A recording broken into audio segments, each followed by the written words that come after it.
I still haven't figured out how I'm gonna get past the racist, but I'll have to figure that out.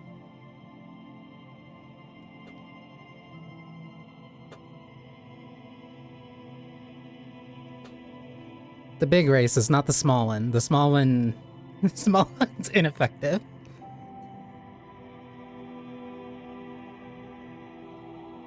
No, not races. No, racist.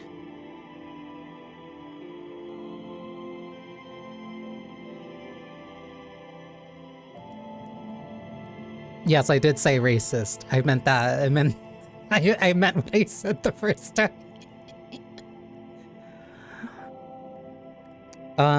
But yes, congratulations on the first, Lou. Thank you, Wise, for the check-in. Enjoy your potion. Mai kyo. And also, thank you for the check-in, Lou. Enjoy your potion. Mai kyo.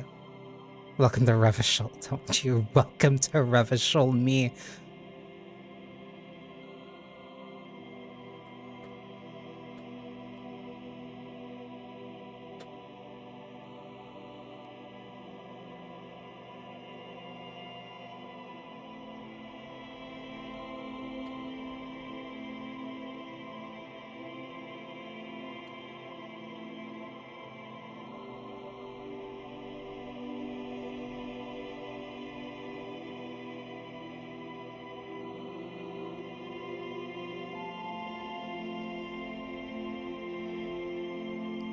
Okay.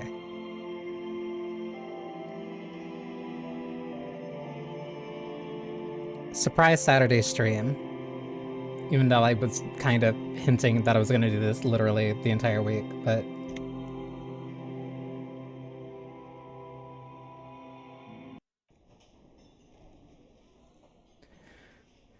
I...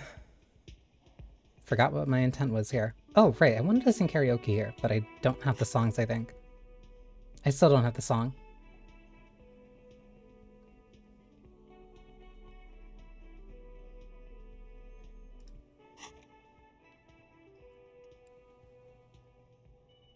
Rigorous self-critique. So that's still being worked on. What were we in the middle of? I think I didn't have much left to do. There's so many of these. Encyclopedia Formidable. There's silver footprints on a desk for visual calculus. Okay, what was I doing? Name unknown, rank unknown. Superstar 1, Apocalypse 0, Sorry Cop 4, Boring Cop 1, Communist 3. What did I do? Hang on, let me... Whoops. Let me move myself over.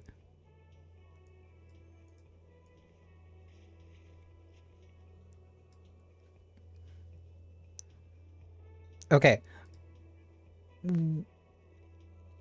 Ultra Liberal 2, Moralist 2, Good Cop, Bad Cop 11. People killed 3. What?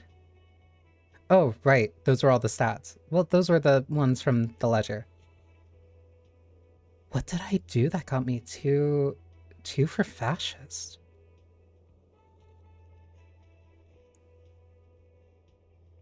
I probably got 1 for punching Kuno.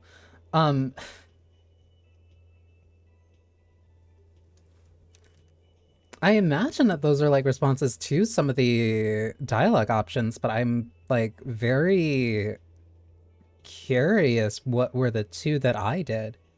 Couldn't lie to you. I guess I can go and talk to him. I also need to get into the harbor. I also need to find my badge. I also still need to ask Kuno about that, ask another person about the tattoo's possible meaning.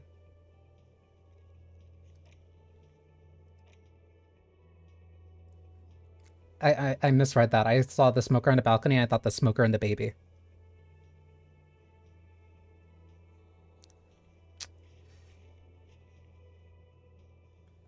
I do have some time.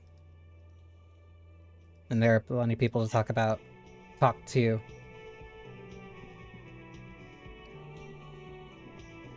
Is that dude still asleep?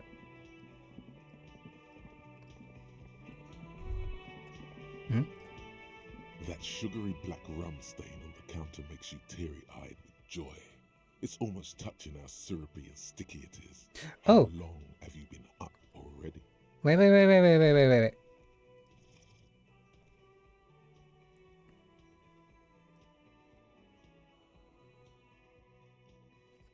Because I just realized I didn't see the thing.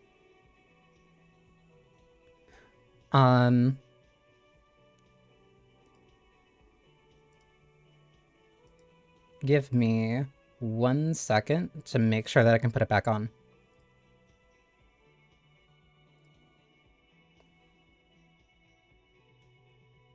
Because I thought I activated it. I thought I activated the extension.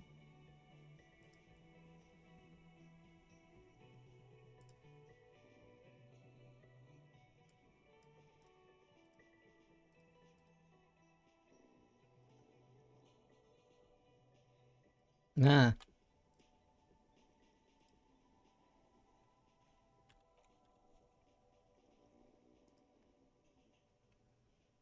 Okay. It should be working now?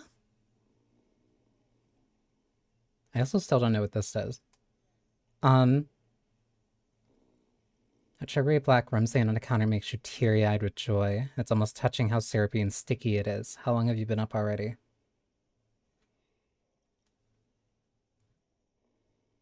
I'm gonna fight the electrochemistry on this. I do not want to drink right now. Oh, excuse me. Do you have something better to do than lust for sweet syrupy rum and lemonade? With a twist of lemon? Maybe lime.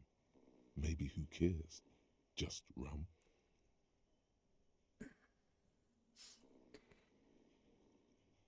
It's...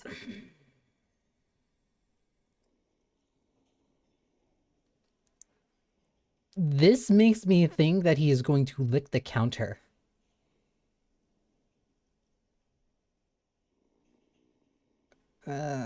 I'll see. Yeah, man. Yeah.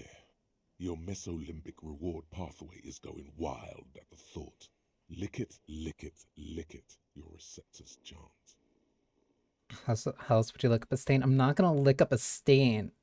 I'll lick it, but only a little. Calmly, the lieutenant looks out of the window, then to you, licking the tasty rum stain off the counter, but only a little, then out of the window again. What are you doing? He asked without turning his eyes from the street outside. I'm an alcoholic. I need to get my hit. I'm sorry, I drifted off into my own little thoughts, and now this happened. This is not untrue. Investigating. We should move. You could definitely go for some more. The titillating scent of alcohol in your nostrils was beautiful. The hangover feels really bad. You have to take the edge off. Find a bottle of alcohol, put it in your hand, equip it in your health slot in your inventory, and the magic will happen by its own. That's scary. That's... Ugh. Alright. Is this guy still asleep? The worker is in a deep slumber. Perhaps he's on his way to where you just came from, into the primordial darkness. Whoa, what? Whoa. That's heavy inland. Alright. But yeah, let me go talk to Kuno. Assuming Kuno is even still out here.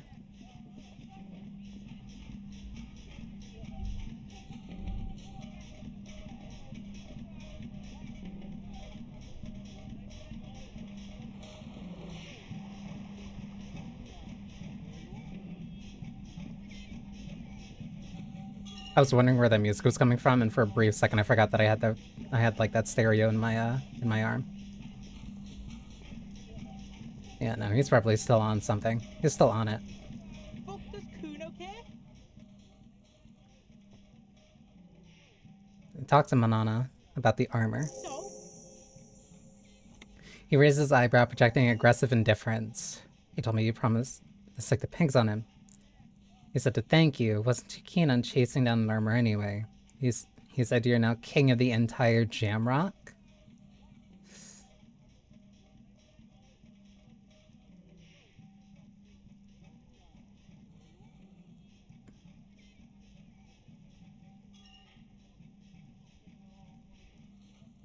He did promise this, but I don't want to put him on edge. He said to thank you. Wasn't too keen on chasing down that armor anyway. Fuck, okay. Kuno's a giver like that, yes?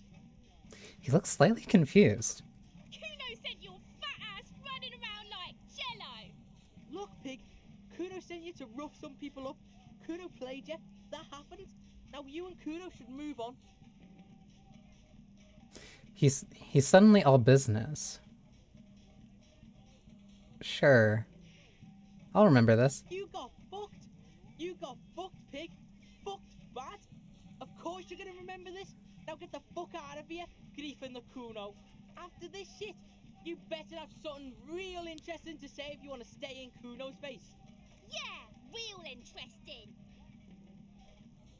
What was the other thing? There was something else I had to talk to Kuno about.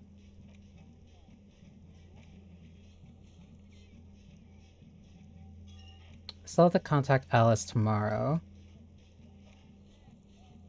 Knows anything about the victim's clothes in the trash?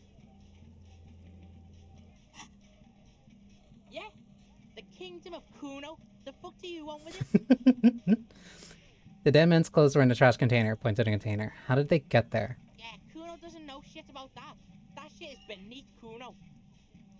I need to know. It could be a lead in the investigation. Someone may have tampered with the murder scene. Listen. Kuno doesn't care about this small-time shit. Just listen. Kuno saw what you did there, dumpster diving. Sad shit.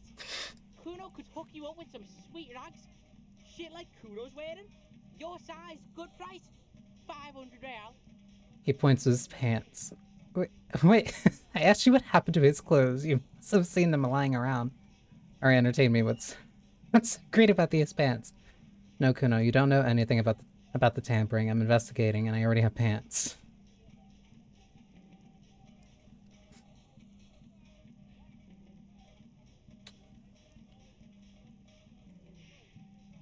Alright, entertain me. What's so great about these pants? Pig, these are found modulars. Liquid fit, performance crotch, urban survival shit. Made in Mirova by scientists. Pants scientists. Yeah, scientists. Believe it, you need this shit. He unzips his jacket and gives you a quick peek at the plastic wrap pants. They're graphite black and look brand new. These could drastically improve your chances of survival in the urban wilderness. I don't need... Coach Physical Instrument endorses these pants. They are tartan ready. I don't need new pants. They will also make you into an idiot. What do you mean the pants will make me into an idiot?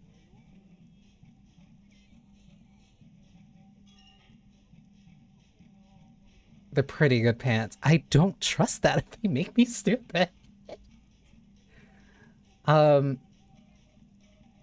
Wait, I asked you about his clothes. You must have seen them lying around. Conceptualization. The fact that this is trivial, this is easy, and that this is medium means that conceptualization is probably right. Also, hi, Azuli. Thank you for the check-in. Enjoy your potion. My mic. Yeah. Look, Kuno ain't seen shit lying around. Except for that up there. Now you want performance gear or not, Grandpa? He points to a cadaver. The lieutenant remains silent, but his expression couldn't say, "I told you so," any louder. I might be interested in pants. Let's talk about this later. Alright, Pickle. Shit's rolling. His face lights up. Don't do business with the pig, Kuno. He's gonna steal your money, Kuno. I don't have any money. As you can see, Kuno and C don't trust you. Can't do business without trust. There's more to his distrust than being a pig. He feels threatened by something obscure in you. What that is, however, remains a puzzle for now. Maybe it's because I'm a cop. There's also this mug in the trash. Show him the mug. The fuck? A mug in the trash? Is this about the fucking clothes again? Do you like this mug? Yes, this is racist mug of anything. Yes, does this racist mug have anything to do with it? Yes, does this adequate... Wow, I'm not clicking that. Yes, does this quaint better not taken out... Yes, does this quaint better not taken out of its historical context mug have anything to do with it? Actually talking about this is making me uncomfortable. Let's back it up. Does this racist mug have anything to do with it? Yeah, Kuno sees where this is going. Kuno's got that fast brain. You saying you picked it after the mug fucker? Cause he's the clothes fucker?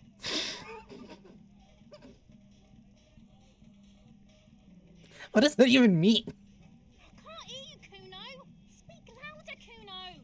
That's exactly what I'm saying, Kuno. Someone is tampered with the crime scene, cleaning some of it up. Shit, that's tense. Someone's going to the beat-down basement, huh? Mug guy gonna get tied to the radiator. He nods in approval. Kuno doesn't know who put that shit in there. And if he did, he wouldn't squeal. But if you find out, maybe you can... Tell the Kuno who it was. He's curious. He likes putting 2 and 2 together here. So he doesn't know, but he wants to know.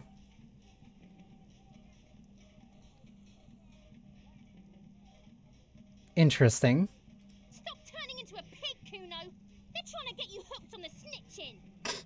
Get away from my Kuno. She lets out a hiss even meaner than before. She's really protective of him. Yeah? Get your bacon shit away. Kuno doesn't like to be seen with the popo. Get your shit done and out of Kuno's face. Alright. Yeah, whatever. Kuno doesn't give a shit. Need empathy to figure out what's going on with him. Kuno doesn't fucking care. Interesting. Yes? There's a lot to be dissected there with these two. They're very interesting, like genuinely. Even if Kuno is like a little bit of a pain in the ass to deal with, but like no, they're very interesting, especially with their dynamic. Tell me about the case What again. do you want to know? Would you say this is a mysterious case? No, it's not a particularly mysterious case. Wait, why not? The deceased is a security guard for a corporation involved in a labor dispute. It doesn't take a DeLorean polymath to put the pieces together. I just don't see the case getting more mysterious than that. I was thinking something otherworldly might be involved, you know, something supernatural. White male in his 40s, what more do you need? Jeez. Personally, I think labor disputes are very mysterious. Okay, so the case probably isn't mysterious, but could it be sexy? It's that sexy. I don't know, maybe it's something supernatural? I can assure nothing like that will happen. Do you know why not? Are you sure? I think it's already happening. Because it's impossible. I know that shit. Why not? Because it's not part of reality. He makes a precise hand gesture. So desperately mundane. You need to funk this case up. There's something the lieutenant isn't seeing. The universe is too irrational, too morally complex. You should convince him.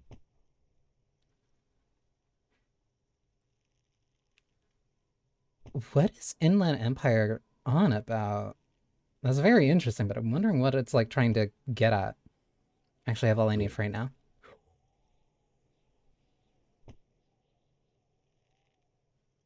Legendary 14. Convince Kim there's a sexy dark mystery twist in the case. 58%. What if you did it? Legendary success. Did what? The Hanged Man? Yes, you killed him. And then, as part of the plan, you drowned out the memory.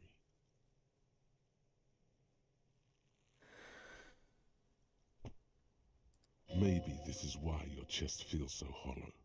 You did an awful thing, and you can't even bring yourself to acknowledge it. Are you sure you would have the strength to take down a hardened mercenary? You're not in the best shape.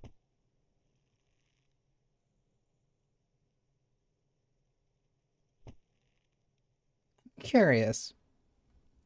Kim, I think I may be the murderer. I killed the man, then tricked myself into forgetting about it. Keep it to yourself. This is your burden to bear now.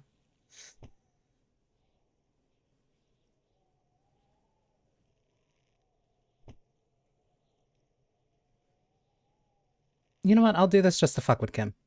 And what has led you to this conclusion? The lieutenant appears unfazed. My chest feels hollow like I did something terrible. I'm a bad person. I believe I could have done anything. Not with my 2 strength. A very early stream on a Saturday, testing a few things out. But also, hi Sally. I hope you're doing well. My chest feels hollow, like I did something terrible. That is a common side effect of overindulgence. It will pass. Besides, I doubt you could have taken down a hardened mercenary single-handedly.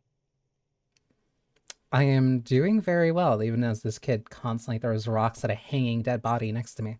See? You're clearly not a man in your prime anymore. That wasn't even a check. Physical instrument was just saying that. Don't take it personally. It's just that security guards kept on by large corporations tend to be better trained and better armed than officers of the RCM. You don't need to apologize for not being in streams. Trust me. I have a lot of different people who are like all over the world essentially and in different time zones. So like if you don't make it to like certain streams, like no, don't stress it. That's what the VODs are for. But also, thank you for the check-in. Enjoy your potion. Cute. So, you're saying I didn't kill him? I find that highly unlikely. It's not unusual for detectives to feel complicit in a crime until the perpetrator is apprehended, especially when the investigation is dragging. So, let's get back to it, shall we? That's very assuring. Thank you, Kim. But we probably should, because it is 9 now.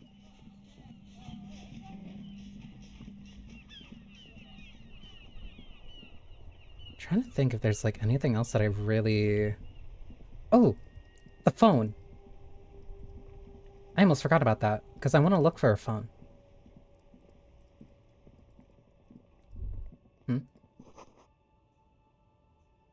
A sewer grate, a gateway to the river of filth. Because there was mention...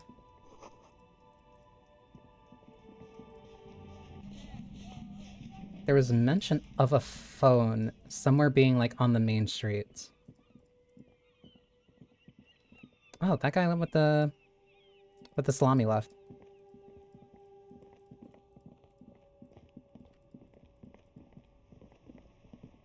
And the old men are also gone too.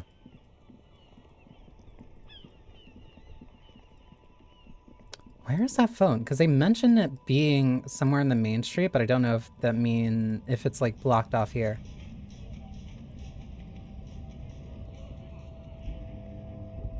I actually still haven't talked to this guy. Bastards! We have a right to work! Scab leader. It's blocked off for now. Alright, so I'm not going to worry about it too much. The man yells towards the harbor gates. His voice is the loudest of the lot, and oddly screechy for a man his size. What's going on here? Hold up and stay frosty, everyone.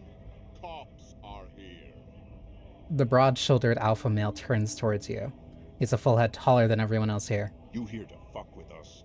Beat the honest worker down. Huh? Why should I? We're here to fight for a cause. Stripes usually have problems with people who have causes.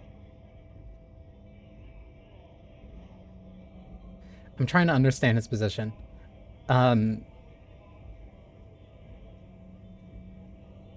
Okay, then I'm thinking no. Good. We're fighting for a cause here. Right to work! right to work. Why? Besides, we're not that different. It helps if people see us talking, cops and strikebreakers together. Shows authorities are on our side. Builds confidence. I don't like you.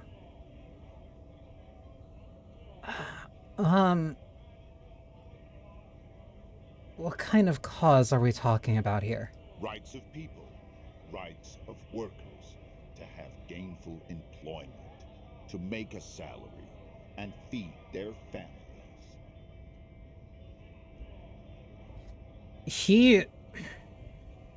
This is annoying. His manner of speaking is wooden, the tone of voice bland and uninspired, almost as if compiling replies from a set of learned phrases. Curious. Yeah, no, he's saying nothing. Like, he's positioning himself as sounding like he's standing up for the little guy by saying, hey, we should work even though we're on... That's the huge issue with scabs. That's a huge issue with scabs, where it's just like... Even... this is a messy situation. Because even if... Here, I'll do this while I talk about this. Because even if, like, sure, strikes kind of suck. But, like, it's, hey, we're not working, so we're not going to get paid because we want to be taken to the table to talk about these things. Like, we want to improve our own conditions, which typically also means that, hey, we also kind of want to get paid more for the work that we are doing. Not necessarily, like, it's not... Great, I'm not even an hour in and I'm already talking about, like, the politics of like, why workers strike. But, like, it's working conditions. Like, if you're working in a place that's very dangerous, or, like, you're not making enough money to survive, then, like, you go on strike. You would go on strike because you're like, hey, our labor is this valuable, and we are not being treated fairly. We should be paid this amount so that we can survive while doing this stuff, or we need conditions to improve so that we can keep working here. It is not necessarily just, we want more money. It's, hey, we need certain conditions to change so that we can still work. People who strike do not strike because they don't want to work. They want to work, but they want the conditions around that work to improve. But then scabs are just like, no, I want, like, either I want or I need money, and I don't care about if the conditions improve. It's very counterintuitive to the strike, hence why they're scabs and people don't like them. It's very short-term focused instead of, like, long-term sustainability. I don't think I've chosen any sides yet. Might be time. Don't let the fat bastards tread on you. Cops tend to side with the higher-ups, but you're essentially still workers. You're stupid. Sorry. Don't let the fat bastards tread on you, but you want to scab and work regardless of, like, the actual material conditions? Like, who are you fighting here, my guy? I don't trust cops, but I can see you understand the right to work! Right to work! You're really stupid. Alright, regardless, I have some questions for you. Maybe you should ask them the questions, like why we're not allowed to make a living here. Shame on you! Ugh. We have families to feed, you piece of shit. He points his finger at the man sitting on the railing. So do we, Scott. The lordryman hollers in return. I want to get into Harper too. What is this strike? Who are all these strikebreakers? What exactly is your goal here? You don't have any tips on how to punch a guy out, do you? This is a really like a really big race theorist guarding a button.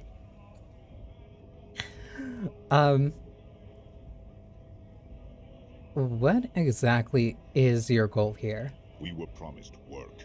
We'd be in there, working, if the bastards hadn't shut the gates. Are you unable to breach and you're unable to breach the entrance? Main gate's locked. Would take heavy ordnance to bust it open. Try to get in through the secretary's office. Door's locked. The guard's blocking the way to the access panel. And I don't mean the scrawny mess punk either. I mean head measurer. Or whatever he is. Measurehead. Wait, head measure. Have you considered storming in like all of you? Why don't you just talk to them? Why don't you just talk to them? Like civilized folk, you mean? These native fucks don't understand civilized. Odd out-of-place colonial reference there, Mr. Scott.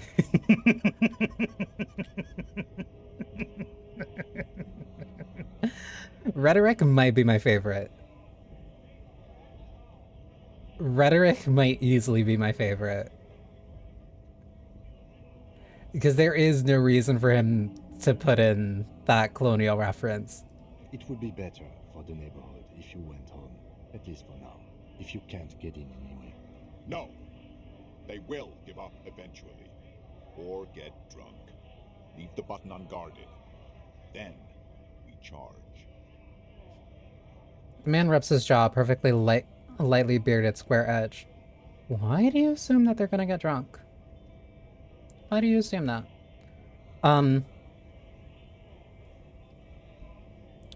Who are all these strike breakers? Honest men and women with rights to work, to be useful, not toys for corporate interests.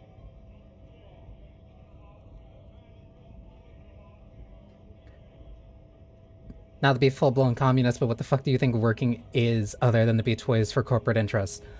The man runs ahead through his steadily graying military haircut. We came here to help the harbor run smoothly in time of crisis. If union fucks don't want work, they ought to let in those who do want work. I have a question. Why do all these men follow your leadership? The lieutenant looks him in the eye. You think they follow because I'm big and loud? Yes. They follow the rules of the market, the rules of the economy, because they were given a job to do! Ugh. Sure, buddy. You've been talking to him for quite a while now. Something is off with this guy. Ask him where he's from.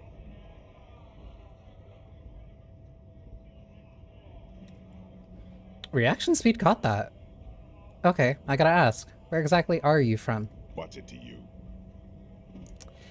Deep-set suspicion drips from every syllable. Curiosity, going to figure out the strike mess. Routine, part of the investigation.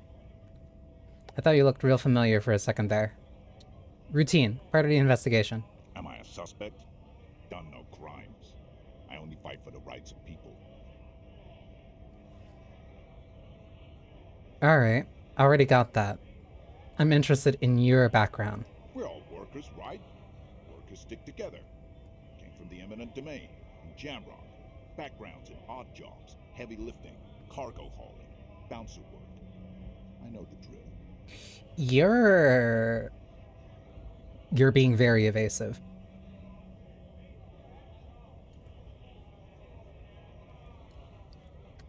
Hi Chopstick. Welcome. A recap on everything that is currently happening. I went on, well, last stream at least, I talked to the Measurehead.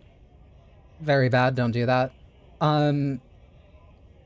It's almost the end of day one. I nearly passed out. No, I did pass out because of the ledger. And Kim slightly trusts me.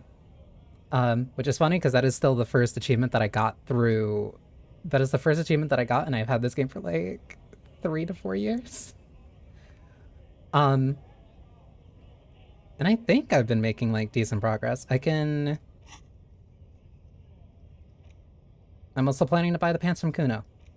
I'm also not gonna drink that booze.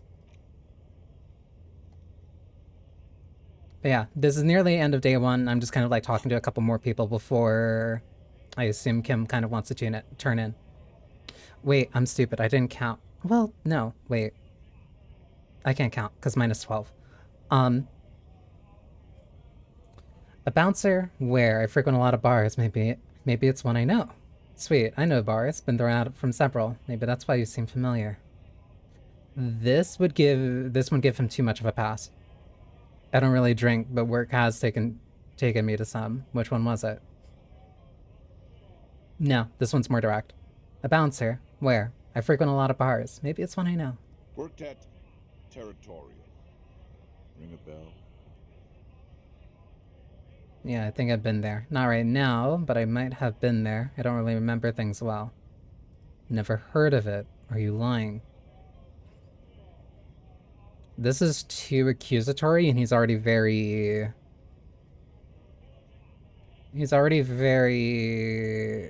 kind of iffy. But if I lean into it and say that I've been there, he might slip up. Uh-huh. It was a long time ago. The man is quickly losing interest in talking with you. I definitely missed a couple checks there. Alright. I want to get into the harbor too. Have fun. Union shits are on full strike. Don't think they're going to let you through the gates. I'm trying to meet their fat boss. So, you're definitely not from around here. Like, that much is, like, painfully obvious. I have a good clip from this conversation here. Great. I'm interviewing people about a murder that took place here, behind the hostel cafeteria there.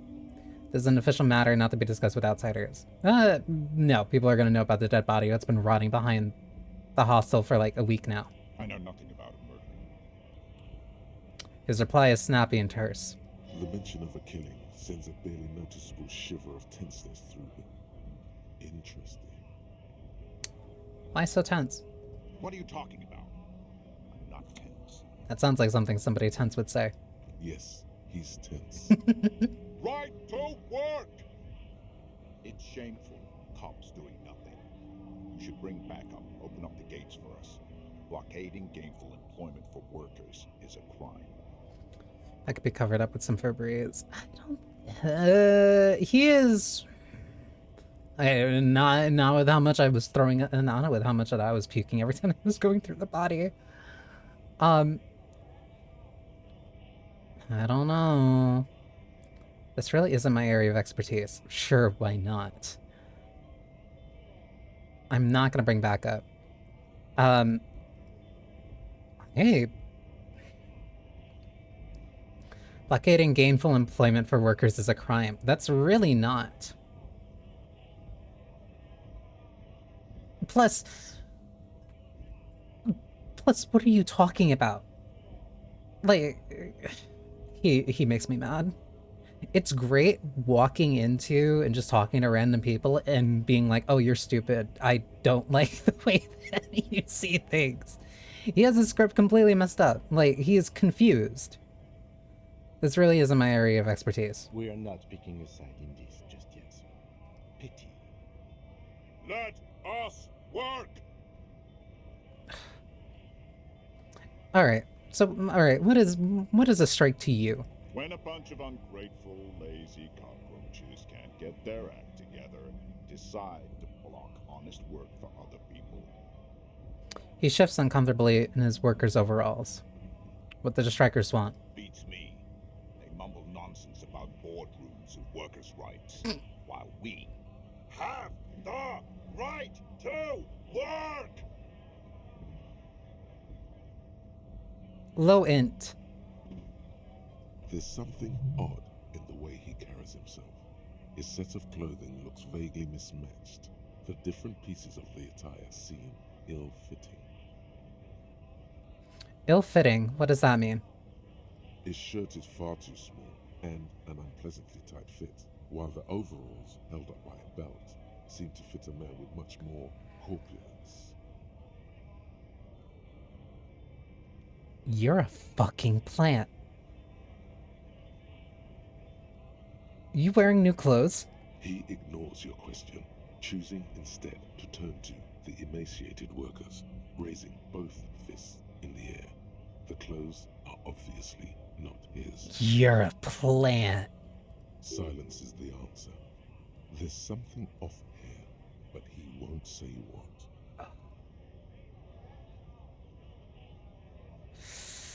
You don't have any tips on how to punch a guy out, do you? Say a really big race theorist guarding a button. Not before you get in there and get your ass whooped.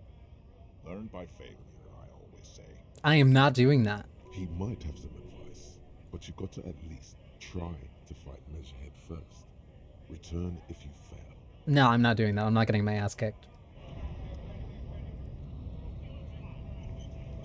He is so clearly just like a plant. But like, on whose side? No. Avoid going to the docks too early. I can't figure out a way through there. There was... Hang on, that's not true. That's not entirely true. There was one time... I remember this because it was also from the second time that I played this. Or second time I tried to play this. Mind you, I did try like 2 to 3 times. I am not going to try to punch that guy. Do you see how little health I have? I can't get there. There was a time where like I got up here. Oh, you can't see my mouse. Where I got up like above where this thing is. But like I couldn't make the jump because I didn't have the stats for it, and I thought, oh, that's probably another way in. But I don't think I'm gonna be able to get through there. I'm trying to think if there's anybody.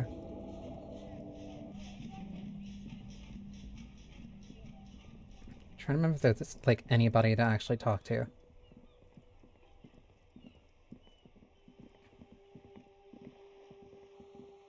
Remember this bookstore? Joyce. Oh, that's the lady in the wheelchair?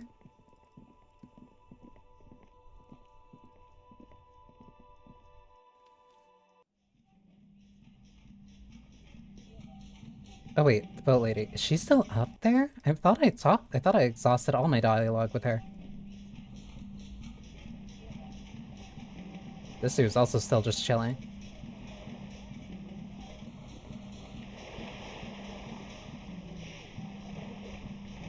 Is that a bird? Indifferent to your approach. There's also still the building here. Oh, she's still there. Wait. Shadows on the water, green plants under the calm surface. You're back. Good. What can I help you with? Want any tips?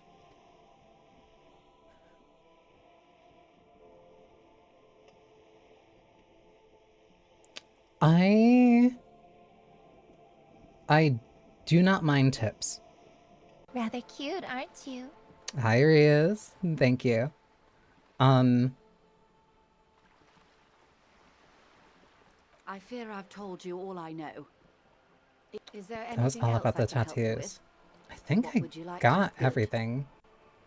What we do. There was a touch of discomfort there. She wants to merely represent. Tell me, what do you do? Yeah, She because we already does. had the talk with Wild Pines. That's where I got the... That's where I got the dialogue about the... That's where I got the Inland Empire check of like, hey, you have 5 days. Of course. Ooh, there it is. The scabs at the gate. Did you put them there? The scabs? You mean the huddled masses of Jamrog, come to plead for work where the Union refuses to? Yes, they were organized by Wild Pines. The contractors picked them up from Jamrock and drove them over. This is standard practice. The company reserves the right to man its stations. Ugh. Yeah, figures. Figures. Hate you.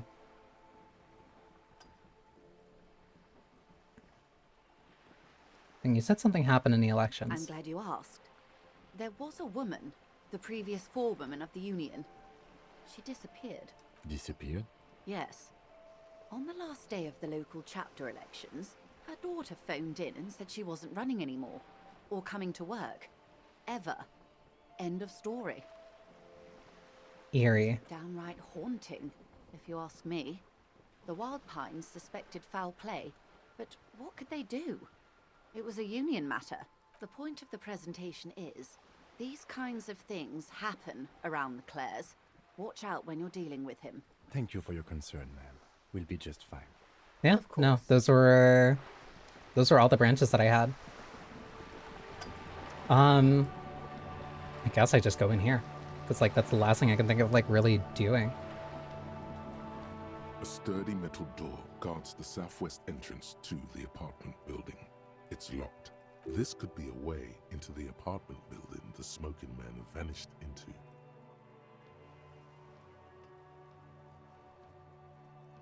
Lena, about the world you're in? I don't remember who Lena... Are you...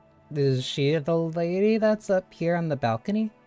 The door rattles against your knuckles, but there's no response. I'll keep knocking. The door rattles again, but this time you hear an elderly woman's Oh, I have voice not talked to calling out Lena. from inside.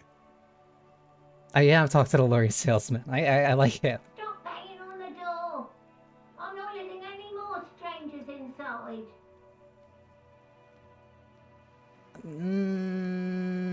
This is the police. Open the door. The police? Everyone knows the police don't come round here. Please let me inside. It's cold out here. But I'm not joking. No, I already told you. I won't be responsible for any more strangers getting into the building.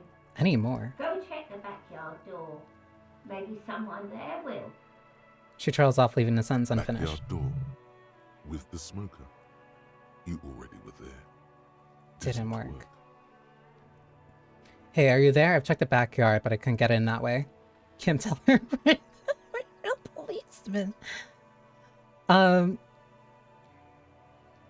Kim, tell her we're real policemen. Madame, I assure you, we are real police officers. The lieutenant repeats dutifully. There is no reply. Just faint sweeping sounds inside. I checked the back door, but I couldn't get in that way. Good. We had enough problems with bums and drunks and thieves loitering in the hallway. You have no business here. Okay, I'll try this.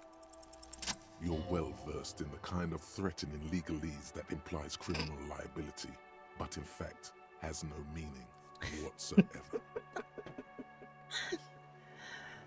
Ma'am, your non-compliance is hindering a police matter. I may be forced to refer you for potential prosecution. I know my rights, and don't you mom me, boy. The voice snaps back. Miss, would it help if we offer to show you our badges? Ah, it's like a carrot to the stick, sort of. Hold your horses.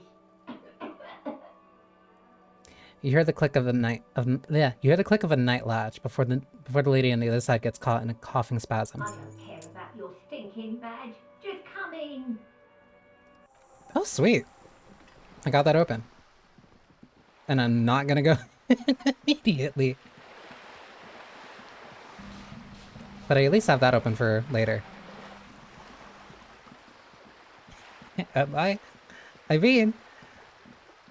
I mean, legally is... well, I guess it also works if you have, like, enough rhetoric. Saying it like it's a stat. But, like, no, if you're... I guess, how do I put this? Skilled enough when it comes to rhetoric, like, you can talk in legalese pretty easily, regardless of kind of the position that you're in. Even if you're stupid, like that scab guy. Like, as long as you know the right words, if you can string them together convincingly enough, you can convince people who don't know anything about legalese that you do know what you're talking about. Hello, sweetie. The elderly woman turns to you with a smile. Wait, who's Sweetie? Does that mean you like me? Either of these are equal to me, so I will pick whichever one is the more fun.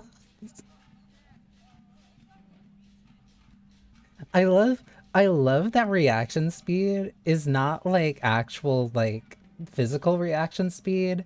It's like catching what certain people are saying and you're going like, huh? Who's Sweetie? Why, you are, officer. It's both. It is both, and that's why I really like it. Because I think I failed the reaction speed for catching the coin. I'm not... I'm no Sweetie, look at me. Maybe I am. I don't think I'm a Sweetie. I'm no Sweetie. Look at me. You're a handsome man, officer, with your mustache and your chiseled jaw and that silly dimple on your chin. Aw, she's sweet. Reaction speed pairs with rhetoric really well. It really does. They both kind of do the same thing, but rhetoric is a little bit slower. Not as in like, how do I put it? Because when you're focusing kind of on the way that things are said, you're not really focusing specifically on the words that are used.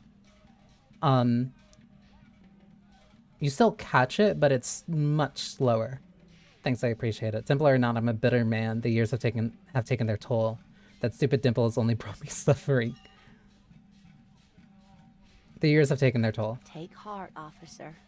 You're still a man in your prime. She's really nice. You must forgive me. I'm getting so scatterbrained. I completely forgot to introduce myself. She slaps herself on the forehead. I'm Lena. My husband Morel and I are staying with our friend Gary just down the street, but I come here for tea when they're away.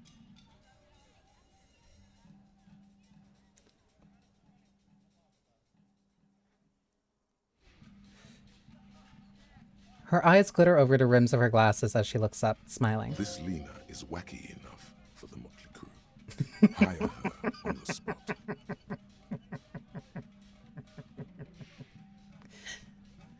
She's wacky for the Motley Crew. You seem to be in a chair. I'm not gonna ask her that. How'd you like to roll with me? I changed the use of roll, but yes. Whatever do you mean? Her eyes light up. I want you to be my wheelchaired partner in fighting crime, ridding backyards of corpses, catching sequence killers.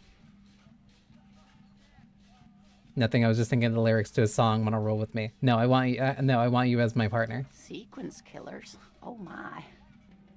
But I think you already have a partner, sweetie. She did sound impressed. A partner who needs you to help him get a corpse down from a tree. Kim is not amused. She was actually planned to be a recruitable partner in the original draft. That's nice, actually. It's nice that they kind of just, like, still had something, at least in reference to it. Oh, Kim, of course, I forgot I had you. I know, but there are also side mysteries. Sequence killers are forays into paranatural.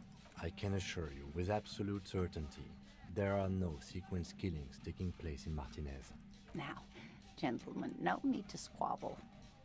I wouldn't be of much use to you anyway, sweetie.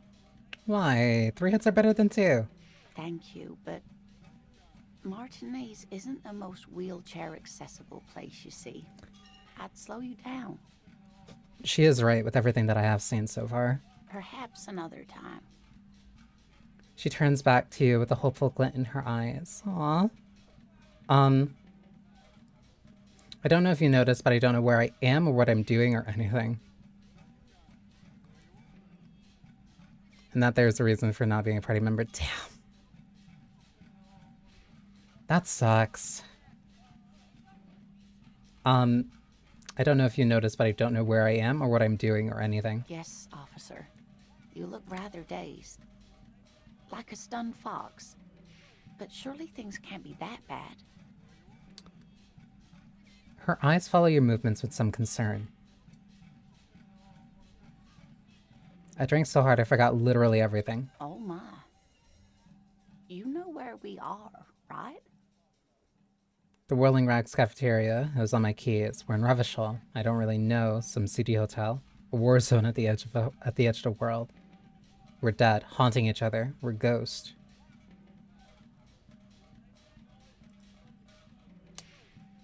kind of just want to say we're in Revachol. Because the rest of them are like just, this one's just kind of, I don't know why you would say war zone. We're in Revachol. That's right. In a hostel called the Whirling in Rags, to be precise. Okay. Honestly, I don't know. I don't know diddly squat about Revachol. What kind of place is this?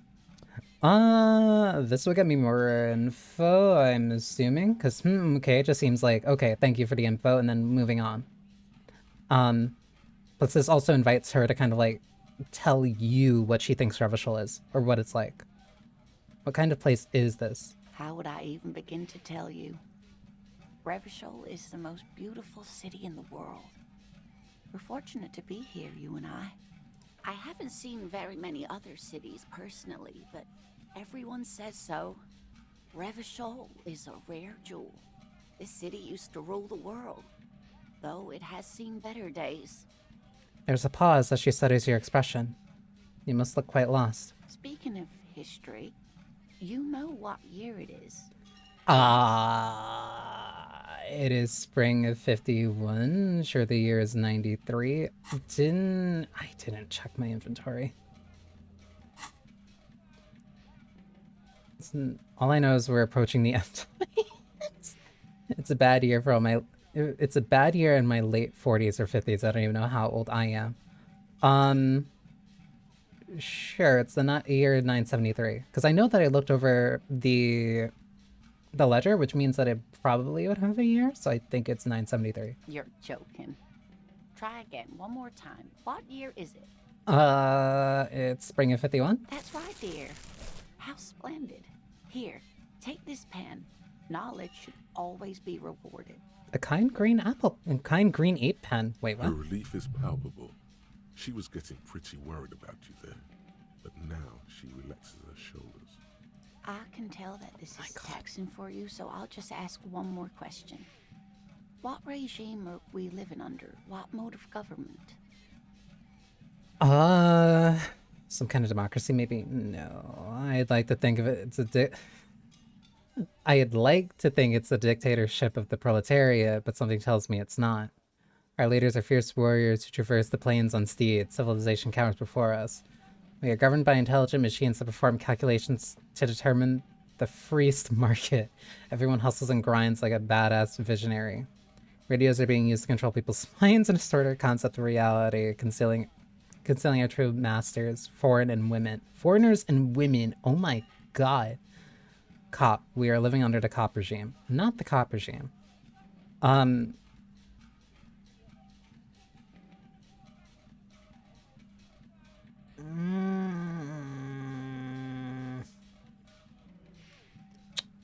Some kind of democracy, maybe? Nope. Sadly not. Revachol is what's called a zone of control, under an alliance of foreign powers called the Coalition. We have no government of our own, and what democracy we have is market-driven. Capitalist hellscape. How's the game so far? It's the subtitles a nice touch. Thank you, Neo. And the game has been very fun so far. Also, I think ads are like literally right about to start, but also thank you for the bits. But yeah, ads are gonna start in a couple seconds, I think. That gives me a little bit of time to like kind of process the zone of control. That's right, cause here, let me BRB. Because what was it? They mentioned that there's no cops here, or at least that like no cops come here. That's why they're very used to kind of things going off on their own, because they're not used to having like some type of long-standing government. So if they don't really have a government of their own, then that means that whichever does have the most kind of economic power, or like it's hard to define. It's both a mix, it's mainly soft power, where like, hey, if you're keeping Revachol like alive or it's standing because it has money at the very least, then that means that you have power, you have influence in Revachol. That's kind of what she means by market driven. Like, if you're responsible for everybody like making a living or having any type of like sustainability in their lives, then you kind of control them. You're in control of them, even if it's not directly in their hand.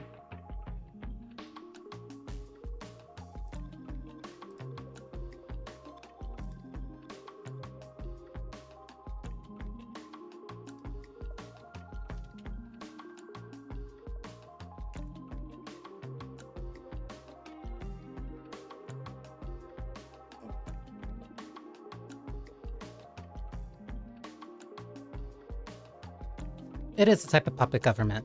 What was it? I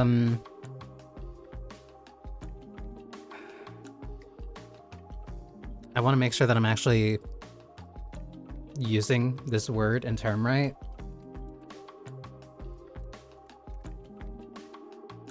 Because if I don't, then I kind of I get a little bit scared. Because it is like very...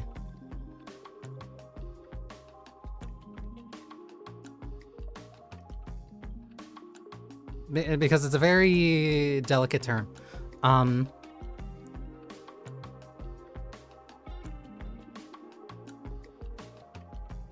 Yeah, no, it is a banana republic.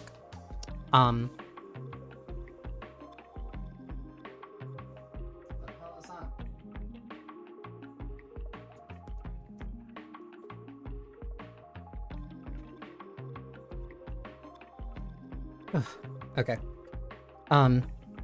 But yes, it's effectively a banana republic. Taking it from as defined by Wikipedia. Just so that people know where I'm like getting this from. In political science, the term banana republic describes a politically and economically unstable country with an economic dependent on the export of a natural resource. Banana republic is a country with an economy of state capitalism, where the country is operated as a private commercial enterprise for the exclusive profit of the ruling class. They mentioned a literal banana republic earlier. I think they did. I think they did. I couldn't remember. I don't remember if that was either the stream or the last one. Yeah. The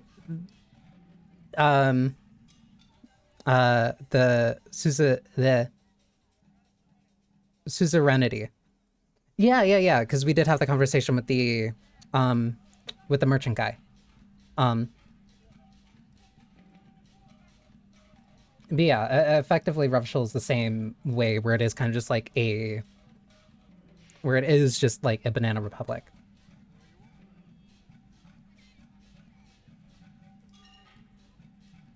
It's very... Turns out, playing this game after getting a bachelor's for sociology makes this way more interesting. Or like I can follow along and I'm way more engaged. Shocker, who could have told? Who could have known? Buying is voting. Rhetoric is right. Thank you for apologizing for colonialism, officer. Either way, I did leave that place because it was a shithole. If there's no government, how comes there are cops? I don't even know what to say. I'm so disappointed. I want to get more of a rundown from her. If there's no government, how come there are cops? Oh dear, this is troubling. You really ought to know that, being one yourself. There aren't any cops in Revachol, not in the traditional sense. The status of law enforcement has been a complicated matter since the revolution. But we should stop for today, sweetie. You look like you need a break. Besides, I'm not the best person to explain the big things to anyone. She's scared now. She's realized you really are brain damaged.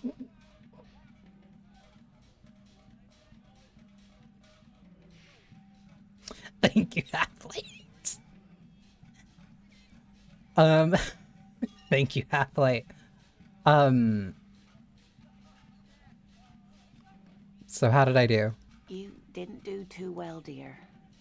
You really only knew what year it is. It does look like you're having trouble remembering things. History and places. Reality, in a word. It's very odd. A sigh. The lieutenant buries his nose in his notebook. But maybe a fresh set of eyes is what the world needs. And while I'm no doctor, such bouts of amnesia are often temporary, so I wouldn't worry too much. So what is the revolution you mentioned? A defeat, I'm afraid. The people of this archipelago tried to build something new, something different. The rest of the world didn't like it, so they came and ended it. This was 42 years ago. What does it have to do with there not being any cops? It has something to do with everything. I really don't know how to explain it better. I'm just a poor woman, she thinks. What do I know of these things? And how can I help you? Who could tell me more? Someone more educated in sweeping matters. Maybe you should ask. She turns towards the lieutenant. No, I'm not an encyclopedia. I won't be a guide either. I'm a detective. Of course. Then I don't know. Someone rich, maybe? Wealthy people are educated. Oh, I don't know where you would find a wealthy person in Martinez. I really don't want to ask her about the chair. I really don't want to ask her about the chair.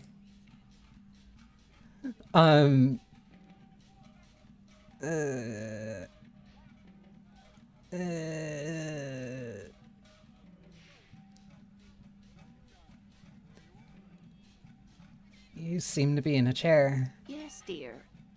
I'm a paraplegic. A paraplegic is someone with limited or no ability to use the lower half of their body. Paraplegia is caused by spinal cord injuries, like falling from a great height, or a grenade explosion. Thank you, Encyclopedia.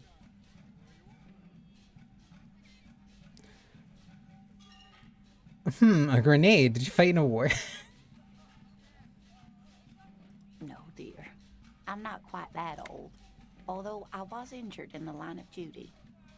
Oh, I feel like I was in a war. That's not, you're not the important thing right now. Were you a mountaineer? Were you a tightrope walker?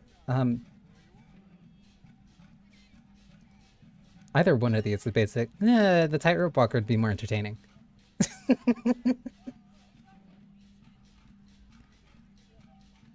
Were you a tightrope walker? Nothing so extravagant, dear. Though what young girl doesn't dream of soaring over a crowd? What did you do then? I was a training and development manager at a rapidly expanding mail order shoe company.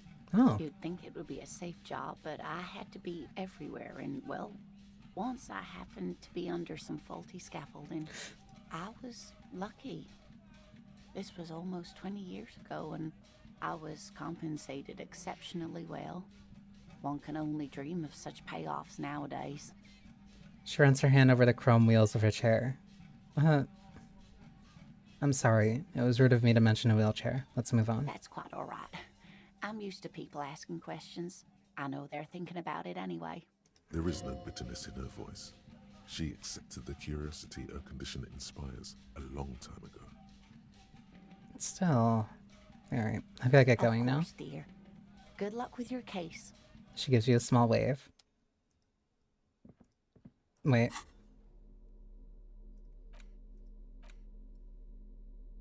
A pen with a green ape head on one end. The ape has its eyes closed. Its kind of expression is adorning its face.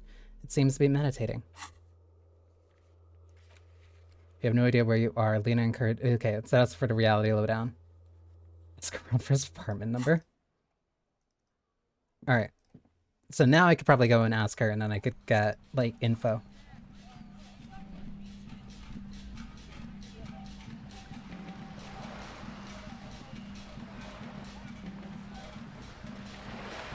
And it's almost time before Kim kind of wants to go back, I think.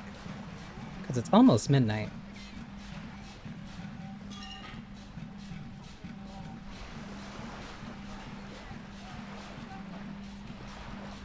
I'm surprised you're still up here. You're back. Good. What can I help you with? You seem smart. I need someone to give me a lowdown on this reality we're in. This reality? She pulls her hood closer around her neck.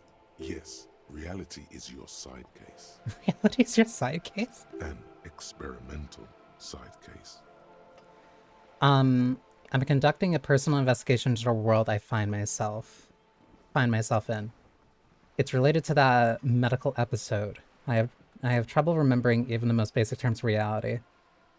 No time to explain, just give me the lowdown. I'm conducting a personal investigation into the world I find myself in. How truly curious. A sort of philosopher detective. Sure. My theory is that this inquiry into the nature of reality will ultimately converge with our murder investigation. They are really one and the same. Are they now? The lieutenant cocks one eyebrow. A deep synthesis. I'll assist you however I can then. That Go ahead. worked. Ask. All right, we're in. I know these all look good, but begin with the first, okay? I'm going to oh my god.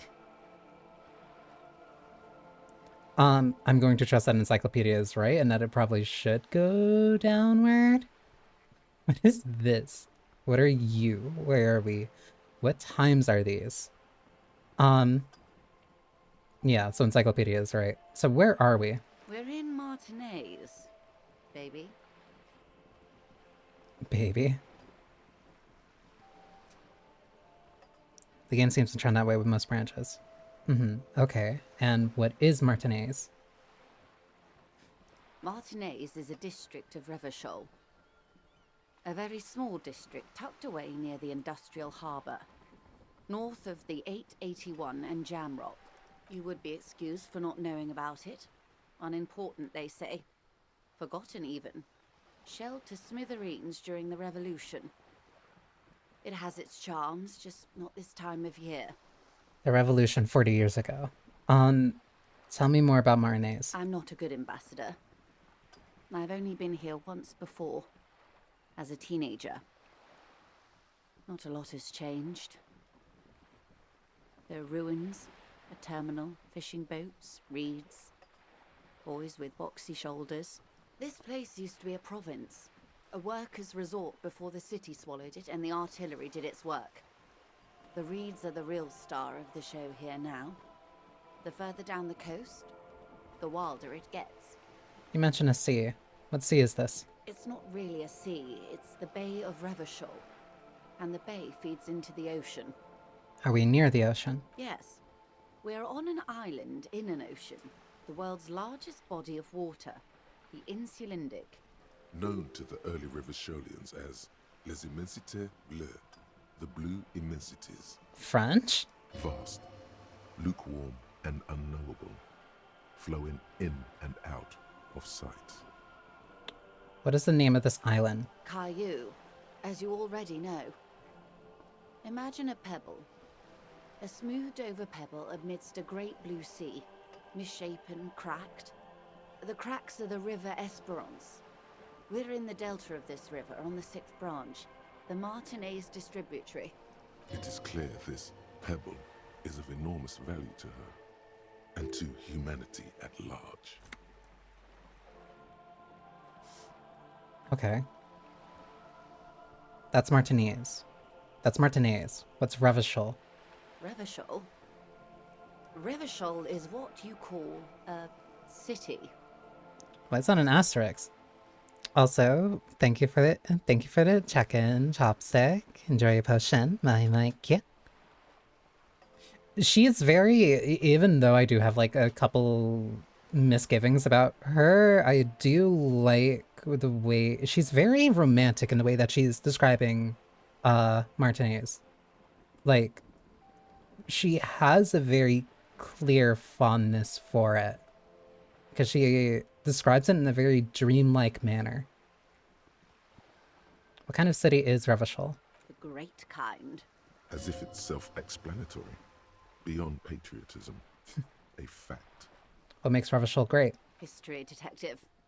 They built this city to resolve history. Our part in it, at least. Our centuries. Okay, who built this city? The nations of the Occident, or migrant workers from Semenine and Ile Marat, depending on your creed. When was Revachol built? In the DeLorean century. 380 years ago. And why will it resolve history? They say it's where the terrible questions of our time will be answered. The tensions are highest, the fault lines deepest. By that I mean conflicts. Ideological conflicts. The stuff of men.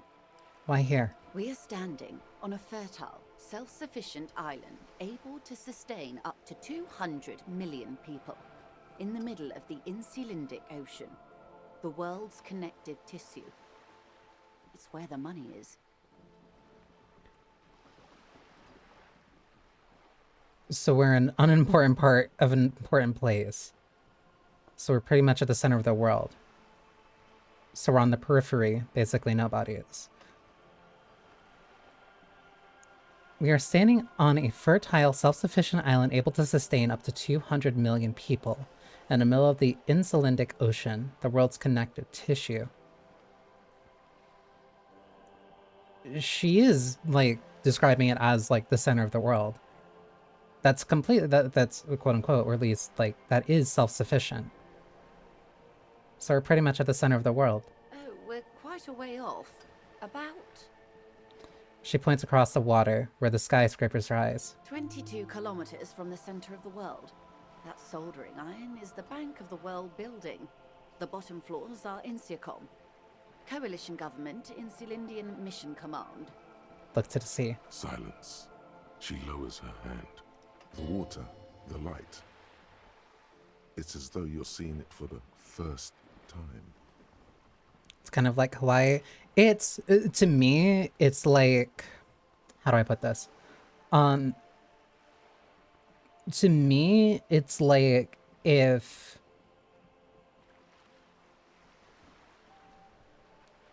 New York City was the size of Hawaii in the middle, but in the middle of like the Atlantic.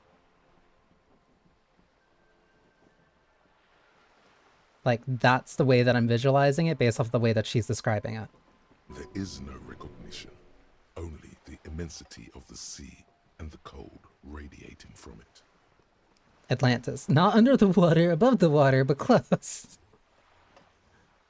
Where are we? We are where we are. I have no truer answer to give, unfortunately. Whoa! She watches you closely, scan the horizon. What do you mean, jamais vu, de realization?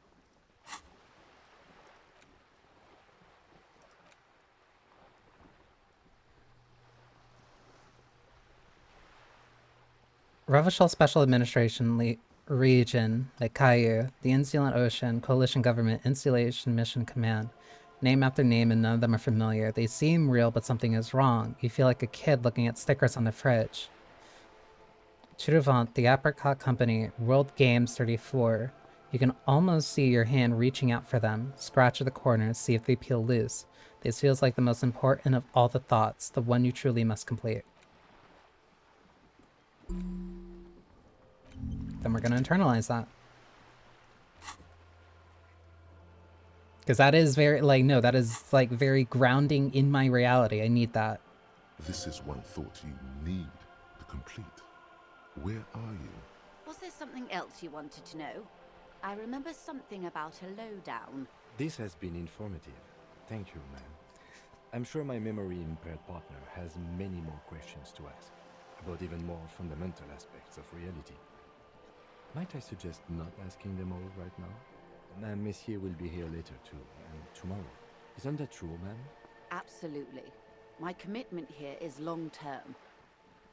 But I want to know everything now. That is understandable, but perhaps it's better not to eat all your candy at once. Indeed. I'm always at your service. What times are these? These are unimportant times, Detective. You and I were born after the dust had settled. 1,000th of a second too late. Too late for what? For the big time. Her eyes light up. There's a flash of teeth. What's the big time? The revolution. Huh. And what is this revolution I keep hearing about? It's quite easy. Every 100 years or so, our species gets together to decide what's next, who gets shot in the head, and who gets the mineral rights. It's a real kerfuffle.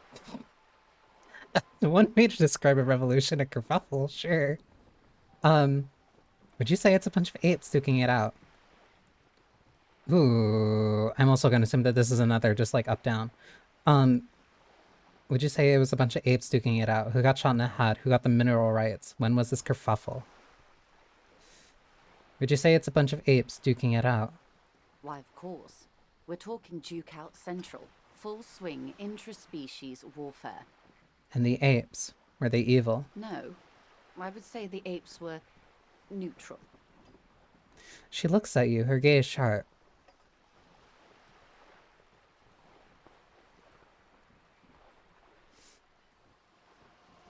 Okay, neutral.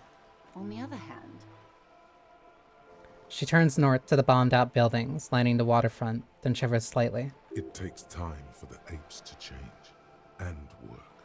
Perhaps what happened here was part of that time and part of that work.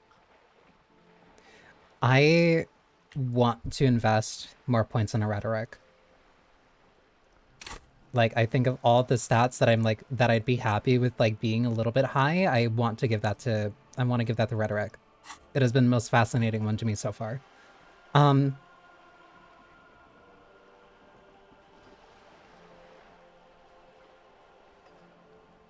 Who got shot in the head? those would be the communists. Generally speaking, 40 million people got shot in the head during the World Revolution. But the communists, they all got shot in the head.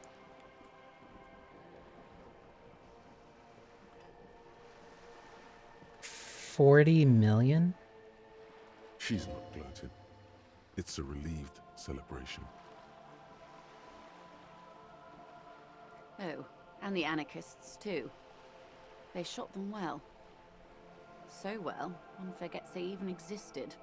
Did the communists and the anarchists shoot back? Did they ever? Before they got shot themselves, they shot 2 million people.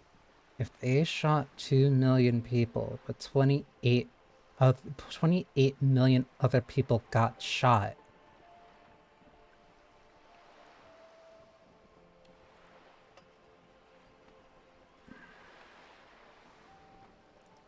Truly a kerfuffle. That's tragedy. It sounds like they should have shot more people in the head then.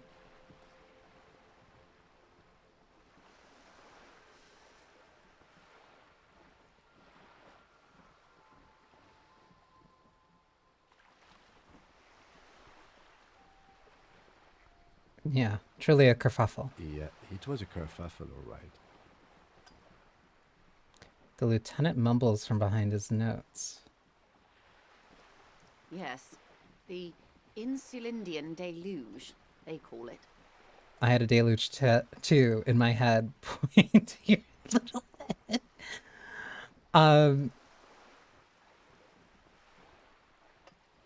Anyone else got shot in the head on the opposite side? This is the more important one. This feels just like joke.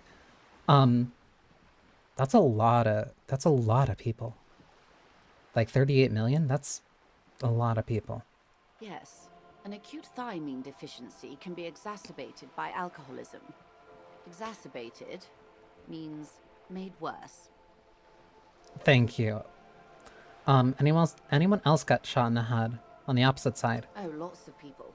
Even the king got shot in the head, or thrown beneath a horse, or drowned. Accounts differ. It was unceremonious.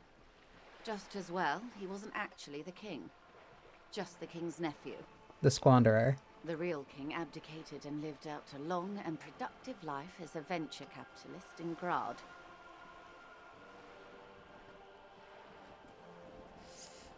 I love that king. Fucking commune.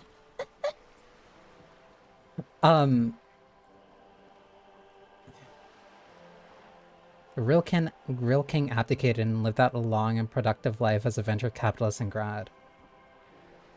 I have seen the statue. Cowardly king. I prefer the term risk-averse. King Guillaume was nobody's fool.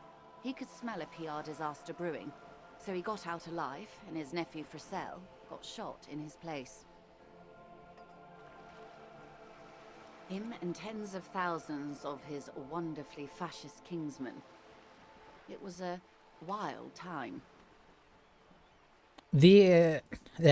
Do you know who the king is based off of? The iconography makes me think... The iconography makes me think of Napoleon. Or like... At least when it comes to the horse, the position of the sword and the way that it is posed. Who got the mineral rights? The liberals got the mineral rights. And by mineral rights, I mean everything. Romanian king. Then I wouldn't know. I'm not very... I will openly say that I'm not very... well versed in a lot of general world history. My focus, or at least like my... I don't even want to say like my specialty. My interests are more around kind of like quote-unquote modern, I'd say like post-industrial.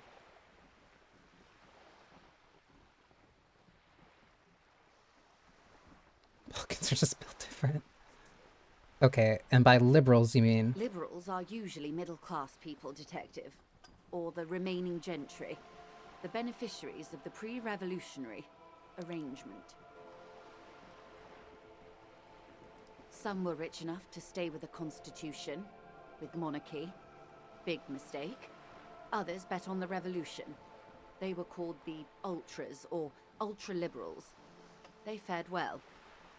How did the liberals win it all? They didn't win so much as survive. We were the last ones standing when the war ended. Everyone else got shot in the head, remember? So you self-identify as a liberal? We. She's one of them. Of course. Of course.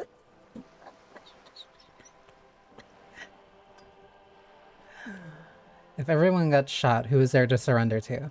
To foreign intervention. The coalition. Those people really took the mineral rights. Wait, you just said the liberals already took everything. The liberals took everything that wasn't nailed to the ground. The coalition took the ground. The ocean, the laws, and the people. Who are the coalition? The coalition of nations. Grad, Mesk, Vesper, Messina, Oranje, and Sur-la-Clay, the armed center of the world. They landed here and ended the revolution. It was the moralist thing to do. What do you mean by that? There is bitterness in her voice, tempered with understanding. She is critical, but ultimately understands the cause. Moralist? The moralists believe in keeping everything exactly the way it is.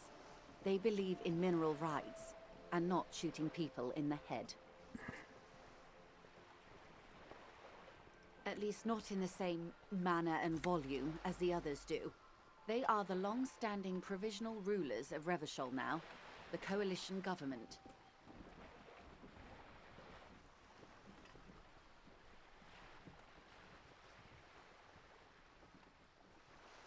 Centrism.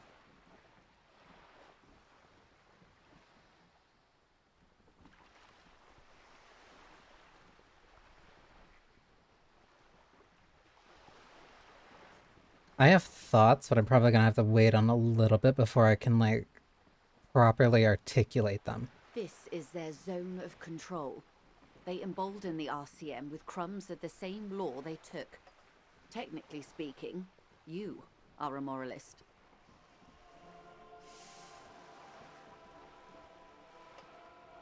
The color of moralism is blue. The official motto of Moral Intern, or Moralist International, is a blue forget-me-not, a piece of grey sky. Unofficial. For a moment, there was hope.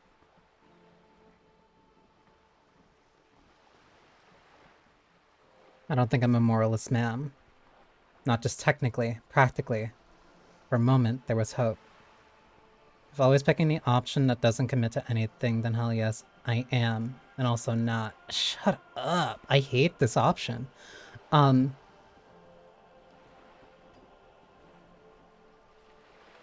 just technically, practically.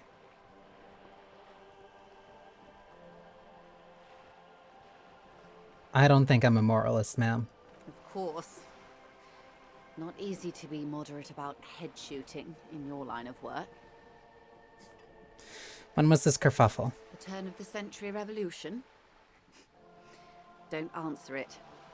It's a trick question. The revolution began in '02 on the Isla of Grad, though by the end, nearly the whole world had gotten involved. Who started it? It wasn't a who, but a what. A pandemic of Zarat, a particularly virulent prion disease, which the authorities in Grad proved unable to contain. Then Marzolf came along and overthrew the government.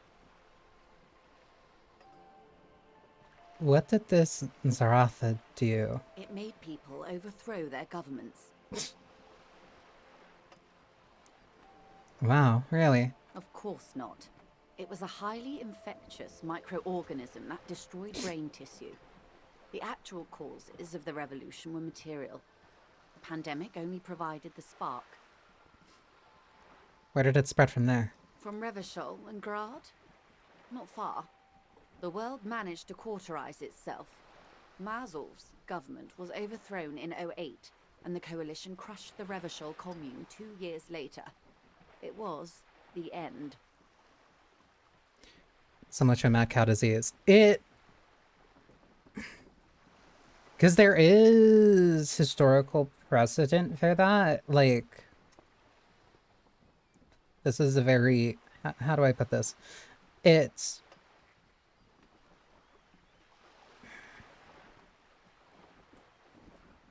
Typically, whenever there is a large-scale global event, or one that is sufficiently large enough, it does end up causing... The disease itself is not the issue. The disease itself is not the issue. A pandemic is not necessarily the issue itself, as much as a pandemic, or whenever things are very difficult, we'll say, it often highlights the failures of a structure or of a society to the point where it causes people to go, this isn't working anymore. We need to do something new because it is not protecting us in the time where we needed to protect us the most. That is why in a situation where there is either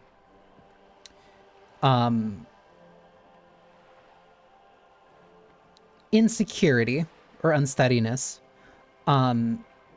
it causes people to really reevaluate of like, is this thing worth sustaining if it is not helping us in this very desperate time? Because up until that point, up until the point where like the problem is completely unavoidable, people will just ignore and avoid the problem until it becomes too much. That's what really causes revolutions or drastic change. What came next? Why? You and I, officer. Our lives in the zone of control. She spreads her arms, raincoat flapping in the wind. Something tells you her life and yours are not that similar. Maybe it's because she has a boat and you have that necktie, a pair of pants. Our lives are very different from each other. No doubt. But we share the same time and position on the planet's crust. That counts for more than you think. She is very interesting because there are a lot of things that I'm like very morally against when it comes to her, but she is very grounded. Like, where I really kind of like disagree and bounce off with her, it is not from like a completely... It's not from a completely irreconcilable point of difference. It is she has come to a very different conclusion based off of the things that she has seen at a global scale. She's very grounded with with a touch of romanticism. Yeah. It's specifically the things that she chooses to be romantic about. What is the zone of control? A city-state divided into free market zones under the everlasting interregnum of the Coalition of Nations. And you, of course, the citizens' militia. The clatter of typewriter keys fills the main hall of the reappropriated silk mill. Precinct 41. Chad Tilbrook presses enter. Outside, Officer Elfboy Williams slams the door of an armored motor carriage. Elfboy? The zone of control is the third incarnation of Revachol, after the failure of the Suzerain and the Commune. Third incarnation. So what happened in the rest of the world? Modernity. They developed the marvels of the inter-eastlery communication. Telematic milieus, radiation, colored plastics. Meanwhile, in Revachol West, the aftermath continues for the 5th decade. Elfboy sounds like something you'd call the office twink. Yeah. Yeah. Not wrong. 51 minus 8 equals 43.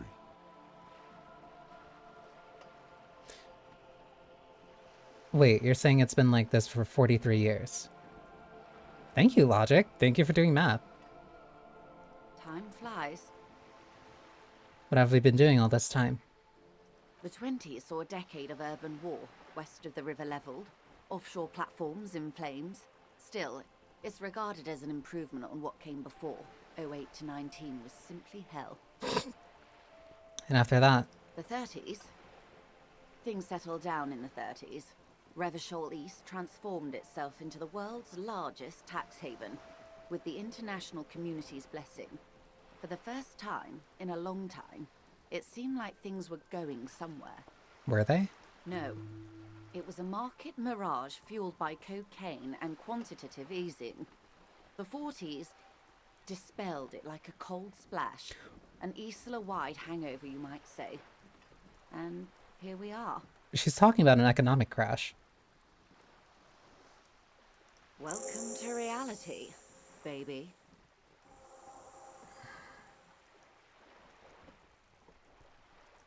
This is a very... This is a very well thought out history. Like, speaking from like an artist perspective, it's very...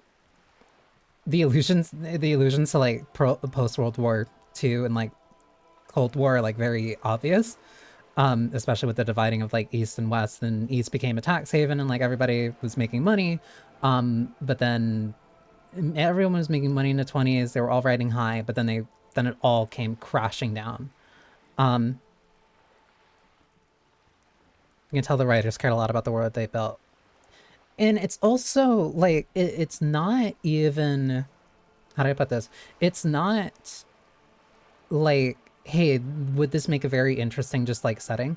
Like they were very tangibly thinking about real world politics and very clearly just kind of like twisting that. And I'm not saying politics as in like, oh, what if the US was on the East or whatever, instead of like quote unquote being the West.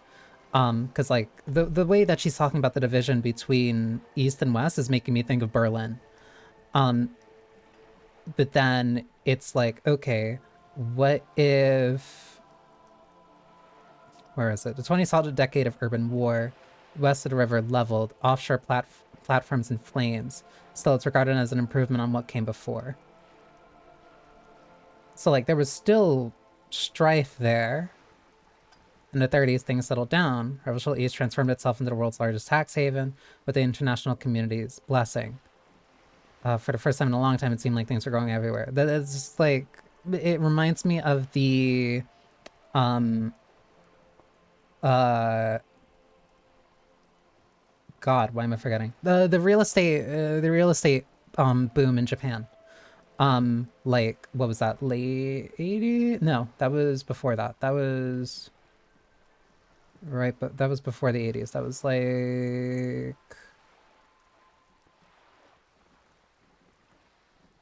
oh my god, I'm so mad that I'm like forgetting what this was. Because this was so important to me.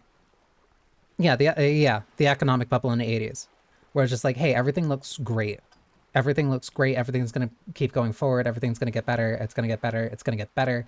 And then it crashed. The real estate bubble popped, and everything and everyone that was involved in it went tumbling down. And then everything like really slowed down. Like there was kind of no real future. People had ideas for like what the future could be or what it would be, but that got changed when everything that they were founding literally their entire economy on disappeared. Taxes popped up. Well, it was an entirely speculative economy. Also, hi Perk.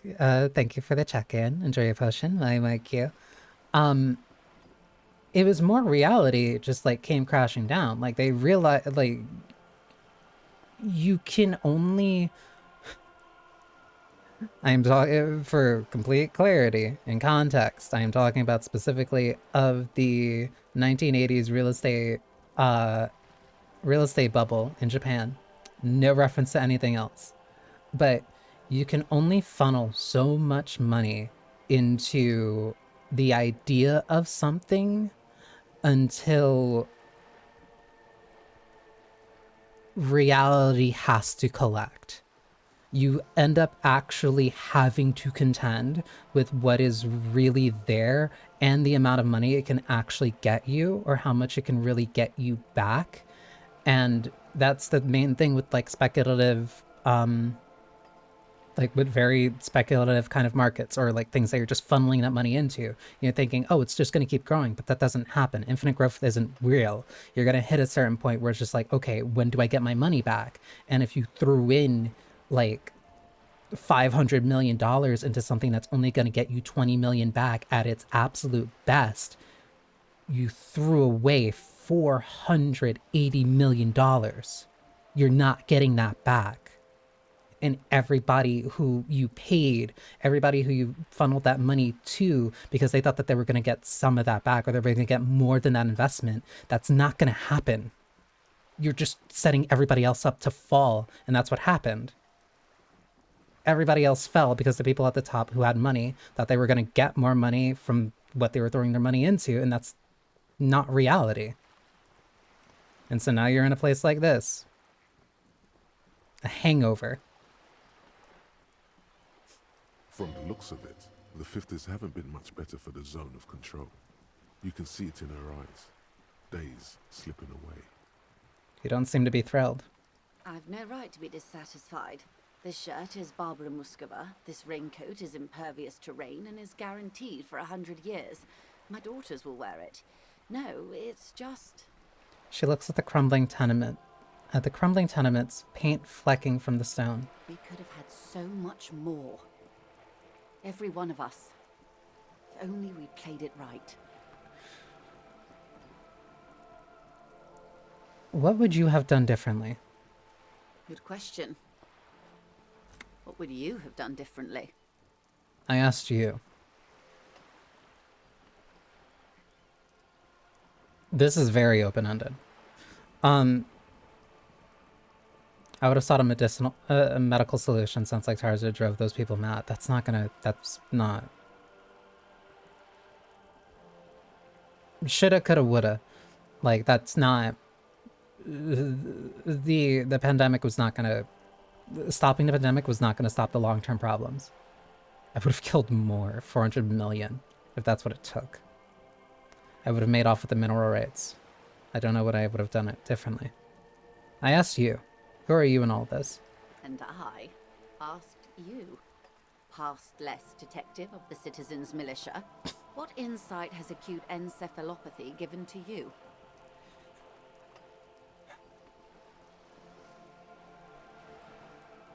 I'm gonna do this mainly just like to see, but like this is a very, no, this is a tough question because none of these are real answers. I would have sought a medical solution. Sounds like Zaratha drove those people mad. That wasn't gonna fix any of the underlying issues that came before. Killing more people wasn't gonna solve anything. Cause what?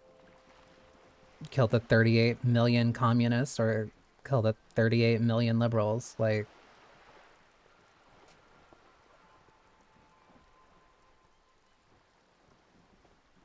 choose one of these communists. Yeah, choose one of these communist or fascist things or fuck off. Yeah. I would have made off with the mineral rights. I don't know what I would have done differently. Because, like, no, I don't know what I would have done differently. Like,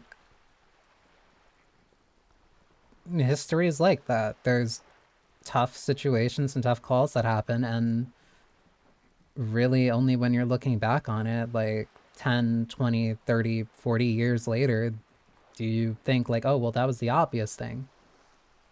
But history is written by the victor. So I legitimately don't know what I would have done differently. And you would have died, most likely. Not far from here. Maybe even right here, during the beachhead, defending the coast the day the Coalition took the city.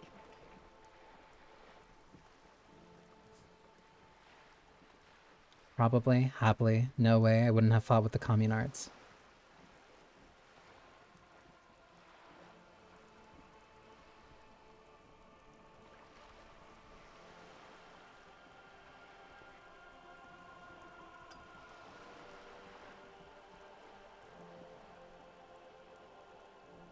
Happily. Good. Not that it would have mattered. In the end, the commune forced everyone to the barricades.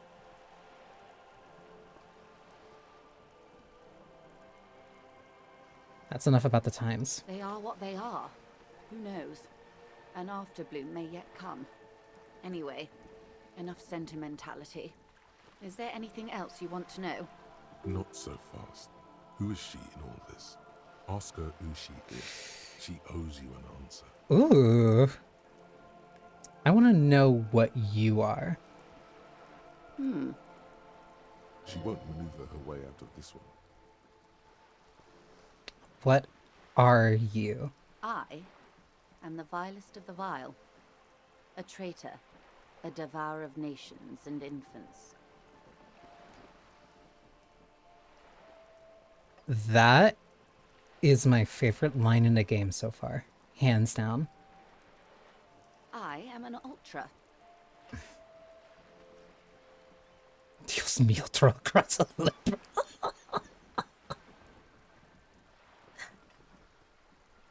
Cool, I liberate pretty hard myself. I don't understand what's so vile about that. Huh? Alright. No,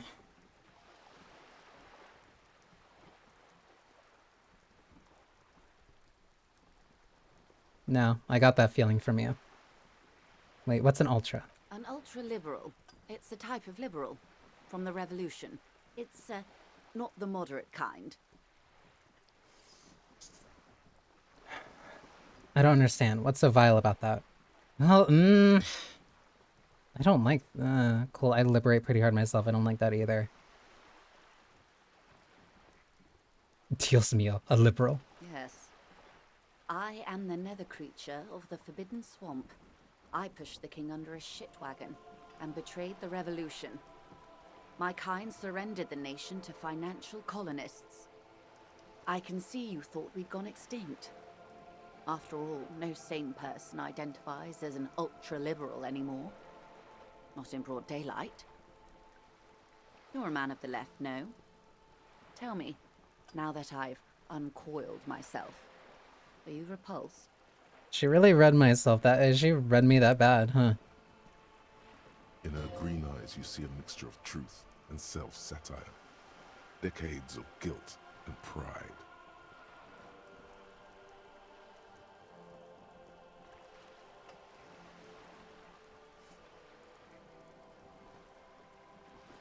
I am neither. I am the nether creature of the Forbidden Swamp. I pushed the king under a shit wagon and betrayed the revolution. My kind surrendered the nations to financial colonists.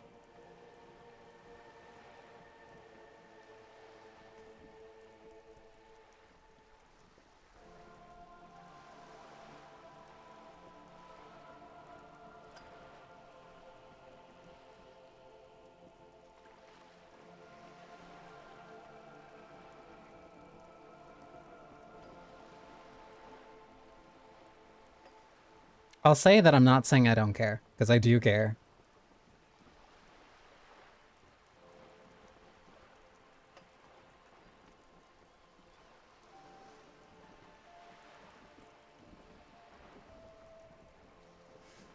She's charming, but I do not forgive her.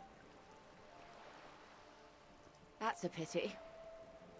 I hope we can remain collegial, despite the fact that I'm a high priestess of the capital. Don't take it personally. It was only business, as they say. Fuck off. Honestly, I may have even preferred it, had the communards won. Who knows? They might really have built something better. But they didn't, because they lost. When the dust settled, the Liberals were the only ones left to clean up the mess. By virtue of their survival, they were handed enormous power to shape the future. This was all our last generation managed. Would you have done something differently? With due respect to our overlords, the eternal caretaker government that keeps Martinaise a monument to the efficacy of its artillery, I would not have relinquished sovereignty to the Coalition. Not here in Martinaise, and not in the Stella Maris or Delta Beachheads either. If not for my own sake, then for my daughters. We had an obligation to defend our sovereignty. We should have burned the whole Isola down rather than let them have it. Dark orange flames reflect in her green eyes. An oil fire on the ocean. You're a patriot. Yes, I suppose I am. But I wouldn't be a patriot anywhere but here. Seditious talk, man. The lieutenant puts on his notes and gives her a look. I don't want to say that she's a smart woman. You have daughters. Yes. Whatever else I am, I'm also a mother and a wife. Now, shall we return to reality?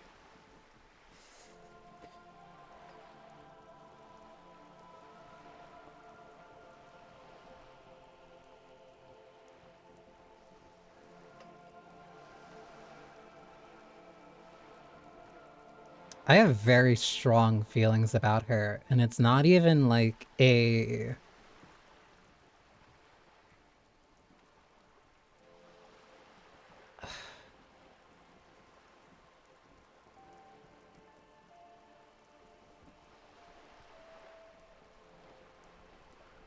That's a very tough conversation.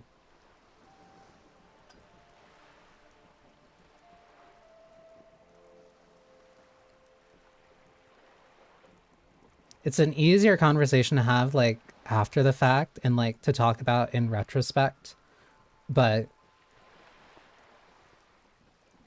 in the moment,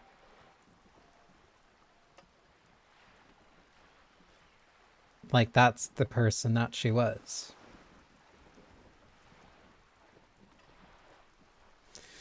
Ugh. What is this? A bird? A sphenicid? A flightless bird of the polar regions? Am I really this awkward? Am I really that awkward? Of course you're not, my dear. I'm just terrible at guessing games. I meant, what is this place here? Ah. This is the pier of Rue de Saint-Ghislain, 33A, where the tenants have been kind enough to rent me a slot. Or two. She looks around. What is Rue de Saint-Ghislain, 33A? A pre-revolutionary tenement.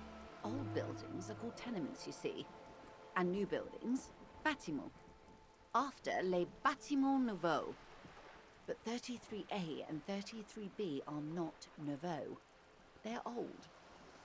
She looks at the crumbling facade.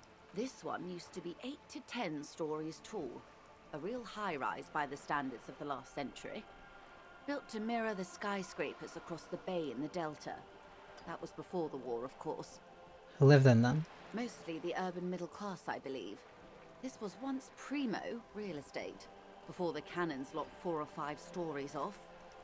Splat, splat. From a dilapidated balcony, Sydney, the skull, gives Joyce the evil eye, her red paintbrush held to her throat. Wonderful.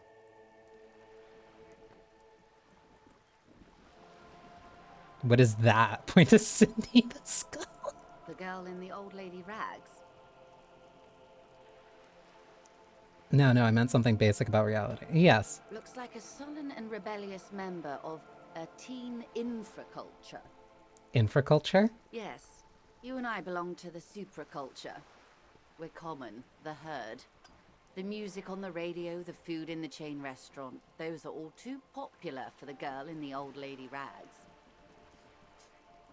So you're talking about either like a pop culture, a main culture, and then versus like a subculture. She prefers a fantasy world, an infraculture with its own dress code and vernacular. It is an illusion, I'm afraid. There is no refuge from the supraculture.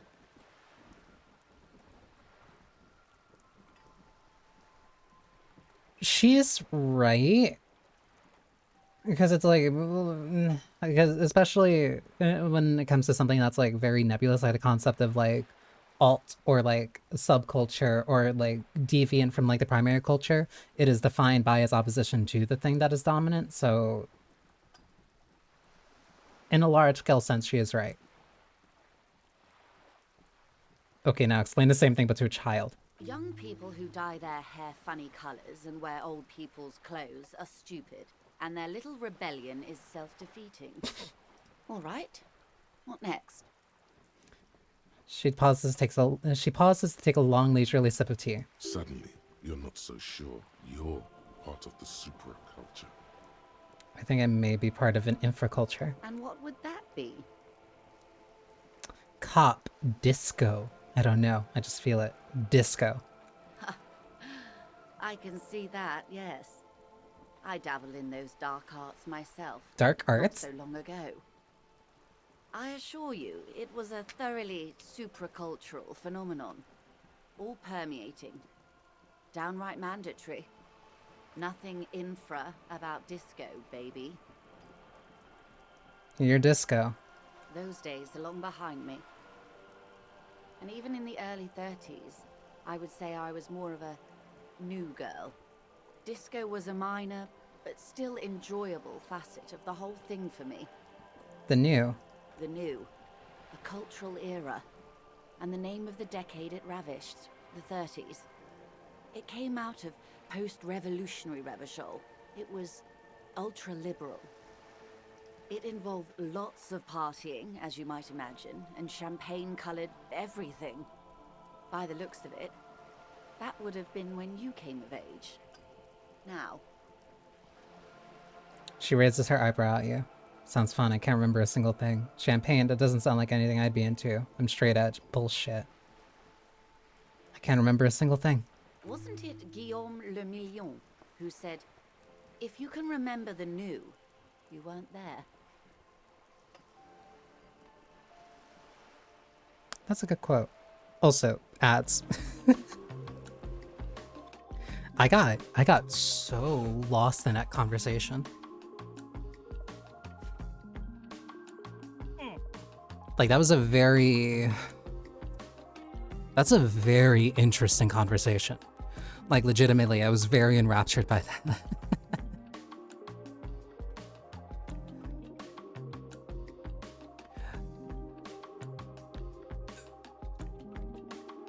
Yeah, no, like you can talk for so long and like it's not over. But like that was a very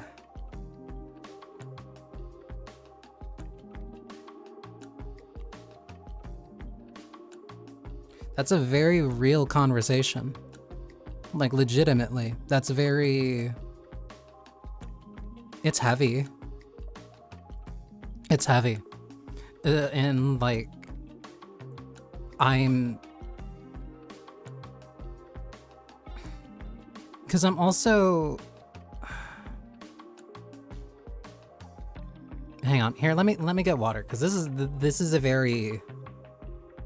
This is a really, like, delicate thing to kind of, like, talk about. It's such a wonderful experience because she's a woman on a boat spinning an image of the world at you. And, like, her image of the world, even one where, like, she's not very... She doesn't see herself as, like, oh, I made, like, the quote-unquote morally good decision. But she made a decision that allowed her to be this woman on a boat, renting, quote-unquote, two spots with her pristine jacket after growing up in an era where she was drinking champagne and living in quote-unquote prosperous times after an attempted revolution for a place that she's so patriotic about but wasn't willing to die for. Like, that's a very nuanced character. That's a history. And I might have certain feelings about, especially her being, as her own words describe, an ultra-liberal.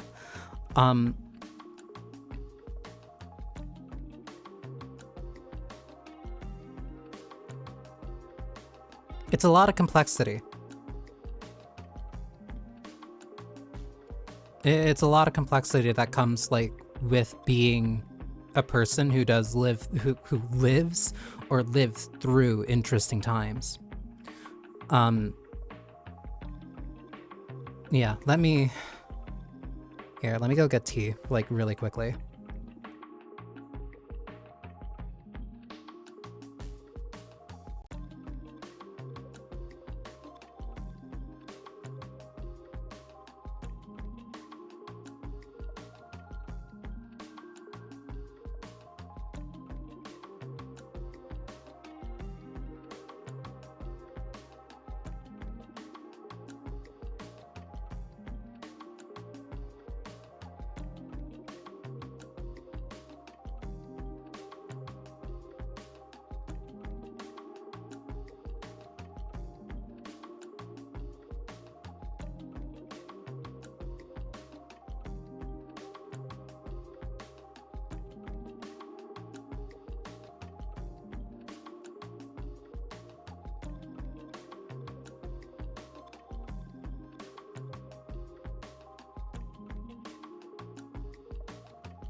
I especially love their line about how Revachol is like a smooth over pebble with cracks in it from years of erosion.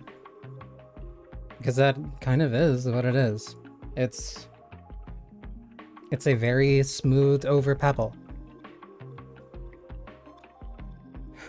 Because if it wasn't soft and smoothed over, then it could have been jagged.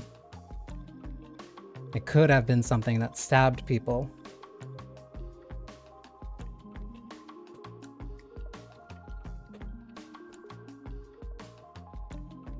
Much like how the residents of Revachol are eroding in this post-war limbo. It's a bunch of people who lived through very decisive times and are now living in the fallout of it. Both financially and socially. Yeah.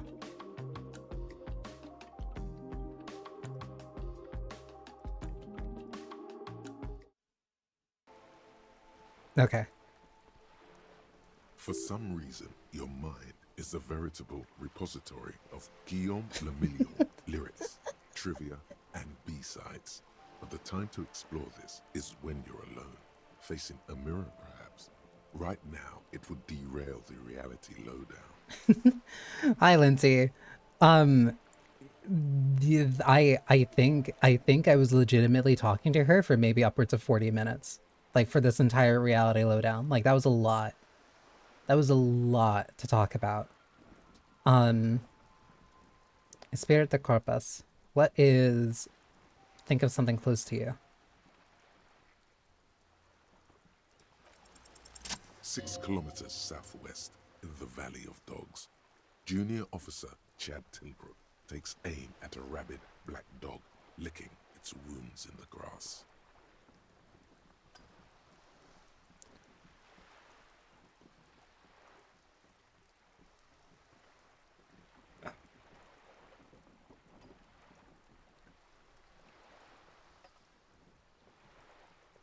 I don't like that. To his left, his partner, Emil Mullins, whispers, "You heard what happened to Tequila Sunset in Martinez?" "Yes, he lost his mind," Tilbrook answers, fingers on the trigger. "Don't worry, Emil." He pulls it out slowly. Slowly now. He'll find it again. We always do. Oh.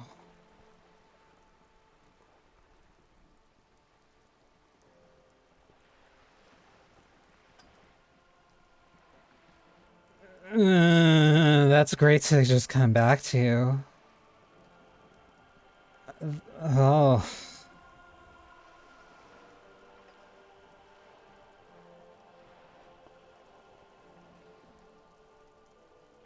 What am I? You? You're an officer of the RCM. She says energetically. This abbreviation, what does it stand for? It stands for Revachol Citizens Militia. Good. And what is the Revachol Citizens Militia? Nothing more nor less than the de facto law enforcement body of post-revolutionary Revachol, Detective. Yes, we are the Revachol Citizens Militia. The lieutenant steps in and makes a gesture encompassing you both. He's being sarcastic. Are we?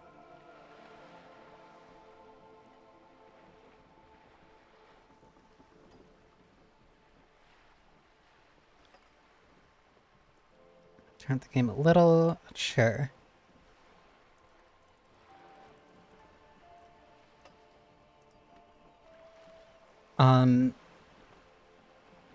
Are we? We are.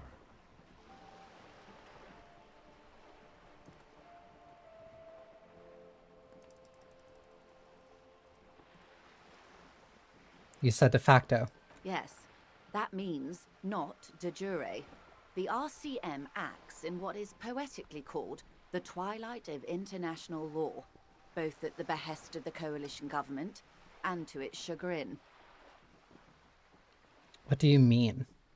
The RCM's responsibilities are defined by the Emergency, Wayfarer and Aliments Acts, 3 pieces of legislation keeping the city in a, let's be honest, laissez-faire stasis to the benefit of foreign capital. Lasse? Not Lizzie? All 3 are good to know when we are out policing. The lieutenant looks up from his notes.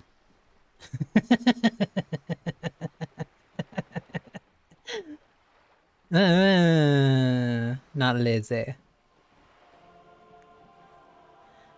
So I'm basically a lackey of capital. So I'm basically a thrall to foreign interests. So I'm basically one of the good guys. So I'm basically going to avoid this subject and ask the next question in this line of inquiry. So I'm basically a lackey of capital. There's nothing basic about your role, Detective. It's true that the RCM keeps everything the way our seemingly permanent provisional rulers like it. She leans in. Yet, on the other hand, I know these people. I deal with them daily. Let me tell you, dear, they are not fans of you. Why? The post-revolutionary decade was a disaster for the coalition government. Revachol in the 20s was hell, especially on the west side of the river. Gang warfare, a botched privatization scheme, a nuclear pile meltdown. They called it the International Zone because no nation wanted to claim responsibility. The RCM restored peace where the coalition failed. A true blue citizens' initiative. They will never forgive you.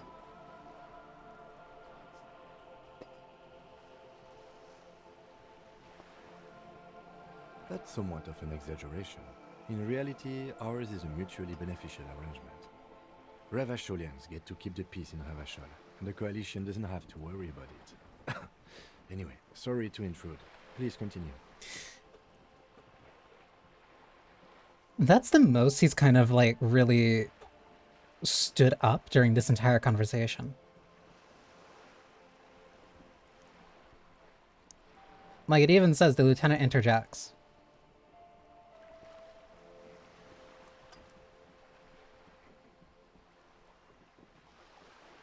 In reality, ours is a mutually beneficial arrangement. Revacholians get to keep the peace in Revachol, and the coalition doesn't have to worry about it.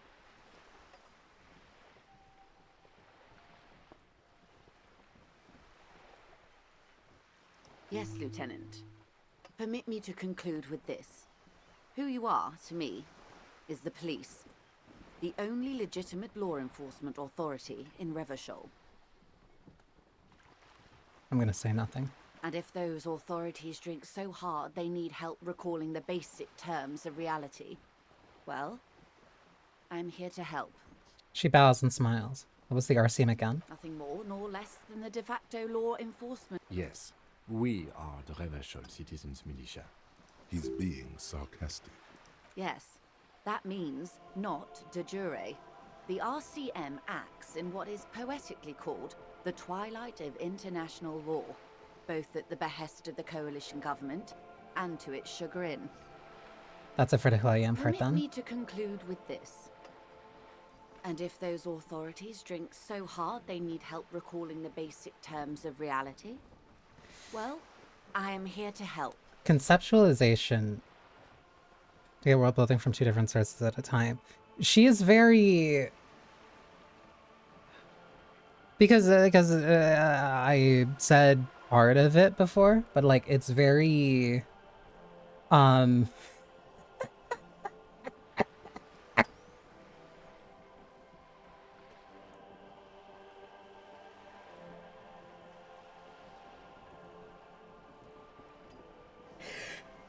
I love...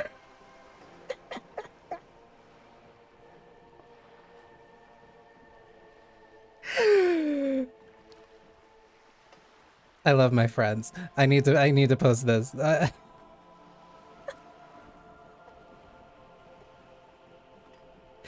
need to post this on stream right now. I love my friends.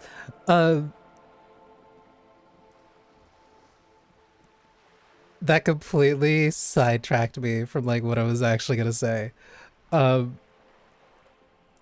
was just sent this in my DM.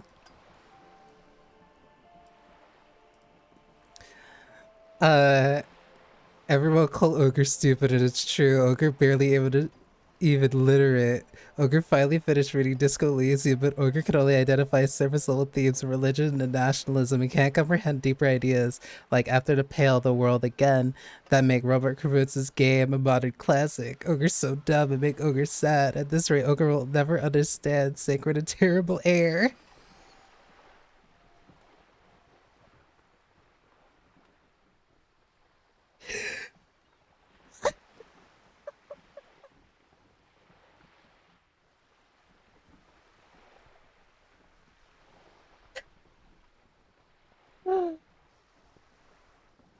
I love my friends. Right as I was thinking about doing this, what was I saying? Kim's response was far more reactionary. Because like her, Joyce and Kim both have like very, very strong feelings about like history and how it is made, and like that is how history is. Like people who live through it will have very strong opinions regarding like how things happen and how things went. So getting that from two very different perspectives is how you get a more encompassing view of how history actually was. Trying to remember specifically what the quote was, but it was something along the lines of like the history in the textbooks is only one version of that history. And like that's not to say that it is like, oh, that's what they want you to believe. It's like, no, that is one part of history. It is it's a slice of something that is a very complex and very nuanced occurrence that, like, happens over the course of somebody's entire life. So getting those two different perspectives really does help give you a more holistic view on, like, actually what happened in the past. Let's try it. A strange coldness comes over you as you look at the world. The waves sway the sloop slowly. That's all. The doubt is fully formed in your head. The alien feeling persists. You just can't word the question yet. You have to complete the jamais vu thought first. Interesting. That's all for now. Glad to have been of assistance. The little that I know. Anything else? The little that you know, sure. Thank you, that's all for now. Hey. Psst. Who, me? Yes, you. Word on the street is you're ready to start building communism again.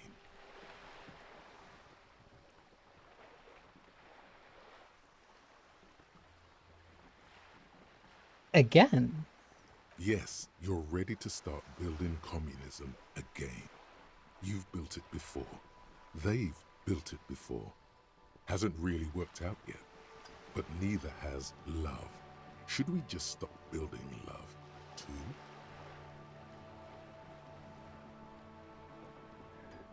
Love has worked out really well for me. I'm a love winner. Can't argue with that.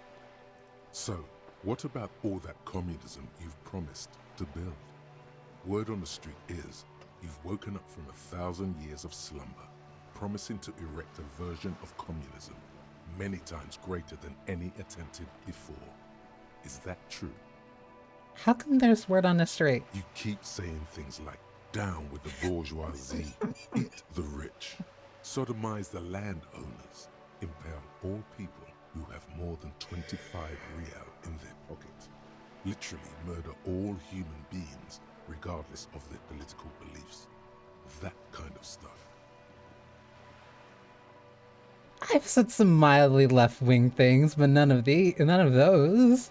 Oh yes, the mask of ambivalence. Don't deny it. You're about to rip it off and reveal the monstrous seven-eyed lamb of global communism that would devour and masticate mankind.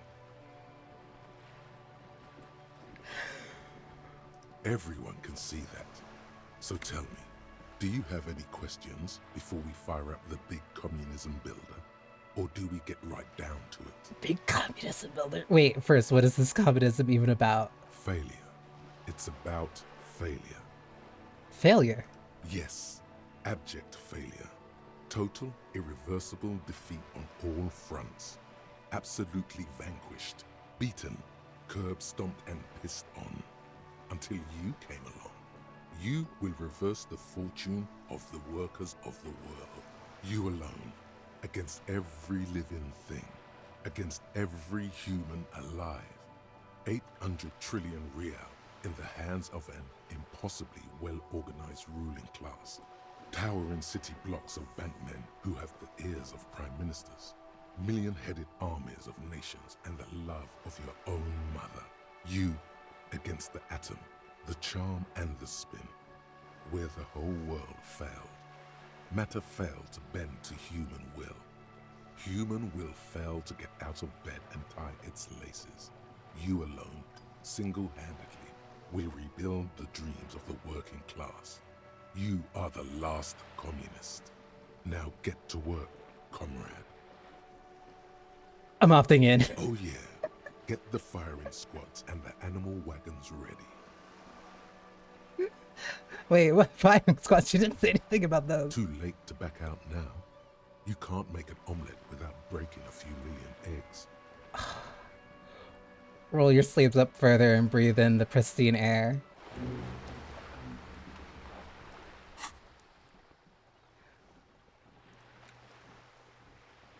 -2 visionary calculus. This is so funny.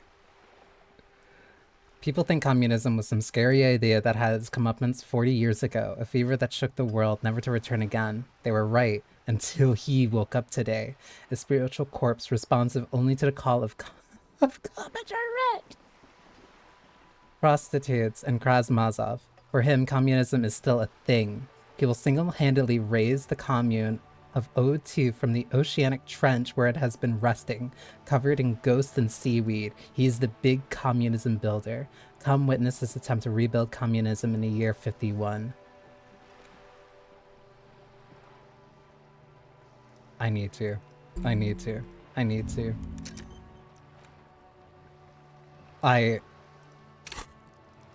I want to get points in the rhetoric so bad, but that is so...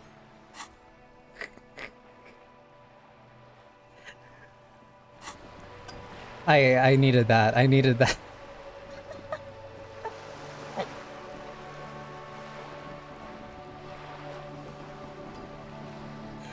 After everything that I said when it came to Joyce, like, no, that was the only choice. We should think about calling it a day, maybe. The nights are still miserably cold this time of year.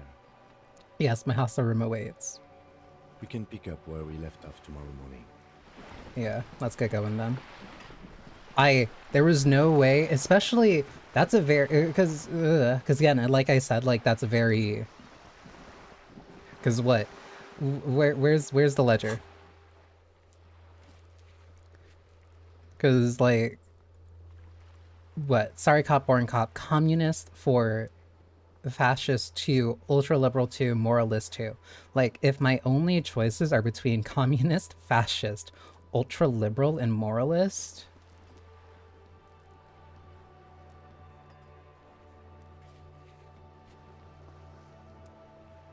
I'm just saying, communist has 4. That's like the only... That's kinda... And the fact that Joyce even called me out of saying, you're a very left-leaning man, and I'm like, huh? You got that read very... You were very, very assured in that read.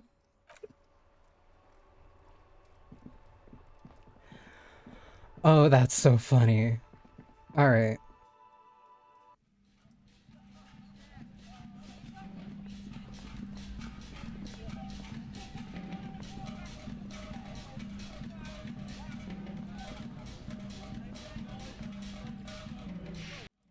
What an incredible game. Hmm? You should pick that fat, juicy cigarette butt from the tray, light it up, and smoke the living shit out of it. Nah. Wow, that is a very... That is literally just like what an intrusive thought is. This is the door to the room you redecorated. Good night, Lieutenant. Just a moment.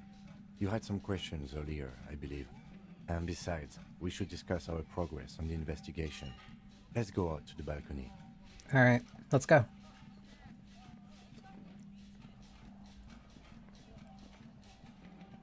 The air outside is brisk. The lieutenant is silent for a moment. He listens to the traffic hum. Then... Where shall we begin? We should talk about the investigation, first and foremost. But I also remember you wanting to discuss the RCM? He lights a cigarette. I didn't know you smoked, Kim. I have a cigarette every night when I go over my notes. It's something of a ritual. Oh man, he looks so devastatingly cool with that cigarette. I am... How did you get so cool, Kim? You mean this? This isn't cool. It's an unnecessary trial of will and unhealthy. He flicks the ash. Keeping the habit within the parameters he's given himself takes a lot of focus. It would be easier to simply quit. Alright then, the debrief. Yes. It's been a long and eventful day. How do you think today went? Well, we inspected the victim's body, so that's good. It was not easily approachable in that state, but we did it. Hang on, the music's like a little loud. Can I... Because I want to hear what Kim says. Our inspection was also very thorough, and we've already started following up on leads. The body is still hanging from that tree, which is unfortunate. And there's still much to do at the crime scene.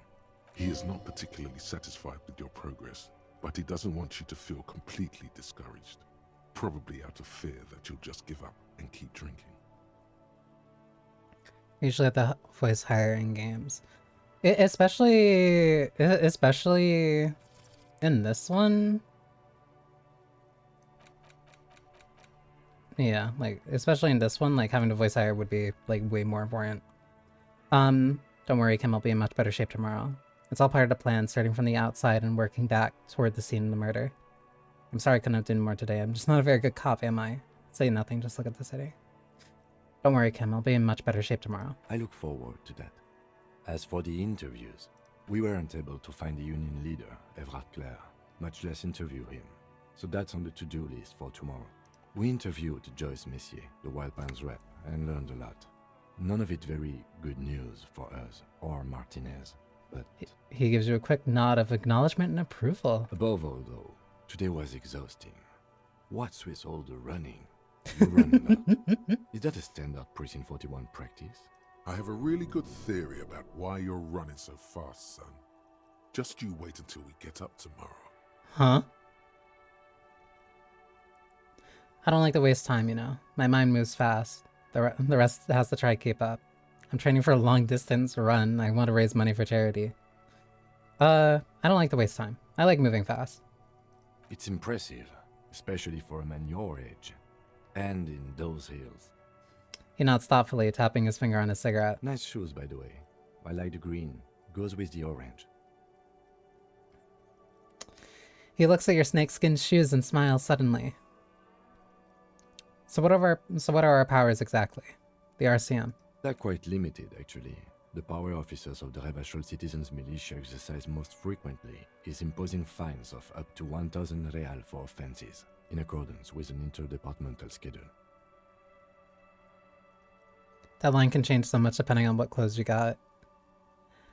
I think that was when he told me, in my first playthrough of like, hey, you missed your shoe here.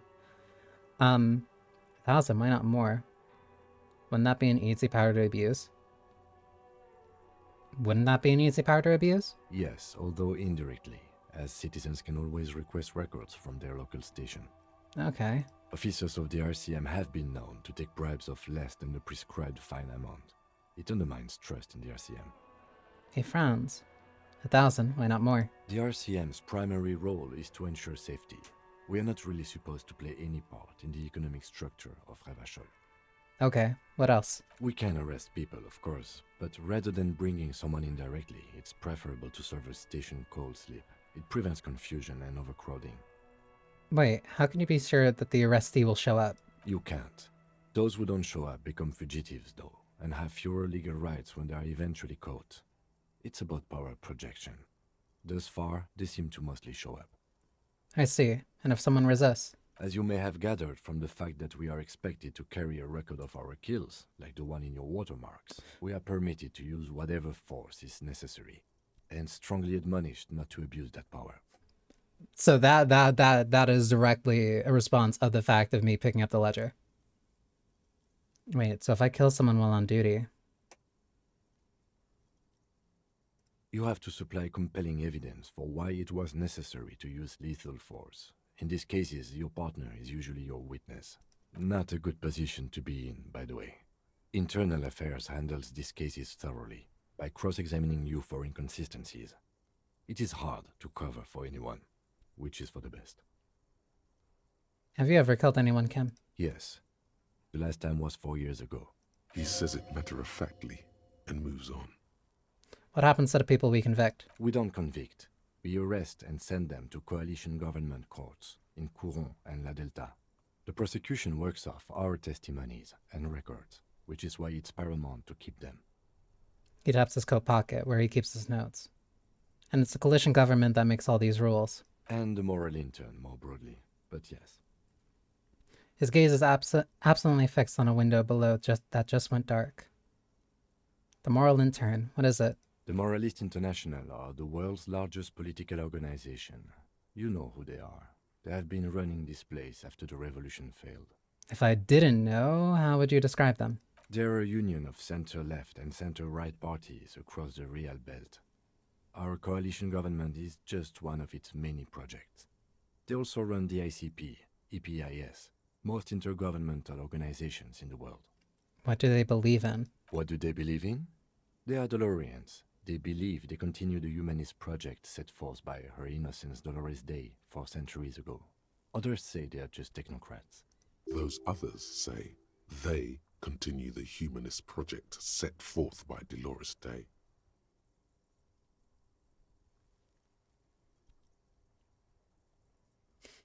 Those others say they.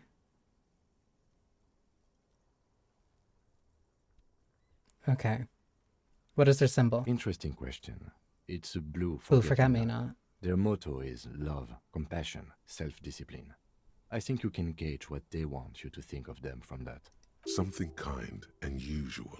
Something almost self-explanatory. Something ominous. Something even a little feminine. But in a strict manner.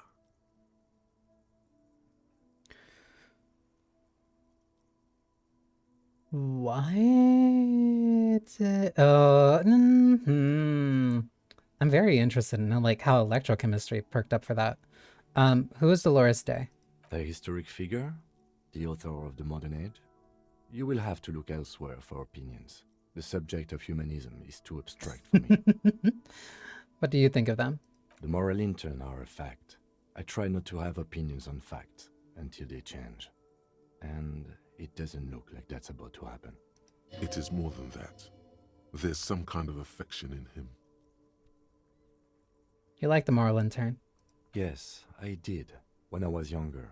In my 20s, I considered myself a moralist. A blue forget-me-not, a piece of the sky. They're not all that bad.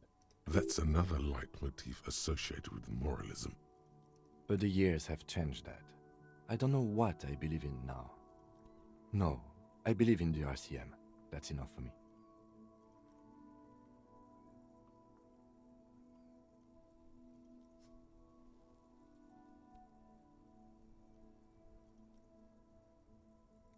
I love like these little snapshots of Kim, like the little peeks that you get to see behind the mask. I have an opinion on the moral intern. Do you? Kim is so centrist, he's fence-sitting about fence-sitting. He seems very pushed and pulled by the times. Like, he very clearly has strong opinions, but I don't even think he's fully, I want to say, sure about where to commit for them. He wants to try to focus on something that's very concrete, but it's very difficult for him. That like constant push and pull, which is symbolized by his smoking. He doesn't want to do it. He doesn't like doing it, but it's something that he's just kind of in the habit of doing. Things are bad out there. Point to the city. We need them here, giving us the right to police Revachol. They've done an awful job here. Have you seen the place? This isn't humanism. We are stooges of the world's biggest bourgeois organization protecting bourgeois rights. Mutter silently. Oh, not that one. On second thought, I don't have an opinion. Forget about it. Yeah, no, not 4.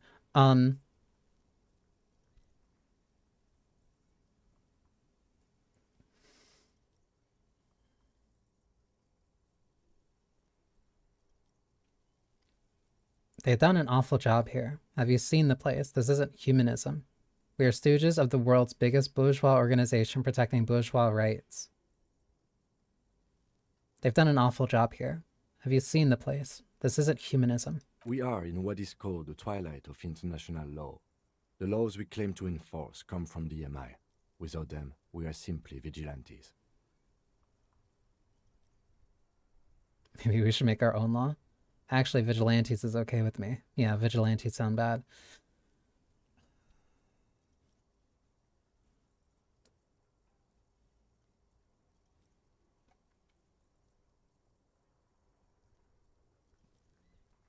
Maybe we should make our own law?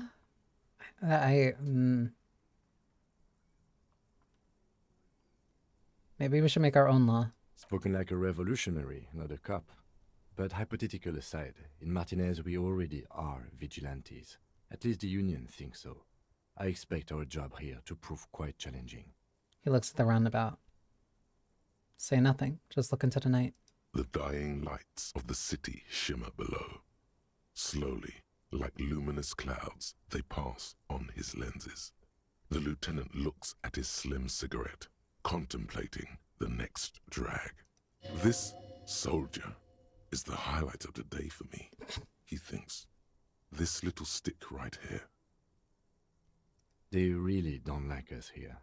And the mouth on that kid, Kuno. It's different inland, in Jamrock and the GRIH. He pulls on his cigarette. Why are they like this?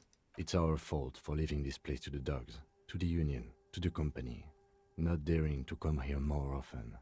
It's like I told you, this place is an orphan, fallen between the cracks.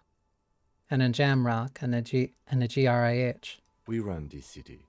West of the river is RCM land. He looks at the dark silhouette of the equestrian monument cutting into the night sky. It's incredibly hard. Human beings are... But we are in control, and it's worth it. The organization works. Our systems work. If they didn't, the city would disintegrate. I hope our investigation will help improve the situation here. At least do some good. We won't change anything here. Probably not. Anyway, positive change happens slowly. We never really get to see the impact of our actions. Thank you for this. Yeah, it's getting very cold now. Let's go. He puts out the stub of his cigarette and looks to the door.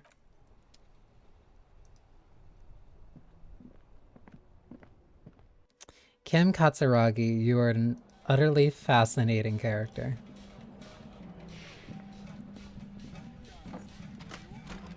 See you in the morning.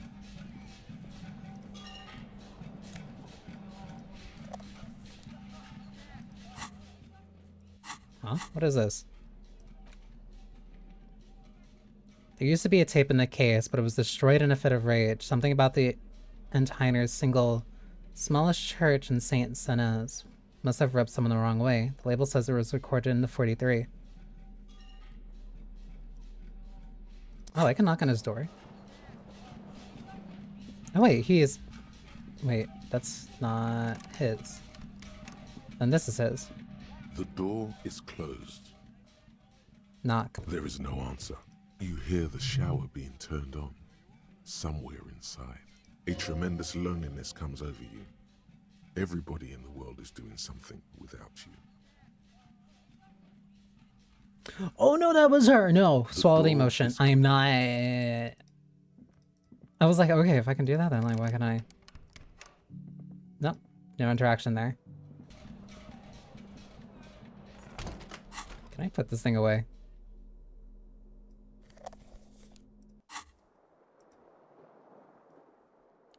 Inland Empire is just like very interesting to say the least.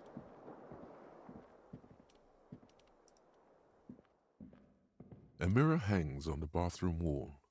In it, your face, adorned with the expression. Use your chain cutters to fix the faucet. Wait, do I have chain cutters? I do have chain cutters.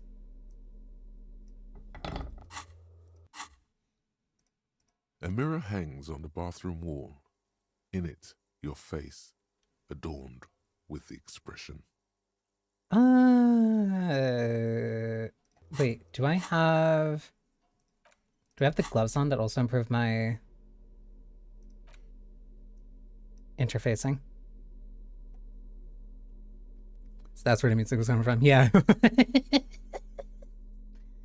Yeah, I had that thing on like the entire time. A mirror hangs on the bathroom wall.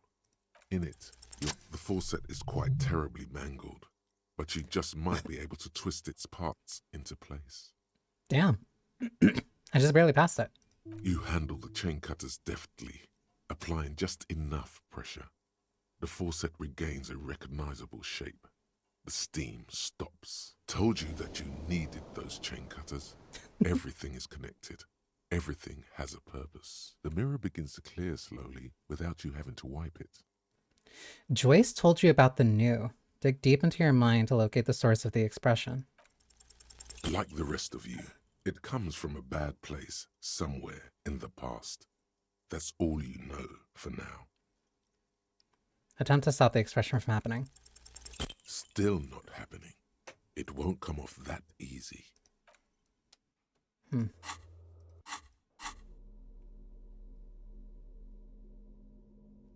I thought I put these on. Oh, okay. I guess I did.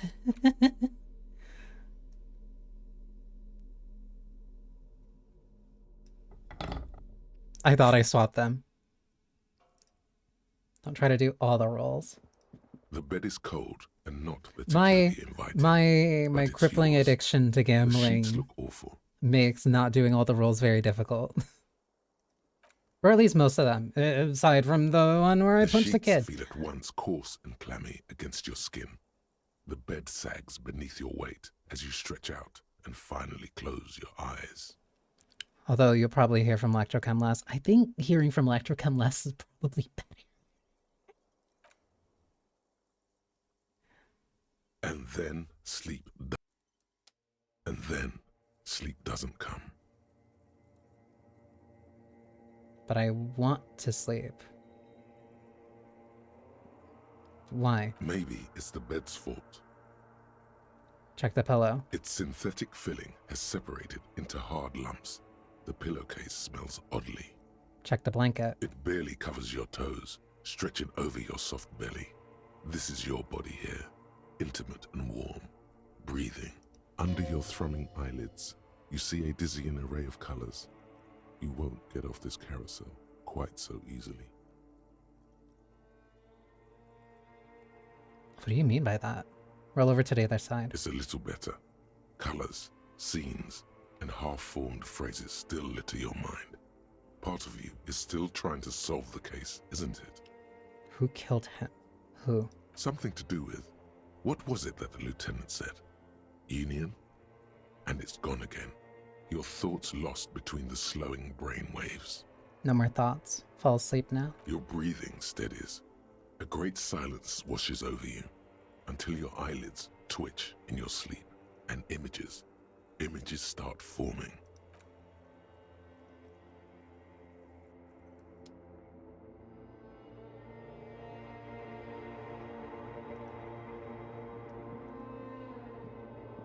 Interesting that I can still have this here.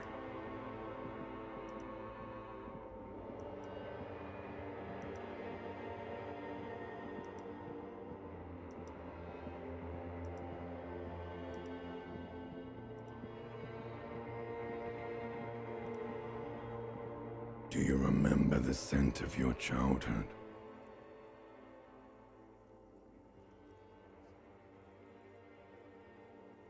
What is this?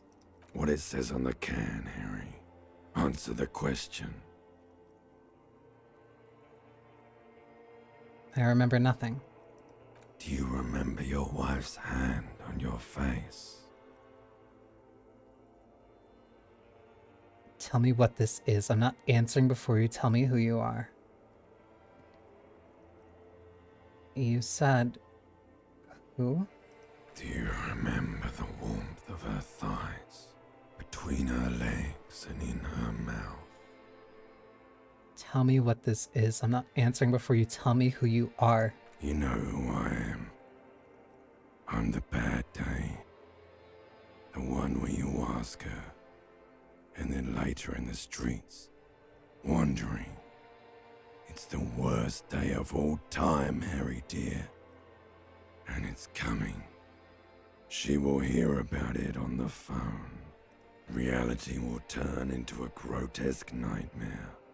This will be the last thing you did to her. Tell me, Do you remember the love of your life? I left. I was left. That's right, funky baby.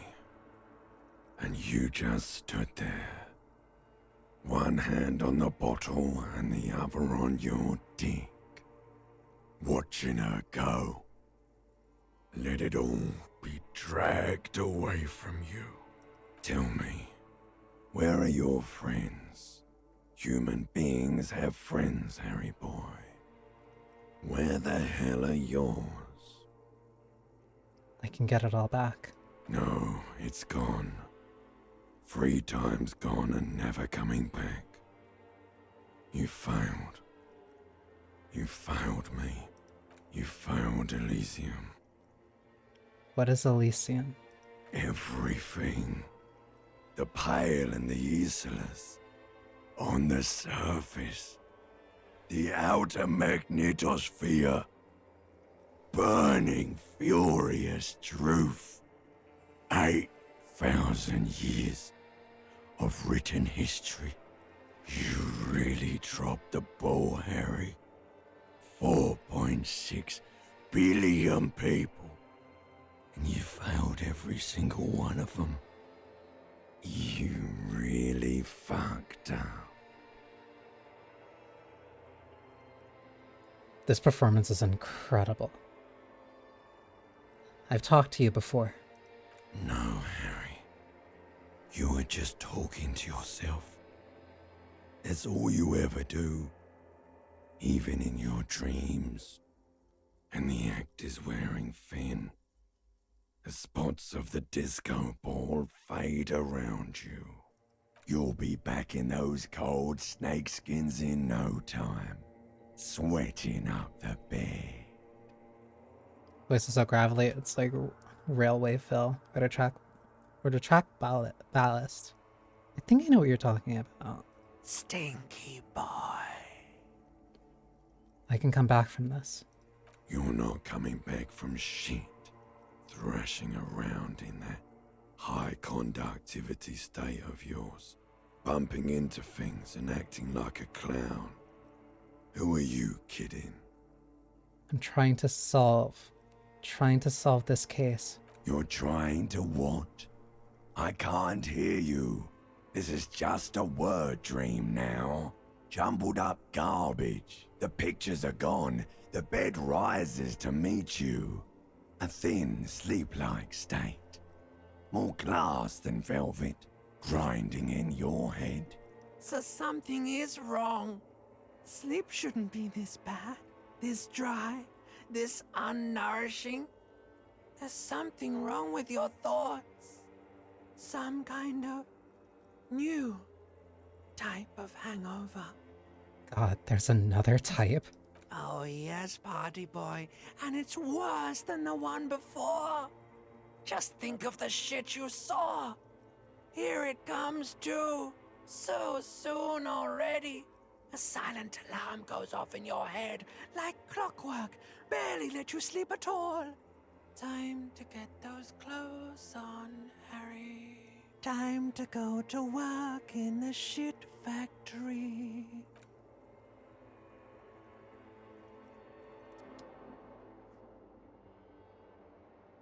Ugh.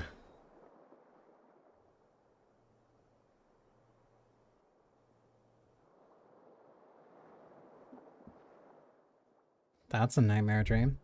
Good going, buddy. What? Oh my god, what the hell was that? I had just the most beautiful dream, uplifting, rejuvenating. Is that how it's going to be now when I close my eyes?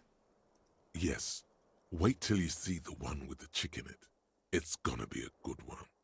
You feel even worse this morning than you did last night. What chick? You don't know? You don't know? Some broad that messed you up. It'll come to you. It always does. What the hell is going on with me? You mean, why are you so tired? Too tired and down to even think? It is worrying, isn't it? You can't be a detective like this. Detectives need to be able to think.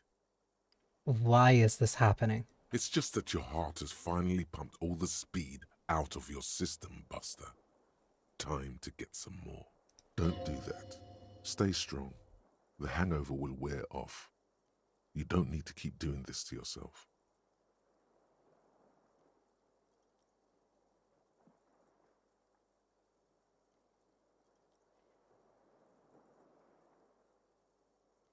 Wait, what is speed? Speed is a potent central nervous system stimulant. It kept you propped up all day yesterday, despite your debilitating hangover. How else did you think you even got up from this floor? What? You got up from this floor because of a holy vow you made 16 years ago. With me. To wake up exactly 7:30 every morning until the day you die. Volition really keeping it down. Don't be silly. There was no vow. You were high on speed. That was the only reason you got up. You can't detect without it. It's that simple. No, I can take this. I'm not going to go looking for speed. Are you sure? Ready to live as this pathetic shell of yourself for days? Basically, a week? Let's be honest, 2 weeks. Maybe 3. You won't make it. Half the town will be dead by then. You will be fired. That's a lie. I can do this without the speed. Half the town won't be dead. Hi, Ash. I hope you're doing well. Suit yourself, slow, sad shell man. See how you do without your spark. So, electrochemistry is saying that I was basically on speed literally all day yesterday. Like, that's not true. It's like, is it? Bit tired of vibing. I am doing well. I am finally, you didn't take speed, but you did the night before, so it was still in the system.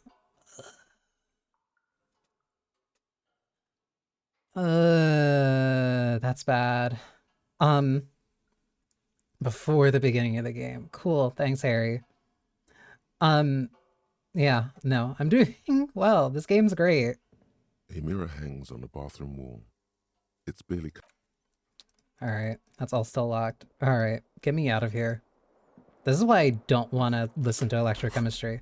Actually, yeah, let me... Really start you off like that in the game, huh? Yep. Yep. This game is very... It's rough, I'll say. That's Kim's door. I'm assuming Kim is basically still waking up.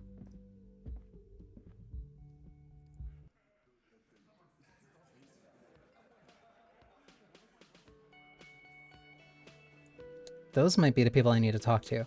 This was the point where like I stopped, where like I did not come back after waking up in the morning. Hi, Kim. Morning. He gives you a quick nod. Looks like we can get to work at once. The Union muscle turned up. They look rowdy. We should talk to them. Why do we need to talk to them? What do you mean rowdy? Are these the men Gart told us about yesterday? Gart told us about yesterday. I completely forgot. Sorry, I had a rough night's sleep. It's them by the looks of it. Loud and nasty, just like the manager said. Nothing wrong with lurking. Thank you for coming by, Ash. I'm very, very lurker friendly. That's kind of like entirely why I have the subtitles.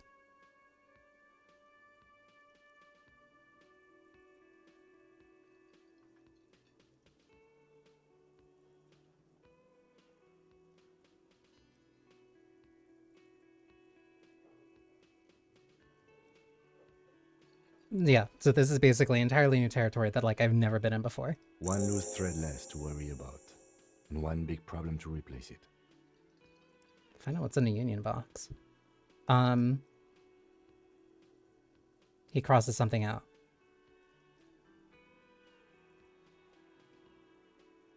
Kim forgetting because he had a rough night's sleep? That's unexpected.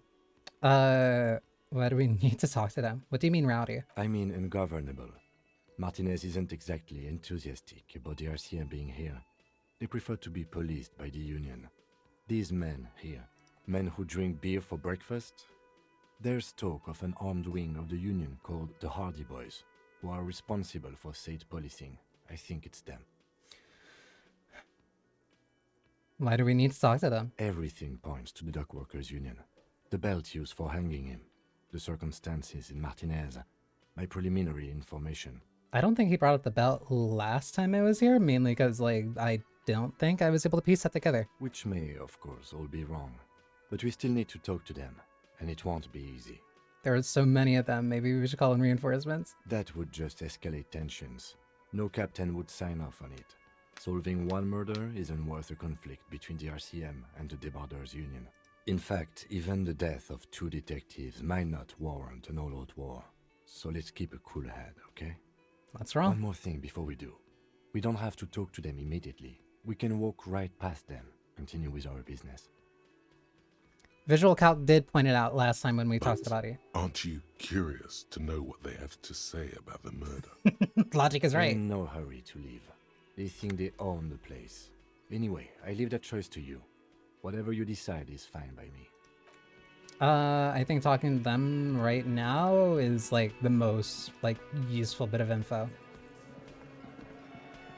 This is what I studied law for. Wait a minute, you studied law? Let me handle this. The woman said sit a crowd in a mess hall before turning to you. Detective skin color. I'm still black, as you can see. Do you have any more keen-eyed observations?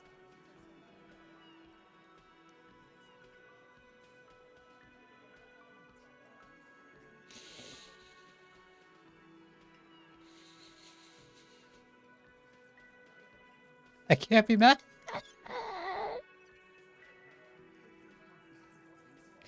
I can't be mad.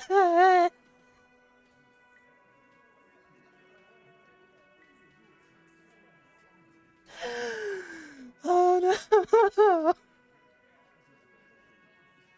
I just edited that clip too.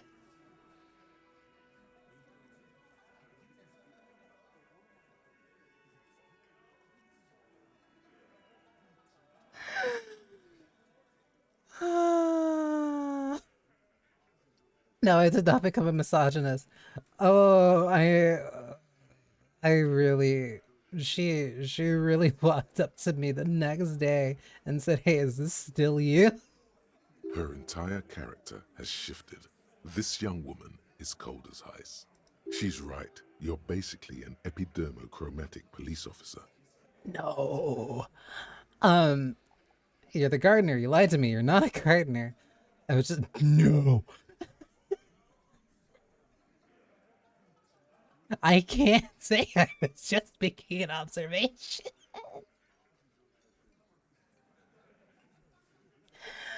You can't double down on saying something like that.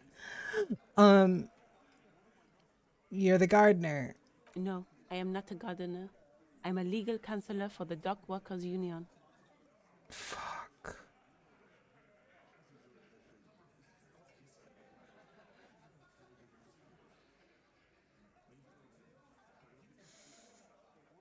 She's gonna rake me over the fucking coals. So let's get to it. You're looking for Titus Hardy? You think he has information that will help you? Maybe he does. She points to the man on her right. That's Titus. Talk to him. But know this. I'll be keeping an eye on you. No strong arming. Nothing official. The District of Martinez does not recognize your authority to make arrests. Okay, ad break started. Fuck. The fact she pulled that out so quick.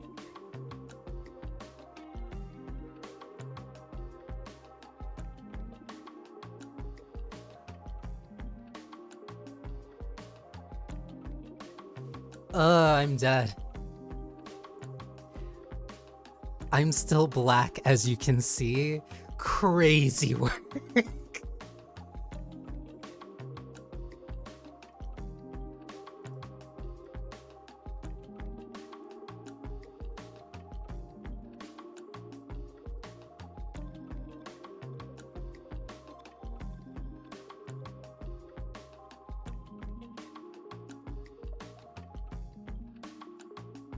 god.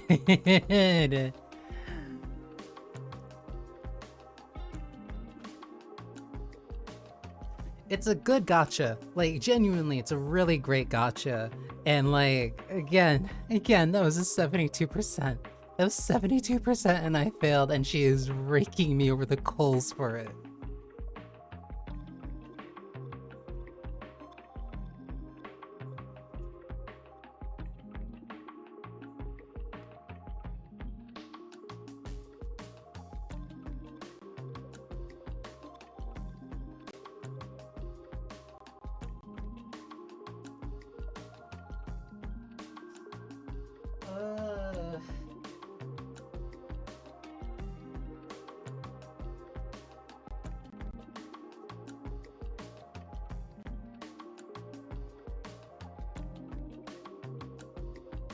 This game is great.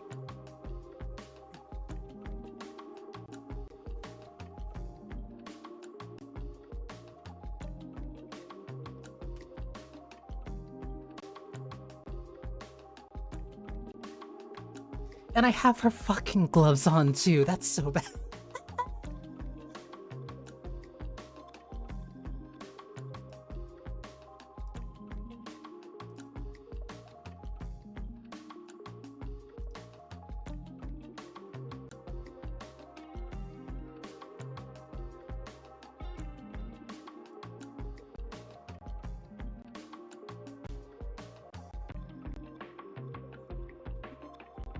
Ugh, okay.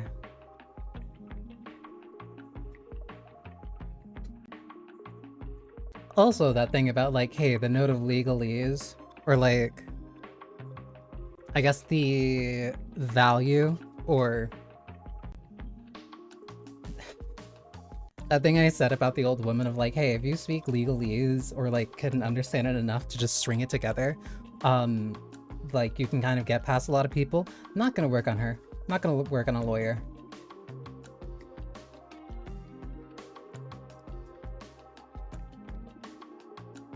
Like, she's probably the most capable of running.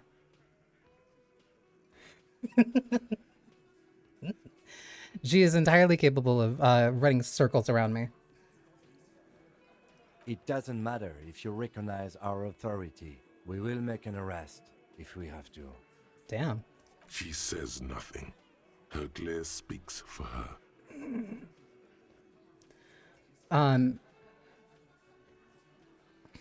What's your role in all this? Like I already told you, I'm a legal counselor. Do you have hearing problems? Damn. All right. What if I want? What are you going to do to me?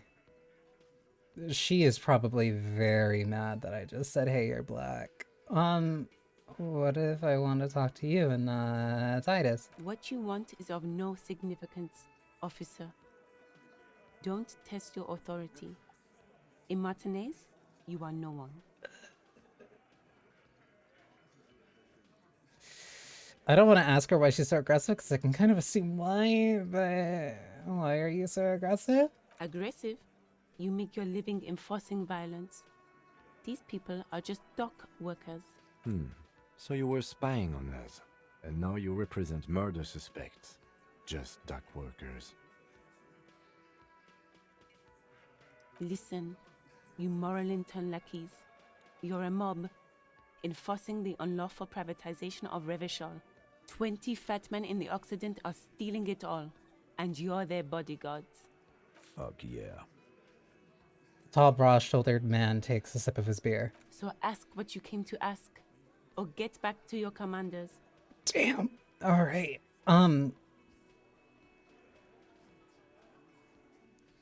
Oh, there's some really bad options in here. The world needs a financial buffer zone. No need to get emotional. Not clicking that. The privatization is not unlawful. It's cool and funny. Maybe you're just not historic individuals. Not hitting that either. I don't know where you heard that, but it's wrong. The RCM is principled and strong, unlike you social. Also not clicking that. I like that. Good start. Let's take it a step further. Armed uprising. What are Union's plans?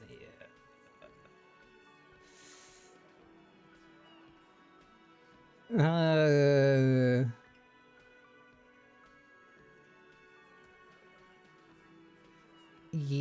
let's do that. Let's ask those questions. Let's. I should talk to Titus then.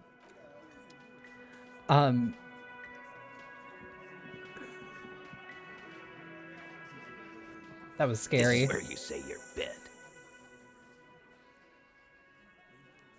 A broad-shouldered man points at you with a beer can. Detective. The lieutenant acknowledges you with a sharp note. He's leaving it to you.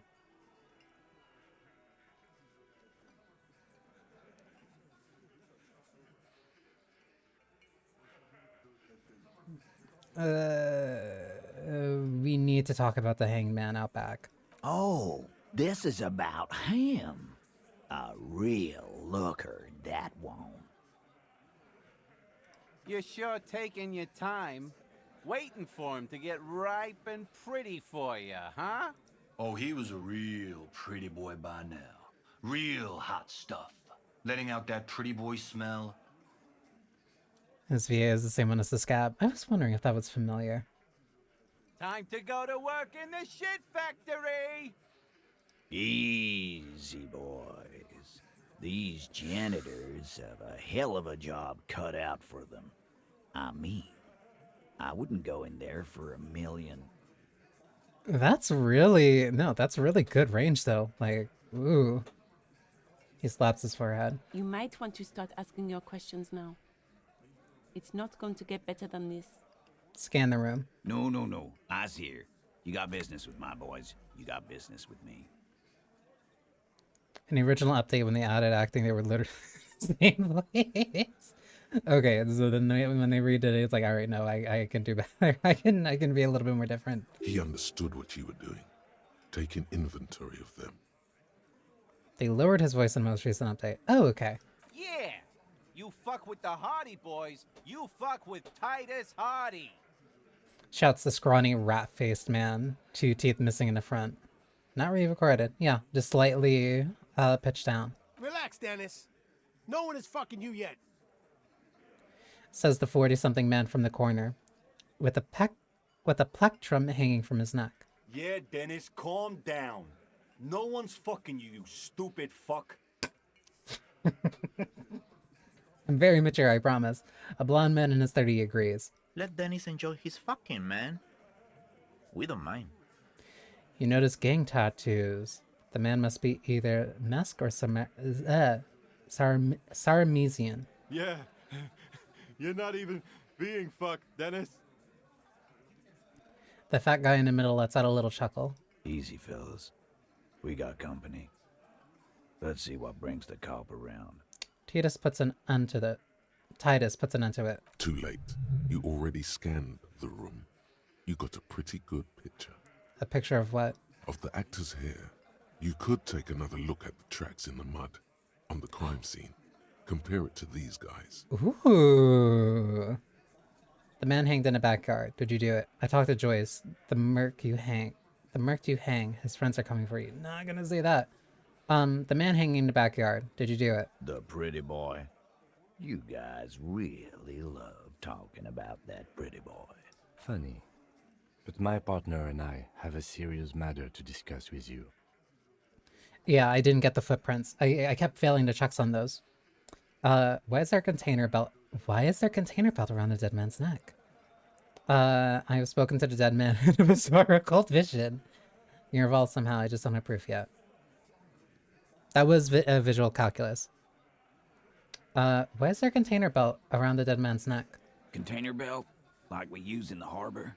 Yes. Why?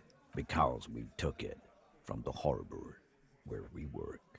Then we went out back and used it to hang him. We did this together. All of us. Until he was dead. That's why there's a container belt around his neck. Uh-huh. So you confessed to murder. Goddamn right. No. These 7 honest men have equally come forth. They told you what happened so that you don't waste any more of your time. All 7 together. They're diluting responsibility. It's an Anti-arrest tactic. Yeah.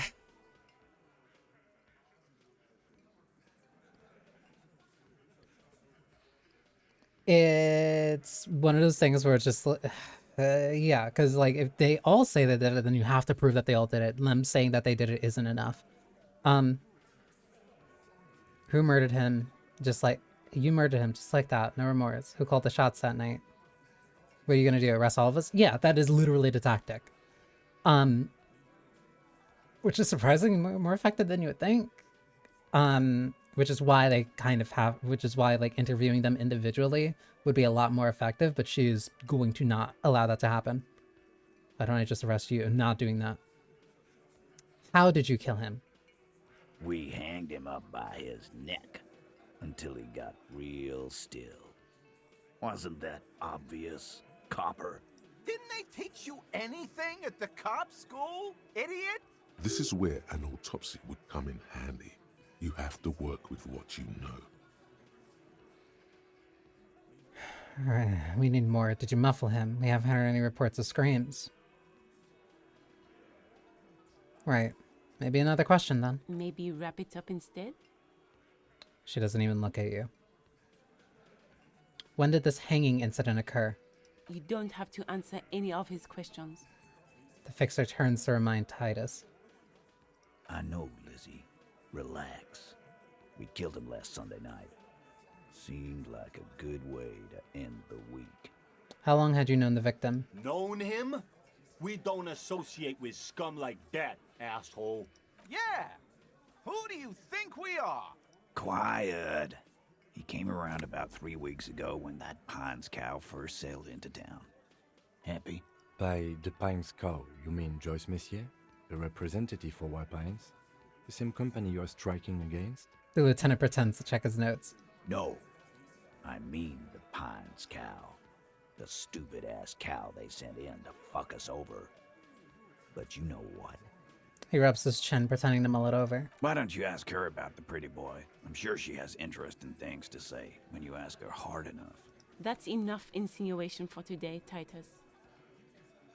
Officer, your interview is drawing to an end.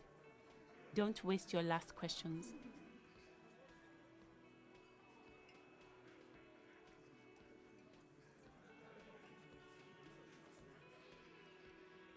Why did you kill him? Why? 'Cause he was worthless mercenary scum. And he stepped out alive in my town. So he was a mercenary. That's it. And he stepped out of line. He repeats, jaws clamped shut like a vice. What kind of mercenary? The kind that shows up when you start a strike. The experienced kind, too. Had Cohoy and Semenine written all over him. Ex-Oranese Special Forces. A live grenade. Right here in our bar. This one has a special gripe with him coming here. I can't prove it, but I know he was sent by the Wild Pines. They hire merc shit like that. Story of every strike from here to Samara. Hold on. How do you even know he was in Special Forces? 'Cause one night, he walked straight up to the mic and said, I'm Oranese goddamn Special Forces, and I'm gonna fuck you all. Really? Yeah, really. Had a gin and tonic up there, sang some Oranese paratrooper song, and said he's gonna fuck everyone. We couldn't believe it either, but he fucking did, right there. Like some kind of animal. Sire, the tale is true. Sire, this tale is true. Why? Thanks, drama. Alright. This is a serious violation of the karaoke code. Okay, besides crimes against karaoke, what did he actually do? Wrong. He harassed women, raped one, harassed workers, threatened to kill some as a warning.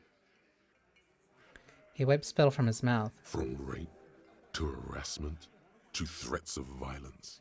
Why the strange de-escalation? Yeah. You would build up if you're trying to make somebody sound awful. Why would you build down like that? He regrets mentioning it. Hopes you didn't notice. I love rhetoric. To kill us all, if we don't open the gates, if we don't let the scabs in, if we don't bend over.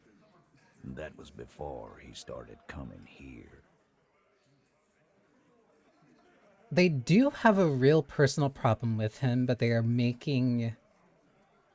They're making the case... They're trying to make him sound worse than how bad he already was.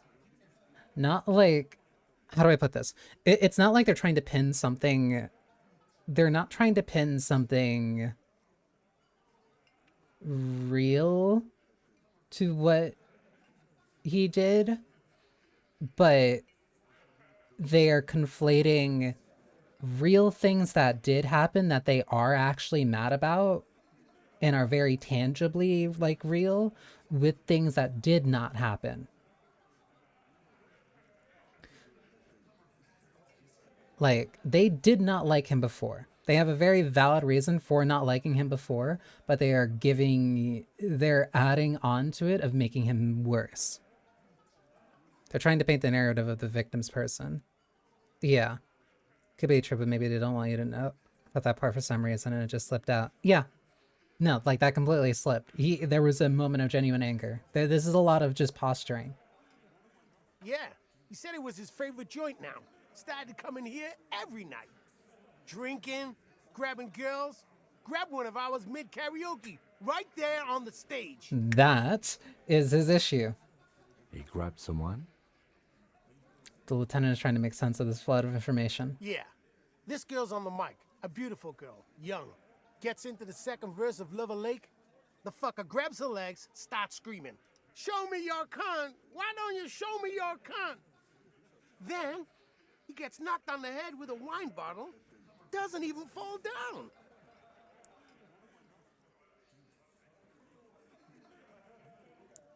Was this the same girl who was sexually assaulted? Aren't you fucking listening? My man is talking to you. He took care of it. They got the girl out before anything else could happen.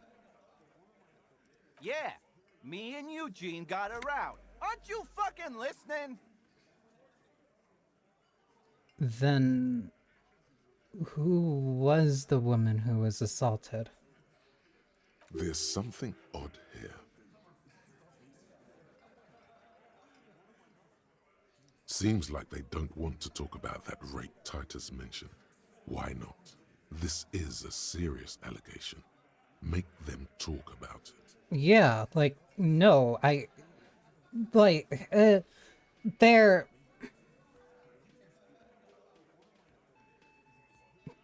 Okay, I'm gonna take a complete shot at the dark here. I am assuming that they did not get her out of it. Whatever happened, like, they're making up the tale and they're saying that they killed this guy kind of as to cover for their own, like, sense of failure. And, like, that sucks. Like, having something weigh on you like that is awful. Like, genuinely. Like, I can understand where their rage comes from, especially if they knew who that woman was. But, like, posturing like this and saying, like, yeah, no, we solved it, nothing bad actually happened. Because, like, we prevented it, we're big cool guys, but, like, we know that he still did that awful thing to her. Like, you're not helping here. You need to tell me what happened here. No, you're not getting the name. That's a Martinez matter, and I'm not discussing it with you clowns. You'd murder him just like that. No, we got the shots then.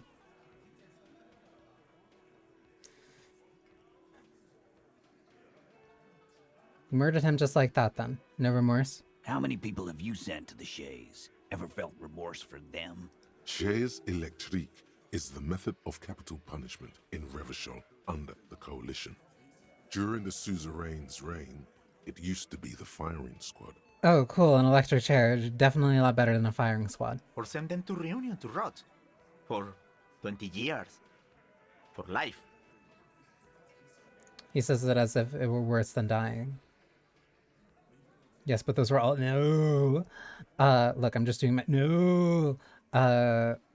What we do is different. We enforce the law. You just kill people. That's... Like, it's nothing. Honestly, I drink so much I can't really remember anyone I've played first. It's also really bad. And Reunion, what's that? The River Esperance Correctional Facility, a military prison run by the Coalition, dubbed Reunion by the inmates. The origin of the name is unknown. I'm not saying that they were all bad people. You cannot say scum of the earth. Look, I'm just doing my job. No. What we do is different. We enforce the law. You just kill people like it's nothing. Honestly, I drink so much I can't really remember anyone I sent behind bars. All of these are bad, but like 3 is the least awful. You just kill people like it's nothing. But you see, a lawman, is something people agree upon. And here in Martinez, we agreed that this man had to die. This isn't something he came up with on the spot. It's his standard reasoning, a product of many years of being Titus Hardy. Rhetoric is consistently hitting the challenging ones. There was no assault, but that night they treated us as if it were due to a mob mentality escalating incident. High emotions and use such as fit and murder. I think with the way that it slipped, and again the structuring of how it was before, like there was a sexual assault. Like I am 100% convinced that that is real, but they are very tight-lipped about it. They are very tight-lipped about it. They are very sensitive about it, and I can understand why. But I really need them to, like, I really need them to talk about that.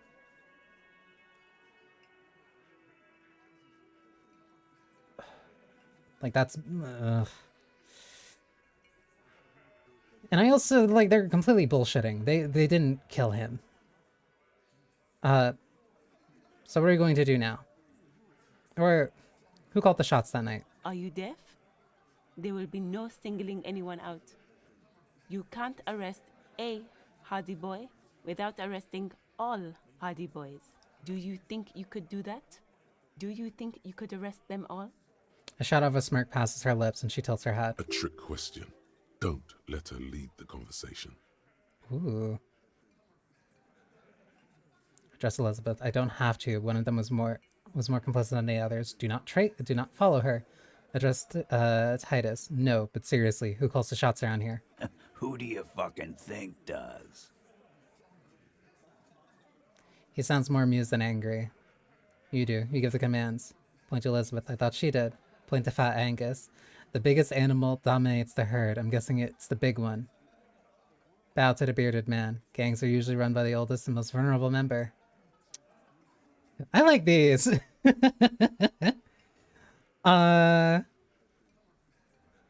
Between Fat Angus and bowing to the bearded man, like those are my 2 favorites. But Elizabeth also does. She also seems like maybe. Bow to the bearded man. Gangs are usually run by the oldest, most vulnerable member. The old man lets out an annoyed cough, then reaches into his pocket for another cigarette. Theo's a great guy. A great guy, but come on. Titus Hardy runs the Hardy Boys. That's why we're called the Hardy Boys, genius. I think you got your answer, Mr. Law. Yes, there are some administrative differences. But on that night, they all acted as one man.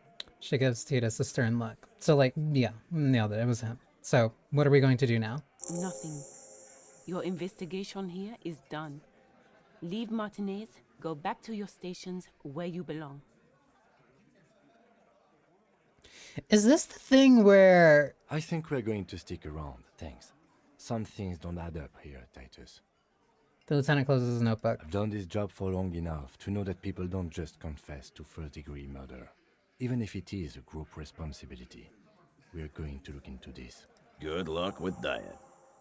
You've heard everything a rent-a-cop is gonna hear from us, real law officials.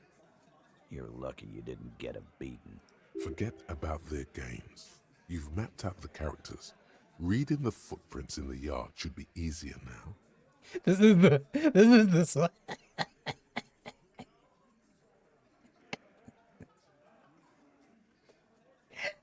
There's a few things that I know about this game, but I know that I think this is the one that leads to, yeah, I'm a cop. I'm a real cop. I'll show you, and then you fucking shoot yourself.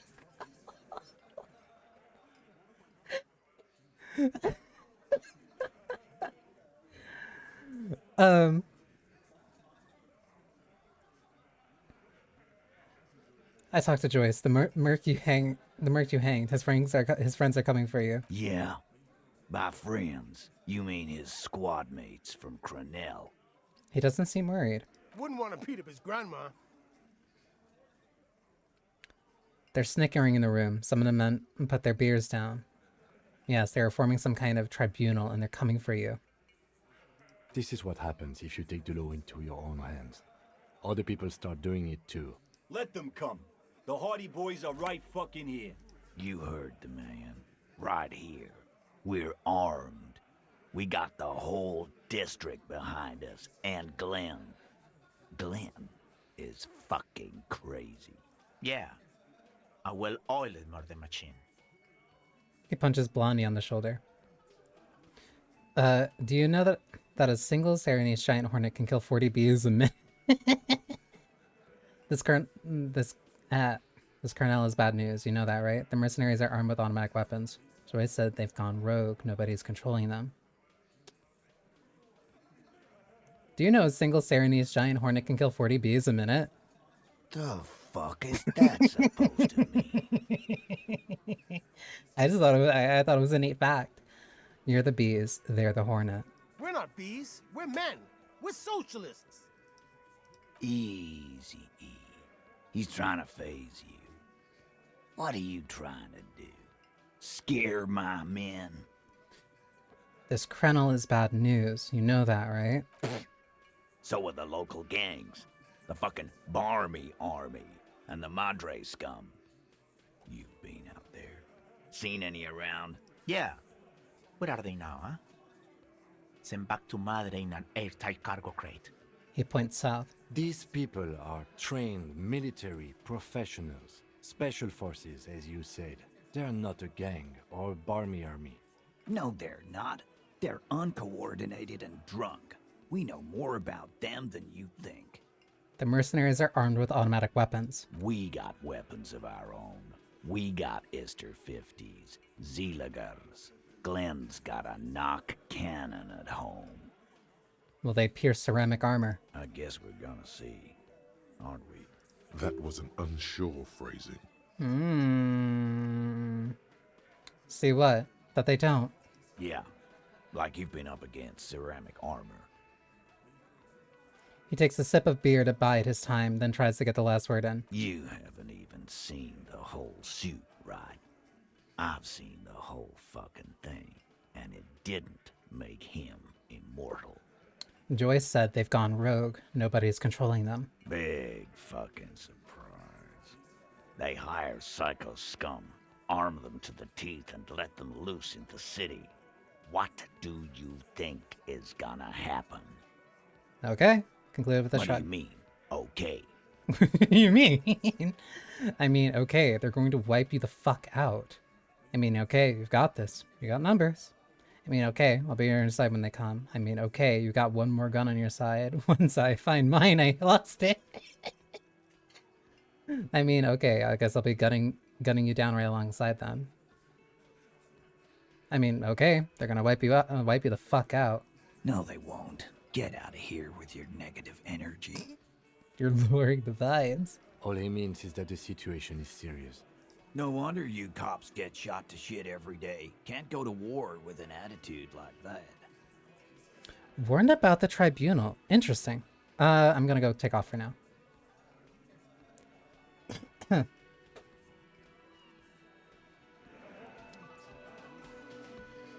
What is that? What's a bowl? They're spitting it, reeking of tobacco. I want to put that point into rhetoric so bad. I'm putting it in rhetoric. If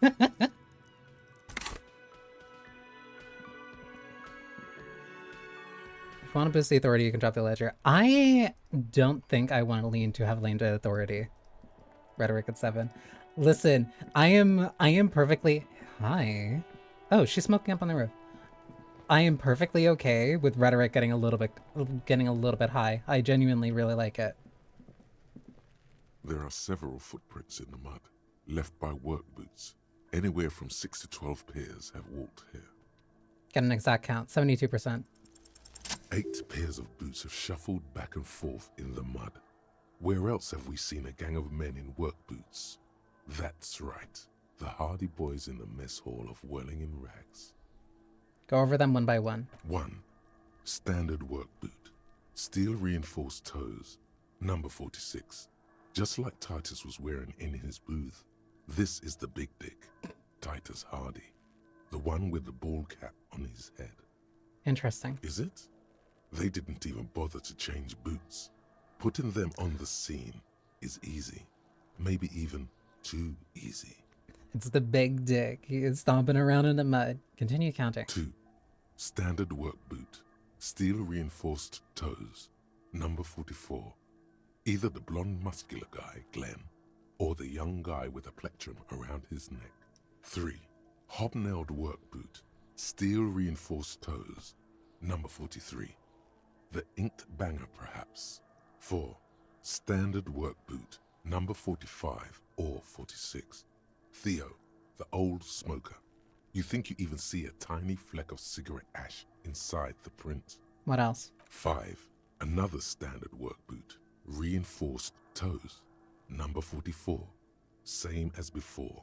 Either the musician, Eugene, or the muscle-bound blonde, Glenn. 6. Light as air. Same make of boot. But number 41. Small like a rat. Shanky. I should have gotten this earlier. Better late than never, detective. The whole world is dark and the tracks burn in it with strange beauty. Count the rest. 7. The glowing outline of a standard work boot. Number 46. The imprints are twice as deep as the others. The weight exceeds 200 kilograms. Fat Angus. Carrying something? And the last one. 8. Another standard work boot. Number 44. There's an aberration in the pattern of the sole. The right sole is smoother, more worn. Curious. A missing 8th Hardy Boy. 7 sets of tracks, right? The Hardy Boys were here. 8, actually.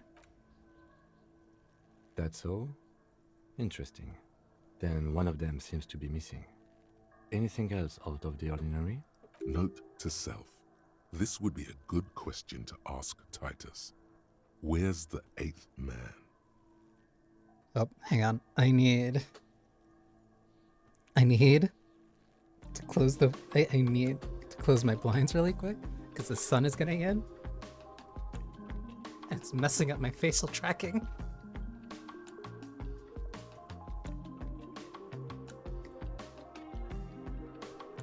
Because at a very specific angle, the light comes in and like hits the camera exactly on it, which makes it impossible for it to see my face.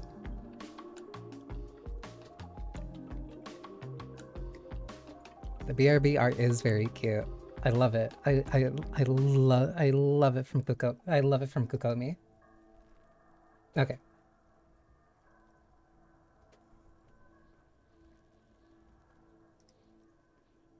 And I still want to get new art relatively soon, too. Okay. Point, light step, 41, number 1 shoe.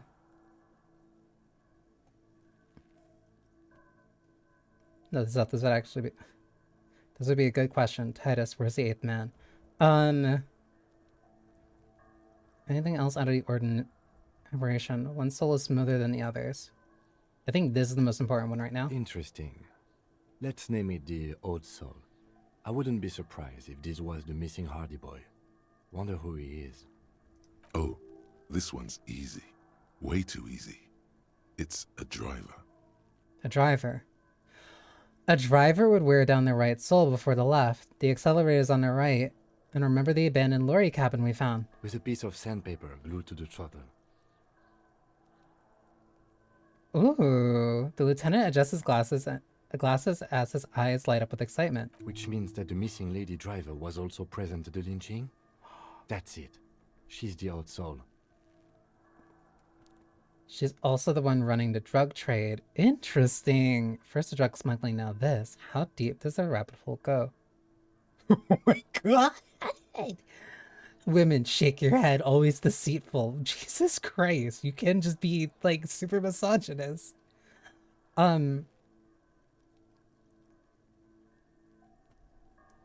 She's also the one running the drug trade. Interesting. Now we know who's the missing 8th person at the lynching. Do you think that Hardy and his boys could also be involved in the drug operation?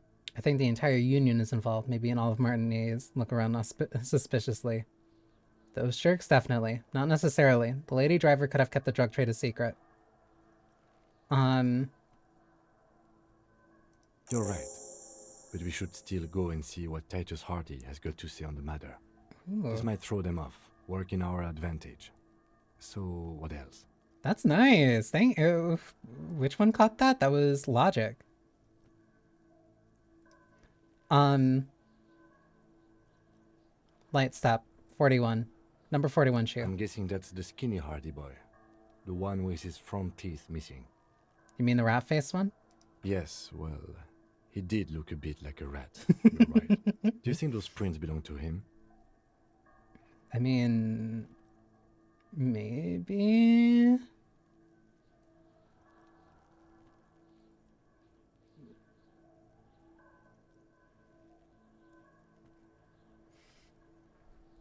The fact you looked into the lorry drivers earlier made that possible. Oh, then that saved me. I mean, it's probable. It could be him.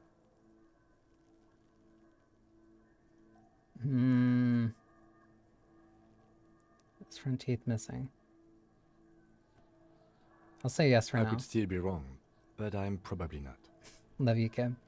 Heavy one, 200 kilogram imprint. 200? This could be the combined weight of two people, one carrying the other who's tied up. Let's say a heavily built worker carrying a similarly built armored man. Maybe it was the fat Hardy boy, the one sitting in the middle. He might be right. 200 kilograms of living weight is unlikely. You're right. The fat guy from the booth was carrying the victim. Maybe it was a giant. I could have been one extremely obese. You're right. The fat guy from the booth was carrying the victim. Possibly, yes. Which would explain how they killed him someplace else and then brought the body here. But why? You're thinking, why did they have to carry him? Yes, they could have used a makeshift stretcher or just march him up to the gallows. Maybe the victim refused to walk to his own lynching. Maybe the victim wasn't conscious.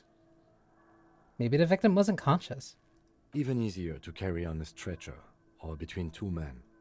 Anyway, it's for future consideration. What else can you see? How old do you think these tracks are? A week, maybe? 7 days would fit the time frame provided to us by the caller, who reported the hanging. That reminds me I need to also go get back to Kim's car and follow up with the call. It is not impossible. How do you know? I pulled last week's forecast for coastal Ravachol. 7 days below freezing. The day before, the day of his hanging, was the last warm day. Correct again. Sub-zero temperatures would preserve the tracks in a good state. The commotion here could have taken place a week ago. What do you think happened here? What do I think? A mob of people brought something heavy to the tree. One of them was carrying the victim. They shuffled around, especially under the tree. Then, after hoisting him up, they stood in a semicircle facing his direction. At first glance, this appears to be a lynching. Indeed. They all stood in a row here and looked at the tree. So far, so good. Only one thing missing. He looks at the tracks, face lighting up from the realization. Of course, there were 8 tracks. but there are only 7 Hardy Boys. Let him have his moment of joy. There's one pair missing from the Union box. The 8th pair. I'm going to say it was our old soul. So the odd soul was present at the lynching, but isn't in the mess hall right now. Yes. I doubt the Hardys are going to tell us much, but we should still confront them about the possible drug trade connection. We've been through all of it. All right.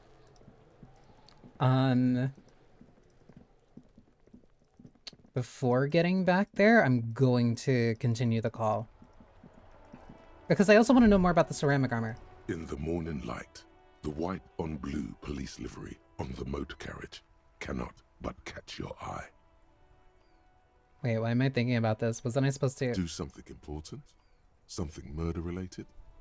There's always something important. Doesn't mean you can't take a moment to admire this piece of machinery. Interfacing's a gearhead. This is a Caprice Canema. Oh my god. The Caprice Motor Corp's follow-up to their highly successful workhorse, Caprice 40, and the answer to the Lum's racing breed, Ferv series. Thank you, Encyclopedia. With its air-cooled, rear-mounted 12-cylinder compression ignition engine, driving the rear wheels through a 4-speed manual gearbox, the Canema is able to reach 100 kilometers per hour in 13.5 seconds and go on to a top speed of 180 kilometers an hour. Turn your attention to the motor carriage itself. Even at a standstill, the unibody Caprice Canema looks sleek and dynamic. The cabin is tilted frontward to give it a more aggressive, hunched look. Someone has waxed it recently. That machine really puts the loco back in locomotion. Pointed vehicle, very cool. I don't like your machine, Lieutenant. It looks impractical. No, it's very cool. Mm-hmm. You want to take a closer look?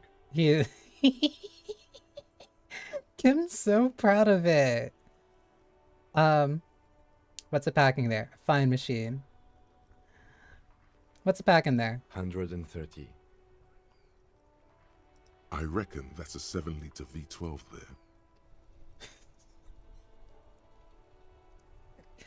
What the fuck is this? Let out a whistle, mama's serving some serious macaroni? I wanna give them the chance, because I do not care about the car. But Kim is very proud and cares about it. So I will take an interest because of Kim. That's what? Rub your chin. A 7-liter V12? 7.2. Supercharged. The lieutenant is trying to suppress a smug smile unsuccessfully. He's so happy. Saying these words brings him immense joy. Aww. A fine machine. Run your hand over the smooth metal surface. Yes. An extraordinary machine. There's gentleness in the lieutenant's voice as his eyes run over the vehicle's contours. It's nice and all, but why so modest? Put some zing into it. Flare it up. Slam it down. No. Okay. Enough about the details. Anything else? Let's move. That made Kim so happy. Inside, you see a set of steering levers, a radio microphone, a pull-out toolbox, and the soft glow of the fuel preheater gauge. This is Precinct 57. How may I assist you? I'm not gonna please connect me to Silver again now. I will do my best and enjoy the investigation. Have fun, wise. Have you heard back from the ICP about the serial numbers? Yes. The armor was produced by Fairweather in their facilities in Betancourt sur la Clé in 42. It was part of a special order for Corps de Pharmacie, a security firm contracted to protect the interests of Oranese pharmaceutical companies in the Semenine conflict. Wait. You're telling me a pharmaceutical company produced this?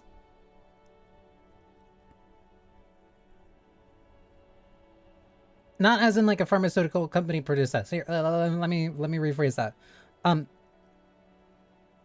A pharmaceutical company bought out a security firm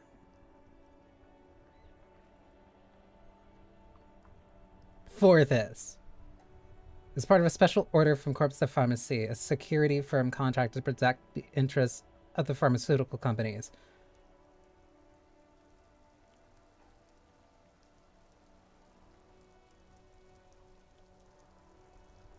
A pharmaceutical company paying for fucking... It's raining?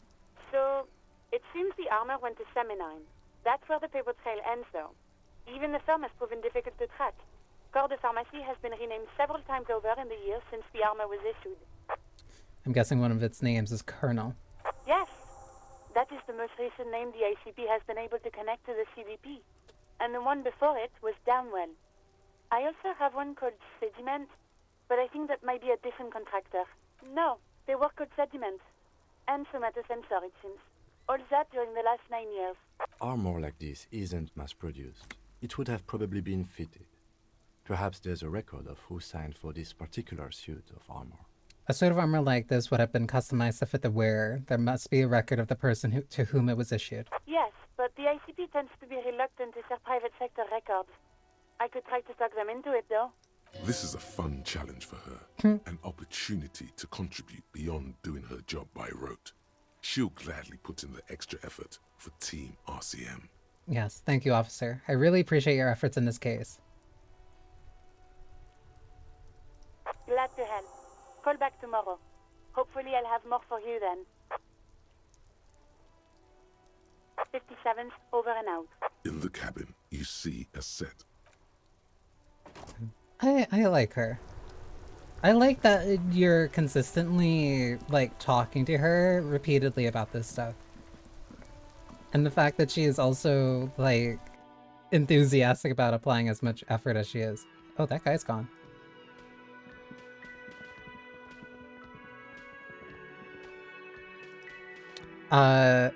It's fun having a spirit of corpus and empathy reveal extra stuff about people. It is. Like... especially empathy. I really like empathy. I think the first build that I tried to do was like more empathy focused, but I never really got that far. Looks like the circus left town, but the clowns are still here. That's pretty good. I want to talk about the hanging again. Again. Just get the dead guy's autograph, since you're his biggest fan. Good one, Titus. No more About fucking time. I found 8 sets of footprints, but there's only 7 of you. Where's the 8th Hardy Boy? What are you talking about, madman? There's no 8th Hardy Boy. There's 7 of us, and we're all here. He sizes you up. Or what? You want to be the 8th Hardy Boy? We ain't hiring. He shakes his head. Actually, boss, we've been talking, and we think she could maybe... Shut the fuck up, Glenn! I do the talking here. Now what the fuck do you want, cop? It has to be good, if he won't let you pursue it. Looks like the lieutenant thinks so too. So let me get this straight. There is an 8th Hardy Boy. It's a she, and you don't like us talking about her? Love you, Kim. That's right. We're not talking about this. This is a private Hardy Boys matter. Nothing to do with your shit. End. Points to the lieutenant. You're not cops here. Don't go digging around if you don't want a bullet in the back of your head. I'm watching you. Good. We are all watching each other. Officer, your question. The lieutenant adjusts his spectacles. There's no point in pushing it further, he thinks. This is already a victory. We'll learn more about this 8th Hardy sooner or later. Guess what? I've connected you to the local drug trade. Like hell you have. There is no local drug trade. This place is as clean as a rifle. Go back to Jamrock and ask the local junkies how clean your streets are in Precinct 41 Kilos. We'll do that. In the meantime, did you know that there's an abandoned lorry at the intersection that was used to move raw ingredients for drugs from Terminal B to Jamrock? The person driving it was present at the hanging. It was one of you. We've connected the footprint. Detective, do you want to deliver the coup de grâce?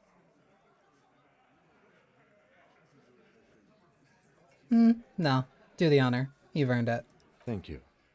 You're right, Titus. There is no local drug trade because it's all controlled by you. You're the drug trade. That's a mighty interesting theory. I guess that's what you would need to do, theoretically. A big, strong state-run monopoly would outcompete the runts on the street. Yeah, man. Theoretically, that's what you would do. To get rid of the gangs, the dealers, even some of the junkies.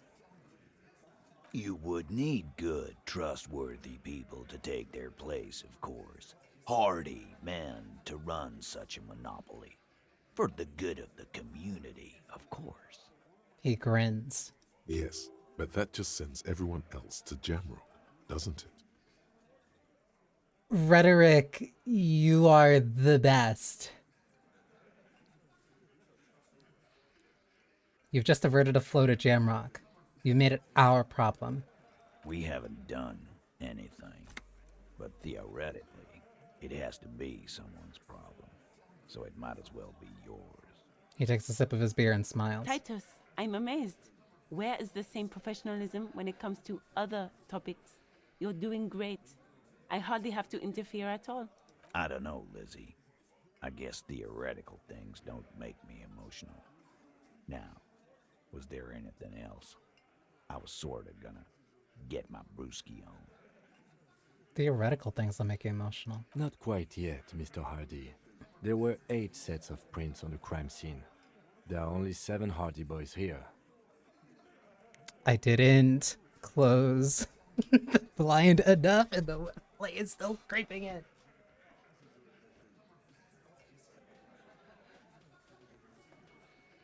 That is such a specific problem. That is so stupid.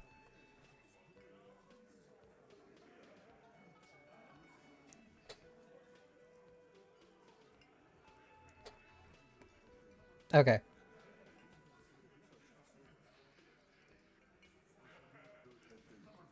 The 8th Hardy, the one who's missing. She runs the thing, right? My answer is fuck off.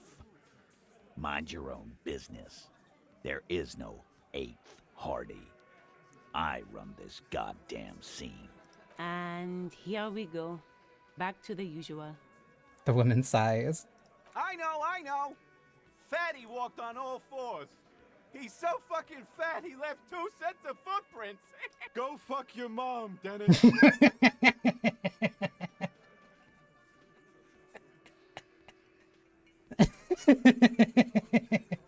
That's more like it, boys.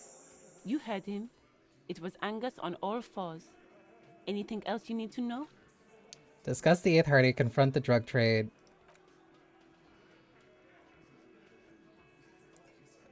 Okay, let me take the ledger off. I have nothing that will increase my authority.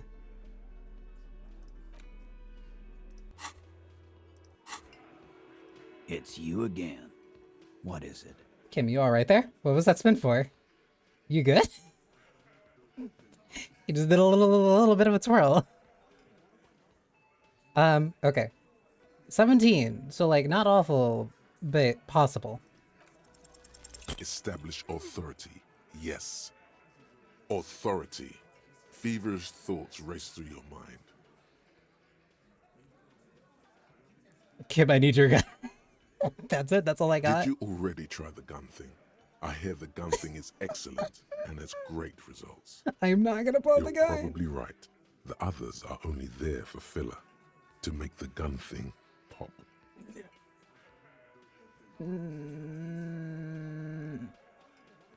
I don't want to do the gun thing.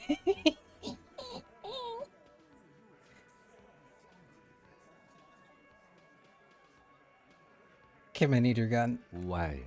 This is not what he thinks it is. This is a great idea. I'm afraid it's not what you think it is either. What? Who? Me? What is it? Yes. You. Stop talking out loud. You sound like you're unraveling.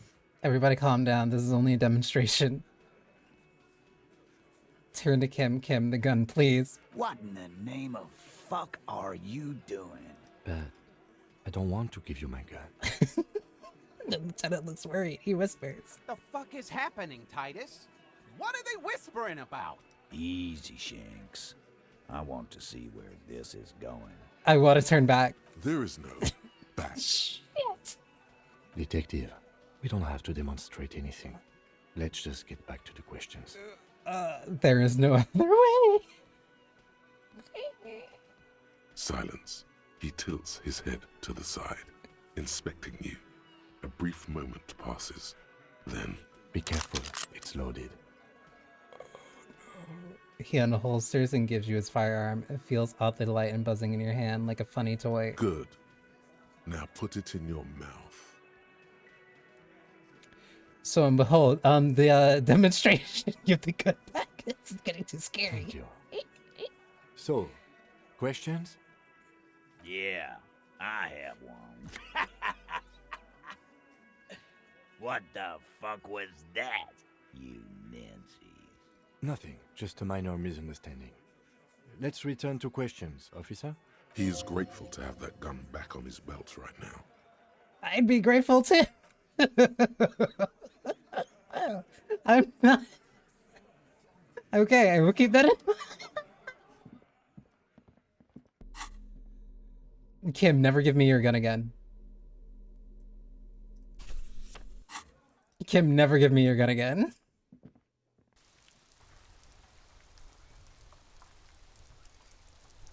Okay.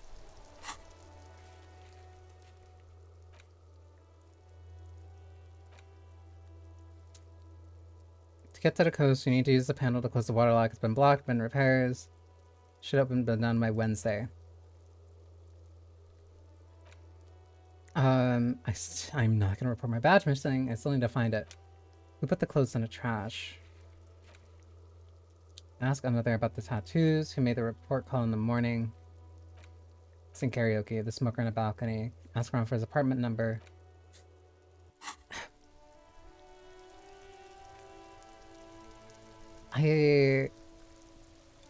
First off, I have to save to make sure that that doesn't happen again.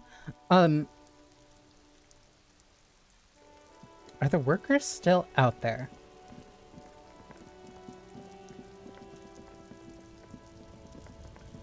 They are.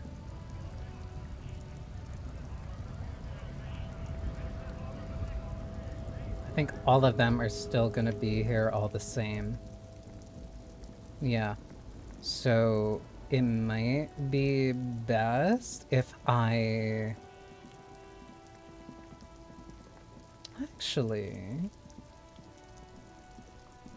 What if I ask you, my guy? Stuck in the rain in a traffic jam, man. What's on your mind? Do you know anything about the dead man? The one hanging behind the hostel there? He ain't one of us drivers. I know that. All accounted for. Otherwise, I haven't really asked about that. Been wasting time right here. Keep him busy. It's easy to see he's telling the truth. He's kept his nose out of the dark stuff. Busy? With what? Analyzing the fundamental structural and psychological conditions of being stranded in the midst of a sea of motor lorries and their sad, despondent chauffeurs. Inner conclusion? A sense of surprise there ain't more bodies hanging from more trees. That's all for now. So he's not gonna say much. I also don't want to talk to the racists, but I think talking to the smoker might be the best thing I can do. Because I really don't want to talk to the old man. Oh, that guy is also not here anymore. I don't want to talk to the old man. Oh, ads have started. Woo. Okay, ads have started, and there's also two things that are just like floating around my head. So let me BRB, and also let me double check on this window so that the light isn't gonna keep creeping in and messing up my tracking.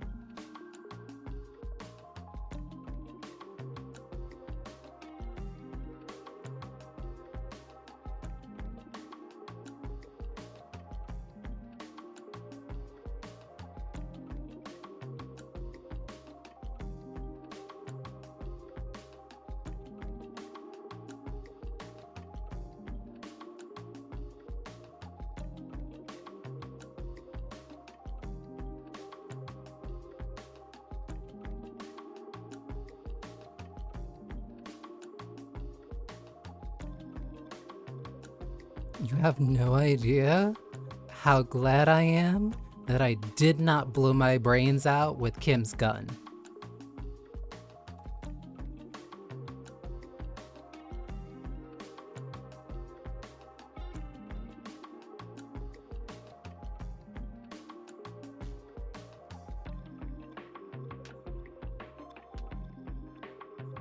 admittedly, would have been a little bit funny, but also would have been really bad for the investigation.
Okay.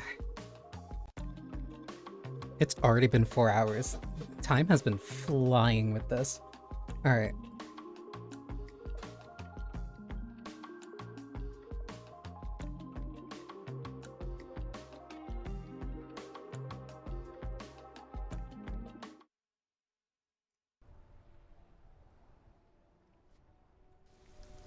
This is very likely also going to be another long stream, yes. Oh, did I miss the... Oh, because they're like over here. Maybe a sea monster did this to the plaza. The damage looks like it could have been caused by an earthquake. This is very likely going to be a long stream, because I wanted to...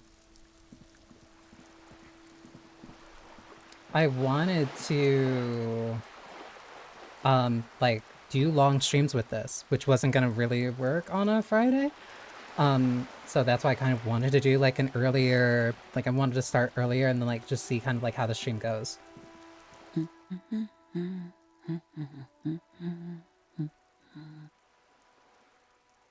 You see a sturdy woman humming to herself. She seems to be browsing books. A good one. Yes? Hello? She nods, her attention fully focused on reading. Who are you? Me? No one. I'm just a working class woman. She doesn't really want to be disturbed that much. If she's such a working class woman, why isn't she working? I'm just gonna... Shouldn't a working class woman be working? I'm not... The thank you logic, but just... This was a tremendously useful interlude. Thank you, kid. I'm not gonna bother her, and I'm not gonna ask her why she isn't working when, like, we know that there's a strike going on. So yeah, I think going to chase the lead about the smoker might actually be the most beneficial thing to do right now. Actually, hang on, is Shrey still here? Because I could ask her about the Hardy Boys. You're back. Good. What can I help you with? Not an umbrella, I hope. I don't need one myself, you see. I could use a code like that. The rain is freezing. Sadly, I need this one myself. It's hydrophobic, repels water, almost magically. The company makes them for offshore platform personnel. Very sturdy. What I can do for you is answer some questions. Nothing like talking to pass a rainy day. Of course, anything to help. I am sorry to have been the bearer of bad news. More lessons in basic reality? Glad to have been of assistance. No, nothing. I thought I could have gotten something more when it came to the... Or something maybe out of Hardy Boy. No, she wouldn't know much about that. She's only been here for 3 weeks. Presumably. Allegedly. Hi, ma'am. Give me a moment. An elderly woman is leaning on her broom, her knuckles white as bone. She seems to be having difficulty breathing. The cold never does any good for my bronchitis. Oh. She sneezes into a dirty handkerchief. First, I'm the policeman that asked you to open the door. Are you sure you don't want to see my badge? Are you alright? Should I call a doctor? I'm fine. Fine. Don't you worry about me. She starts coughing, red spots appearing on her cheeks. You're still worried. It's very worrying. Now, what do you want from me, policeman? She's the cleaning lady. She knows the floor plan and the residence. I'm looking for a young male in his mid-20s, dark hair, skinny build, a smoker on a balcony. Yes, yes. I know who you mean. The scrawny boy who's always smoking like the devil, right? She looks at the other end of the hallway. Somewhere in the building, a child starts crying. You hear a radio tuned to a talk show and someone taking a shower. What's he in trouble for? No trouble. I just want to talk to him. Do you know where he lives? Talk? The cleaning lady starts laughing, but it turns into a violent coughing spasm. She squeezes her broom, trying to catch her breath. What was so funny about that? He lives upstairs in room 28. Go to the balcony. It's one of those doors there. He's usually home in the evening. Thank you. We should go check out his apartment on the balcony. See if he's home. Which way is upstairs? Also, what is that?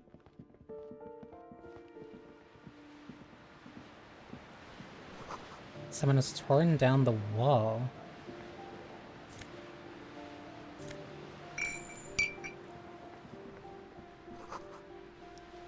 An old grocery list on a table and checks. There's nothing in here then. What's here then?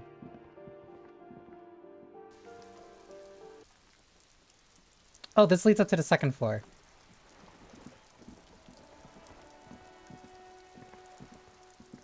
Ooh, the piggies have learned how to saunter up staircases. I didn't think you could do that with hooves. But here you are. That's right, we've evolved. Yeah, I can see that. Cool mutations. She crosses her arms. That smell coming from her paint bucket. It's not paint. It's heavy fuel oil. Is that heavy fuel oil? Red dyed heavy fuel oil, intended for exclusive use in government vehicles, to be precise. He says, studying the contents of Cindy's bucket. What did you think I was using? Aquarels? Sucked it out of a cop's fuel tank myself. Back in Jamrock. She really did it. She's proud of it too. Fumes are bad for you, okay? You better hand it over. That's some clever cultural commentary. You ain't seen nothing yet, Piggy Boo. What are you doing to the wall? Can't you tell?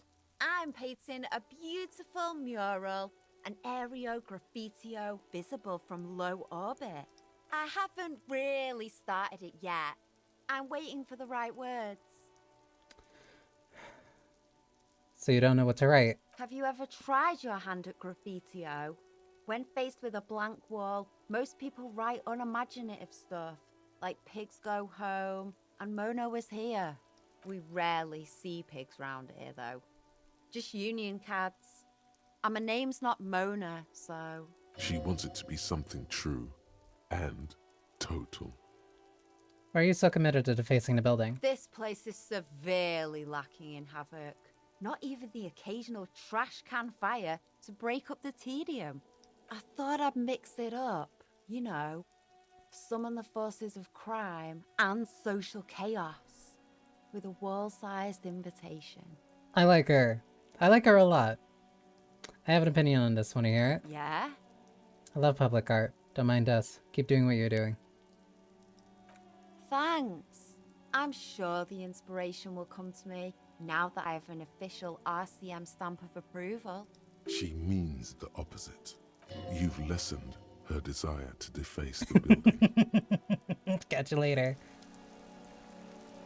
I like her. What's in the box?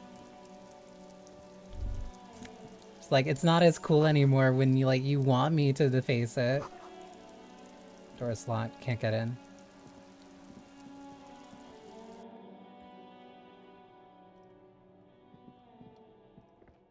What is... Ho la home labor genes. Electrochemistry -1 reaction speed. I'll take it, but I'm not using it. It is free pants. Hi, Jackie. What is this place? Someone's been sleeping here recently. Cindy. Enough coal to last for several winters. Smells of chemicals. So that's where Cindy's sleeping. Alright, let me go see if I can find the smoker. It would be this way. I think I also was in here once other time before.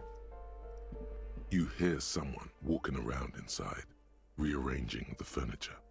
The number on the panel says 10. Cindy is cool. Smoker in a balcony is door 28, so I have to go upstairs. I don't want to just go on knocking like every single door. That'll take way too long. I get nothing done. Ooh. Flip up glasses. The audit tour. And this gives me +1 logic but -1 authority, so I do not mind that.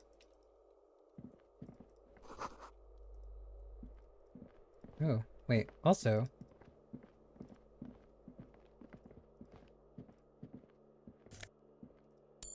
Why was there change? Why was there change in the shoes? Oh, there's a lot of change here. Boogie Street.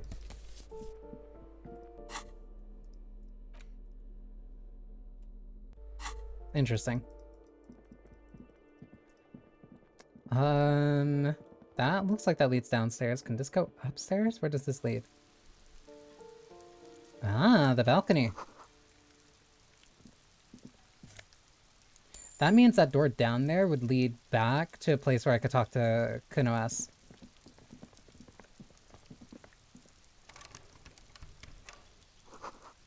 Just the door. This door is made of metal and appears to be reinforced. Someone here really values their security. Number 28. This is where the cleaning lady said the smoker on the balcony lives. Real RPG behavior right here. It happens. It happens. Let's see if anyone's home. Sometimes it breaks through. Jamais through finish, and then self-critique's probably gonna finish quick.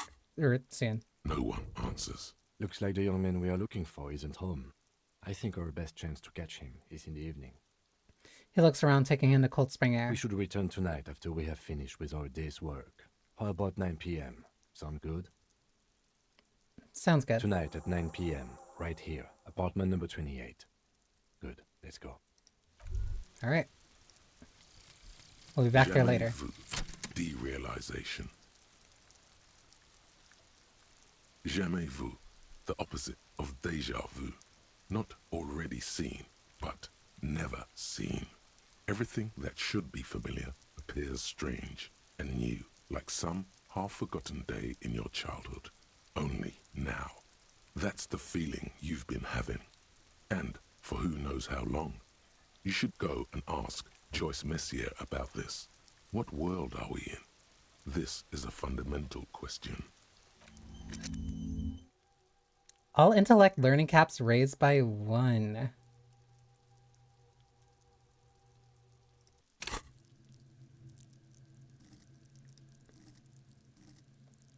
That means these can go really high. Can I walk around? How do I get over there? Either way. Let's see if I can bother Kuno-S.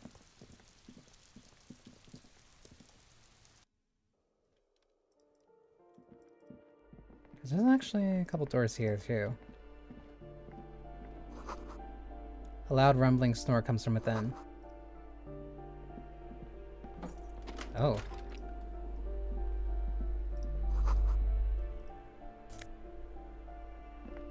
Magnesium. Commodore Red.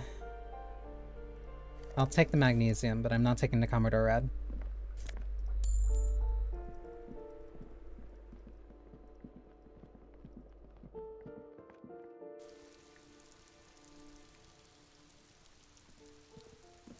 wait, I'm back here.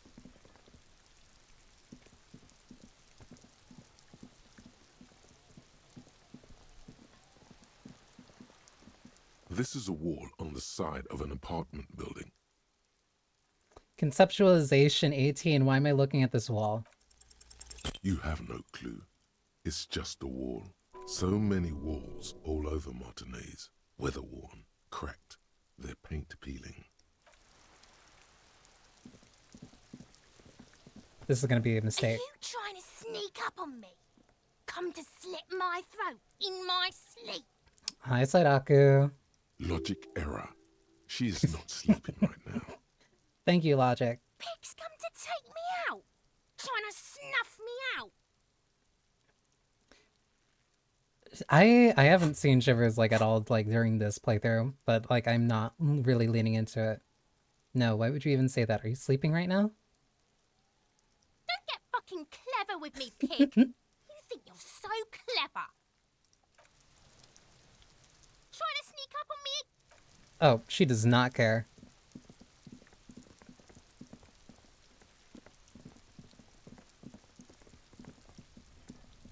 I've heard good things about Grand Budapest. Oh, I can't get in there.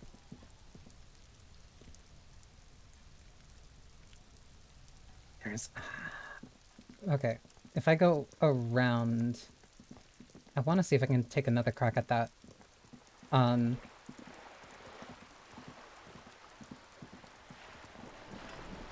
While I'm here, I might as well talk to Joyce.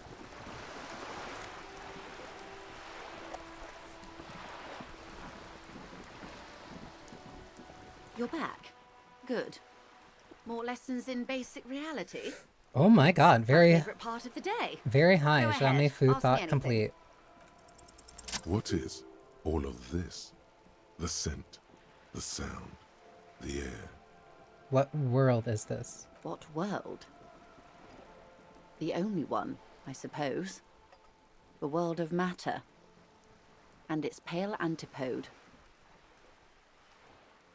The fading pearls of her eyes look at the sea. The camera of her mind glides over the surface of the water. What do you see? Great bodies of water. Forest-covered surfaces. Clusters of light where the cities lie. You've seen the montage. We all have. This world is enough. Enough. There is a term of endearment they coined for it, in the DeLorean century, when humanity was high on this world, discovering more and more of it, these archipelagos included. What is it? Elysium.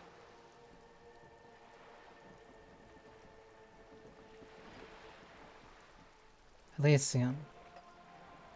The world needs a term of endearment. The world does not deserve a term of endearment.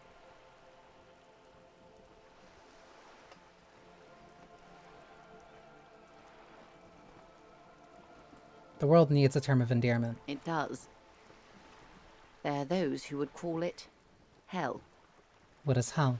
A term of hatred that originates, like many such things, with the Mesk petro-fascists.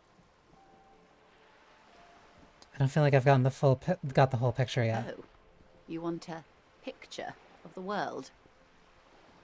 There is no complete set yet, dear. They're having some trouble reaching orbit. How come? Great things are difficult to achieve. For now, we're viewing the world from the inside, sideways. Inside, sideways. What shape is this world then? We used to think it was a sphere, but that is beginning to look less and less likely by the day. You wouldn't know it from the tabloids, but the ORG nations have been launching weather balloons into the lower ionosphere since the 30s. ORG, Occident Revachol Grad. There's a steadily increasing trickle of images. Between the big three scientific contributors, they're piecing together a dark grey corona. Dark grey corona? Yes. Pale covers 72% of the surface. There are grey flares and prominences, even arcs above entire isolas. The images are blurry, but if there was a sphere in there, it certainly looks like it fractured a long time ago. A cold fear seeps into you. The Pale.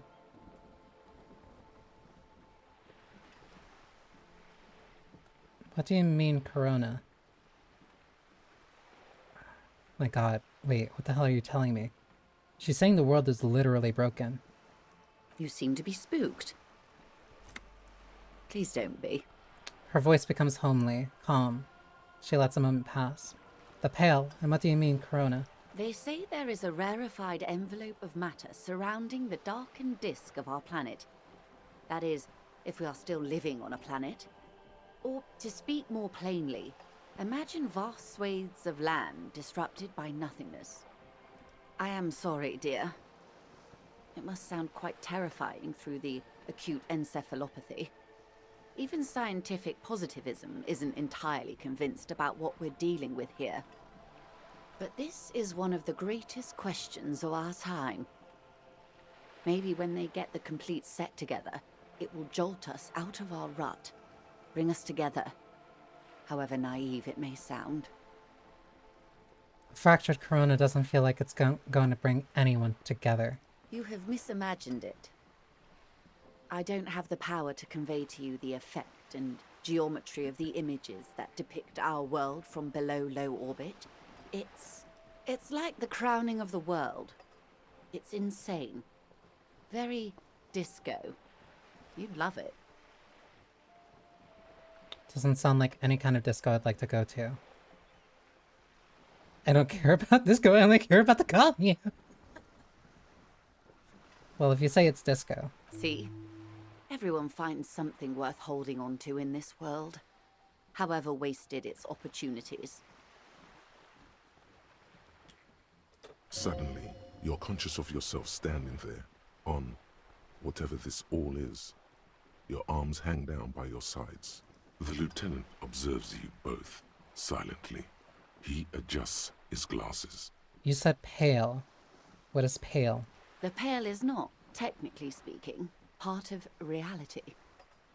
Yes. Also, I think we've had enough excitement for today. Remember, we have a cadaver to attend to. Of course, Lieutenant. Let's try something else. I don't want to. I want to know what the pale is. I don't think your colleague would appreciate that. He has already been so patient with this whole exercise. Let's continue with something else, all right? You can ask about anything else in the world. Anything. This is not going to happen with the lieutenant present, unless you can convince him to step aside. Interesting. Alright. Kim trusts you. And he, okay, I want to ask him. I want to ask him to step away. Good idea. Just ask him. He won't make a scene. Kim, can I talk to the man alone for a second? Fine. He steps away with his note. See? What can he do? You're a grown man. Now, what is the pale? Are you sure you're sure? Your colleague seemed adamant. I want to know what this is. Okay. The Pale is the most dominant geological feature of the world, Detective. The separative tissue between the islas. It is the inter-islary mass.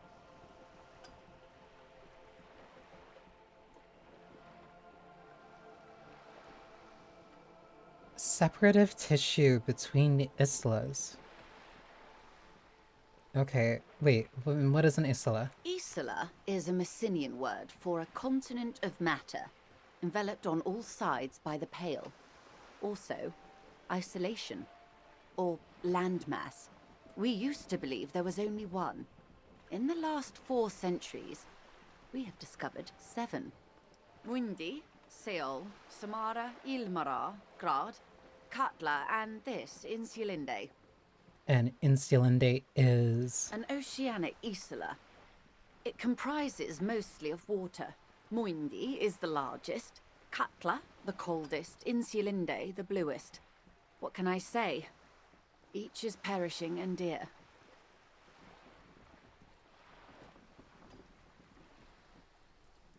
I need to have a full picture before I can actually, like, say anything. Okay, and what is the pale like? Achromatic, odorless, featureless. The Pale is the enemy of matter and life. It is not like any other, or anything in the world. It is the transition state of being into nothingness.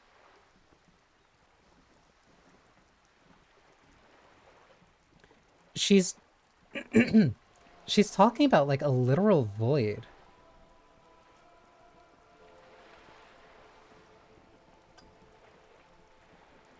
The negation of being.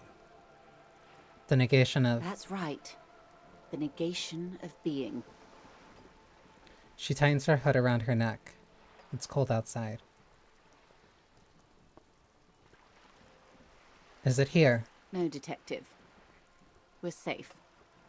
It begins there, 6,000 kilometers to the north, and even more to the south, east, and west.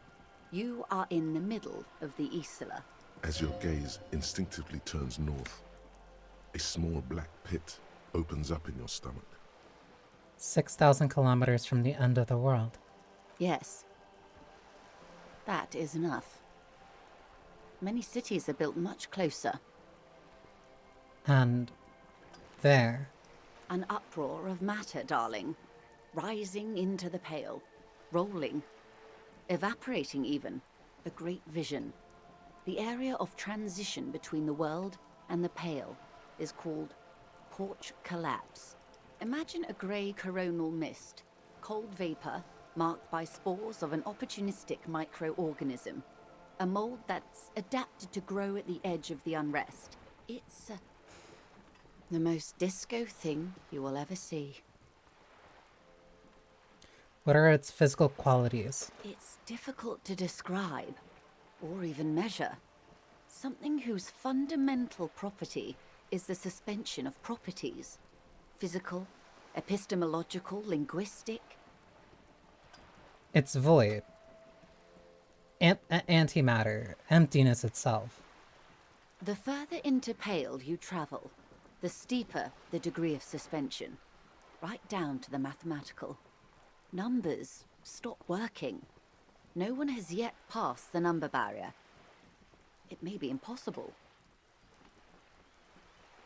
There's a slippery article in there. Is it the Pale or Pale? Pale when it's particular, this territory of Pale. The Pale when it's pale in its entirety. Once you've seen it, language balks at the difference. Again, something that's hard to describe because it is defined by the lack of something else. It's the lack of something tangible and physical. Not even just physical, it's just a lack of a thing. Not like time, because time works off of numbers. Time works off of math. It is akin to a black hole, where the closer into it you get and the more that like it dilates, the closer to like the center of a black hole you get, the more like time stretches and becomes effectively nothing.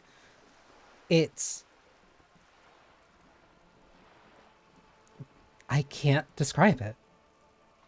I get it, but I can't describe it because describing it, if I were able to describe it, it would stop being what it is. If you're surrounded by Pale, how do you get from Isla to Isla? Oh, it is so difficult for us. Her lungs deflate, her words sound like a sigh. It is possible to force dimensions on the Pale. In modern times, we can even compress its latitude, bouncing radio waves from one end to the other, shortening the path. But it is still hard for humans to navigate the Pale without getting lost, or having our minds damaged. Welcome back, Wise. The Pale can damage the mind? Extensively. How? Some say the damage stems from extreme sensory deprivation. Others argue that Pale somehow consists of past information that's degrading, that it's rarefied past, not rarefied matter. They call it the blend over of the self. The Pale does not only suspend the laws of physics, but also the laws of psychology. maybe history even. The human mind becomes over-radiated by past.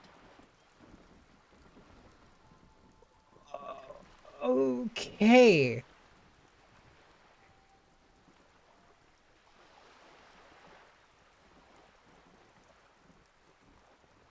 This is extremely abstract. This is an extremely abstract concept.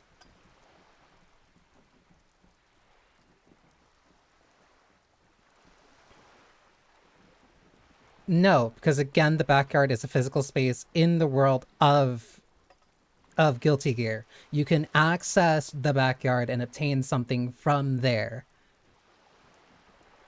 The Pale is easily the most abstract and most interesting thing in the game's lore. Because, like, you can't describe it. You fundamentally can't describe it. Because the further into it you get, it disconnects from literally everything else. Where we are standing on this dock, on this pier, next to this boat, like talking to a person named Joyce, the further into the Pale that you get, the more all of those concepts and those pieces literally fall apart. Again,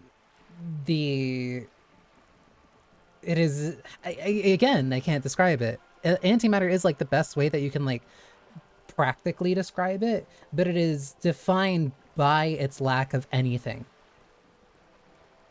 Like, time doesn't function in it. Math doesn't function in it. It twists and distorts things around it. Not breaking those things when they're in them. They just fundamentally do not exist or do not function within it. We are tangibly within reality as it is. If you were to go into the Pale, you would be in the opposite of what reality would be. Not an inverse of reality, not an opposite where the 38 million communists survived. It is just an unmaking of reality. Entropy is like also a good good pseudo surname for it, like alternative name for it, I would say. Who says and who argues?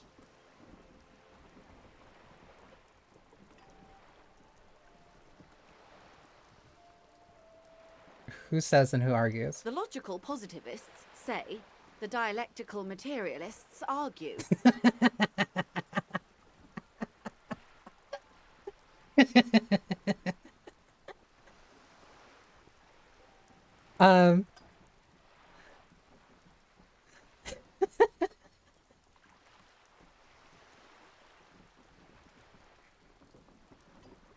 That I think that's like that is like an incredibly highbrow question. That's like an incredibly highbrow joke. What does overradiation feel like? It feels terrible. Absolutely terrible. International standards strictly limit civilian travelers to 6 days of Pale exposure per year. It's more for her. Way more. You're not a civilian passenger. No, nameless detective of the Citizens Militia. I am a member of the Entreprenetic Business Class. I'm cleared and trained for 22 days of Pale transit annually. Trained for it. Perhaps that explains her strange pining after the revolution. Some degraded early memories. Someone else you've met may have been exposed as well. The strange grey-haired woman in her lorry. Do lorry drivers pass the Pale? Yes, carried in the hulls of airships. It's a horrific job. Automation will abolish it soon. You should ask the Pale driver about this. See what she says. That poor woman must have stories to tell, like you wouldn't imagine. Are you overradiated? Up to my gills, officer. What is entreprenetic? Entreprenetics is the scientific study of the Pale, or a recent iteration of it by way of grad. The study of the Pale reaches back 6,000 years. The Pericarnassians called it the Western Plain. Literally entreprenetic. It is close to entropy. They had not traveled the entire circumference of the Pericarnassian Super E Solar. It was not merely in the west, it was everywhere, even then, surrounding them. Did they cross it? The Western Plain? There are signs of pre-modern crossings. Successful navigation of the Pale relies not just on technical know-how, but intensive psychological preparation. Some of these tactics have been known for thousands of years. What has entreprenetics changed then? Nothing. We remain powerless before the Pale. The only real advance in Pale transit is the speed with which an aerostatic craft can pierce it. Less exposure leads to less effects later. So literally, we can't solve it, but if we get through it fast enough, then we don't need to deal with it as much. Aerostatic craft. Hybrid airships, Detective. Conventional rotors or jet engines no longer add velocity after the point of reference for motion is suspended, once you've crossed from near Pale to far Pale. In essence, we throw them in and they come out the other end. If we throw them precisely. If we do not? Then they don't. How much Pale is there compared to the world? The Pale outweighs reality 2 to 1. There is more Pale than there is matter, and the ratio is slipping. Slipping how? To our detriment, or...? What do you think, Detective? She looks you in the eye. It's shrinking. There's more and more of the world. It's growing. There's more and more of the Pale. There's more and more of the Pale. Precisely. One of the few measurable effects of the Pale is that it is expanding at an unknown rate. It is like entropy. An intuitive conclusion of that development is that one day the Pale will cover everything. But this sort of talk is mostly left to extremists. It's not extreme, it's going to happen. Cover everything, that can't be where would we go.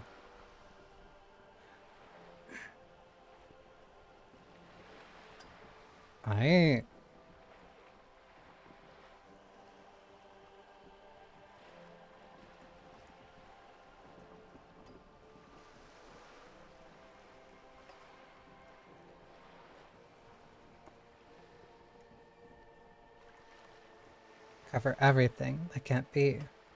Where would we go? Most people, and indeed most private and government sector organizations, entire civilizations and religions even, find handy ways to ignore or downplay that knowledge.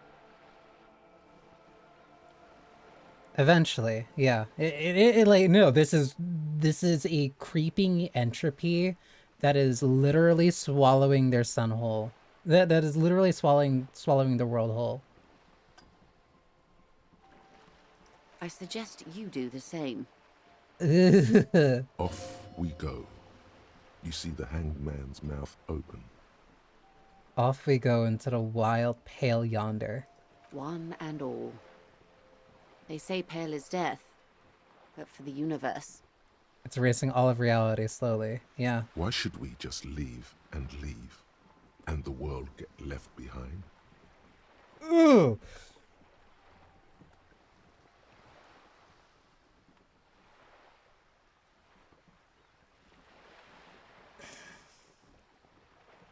I do not have a response to that.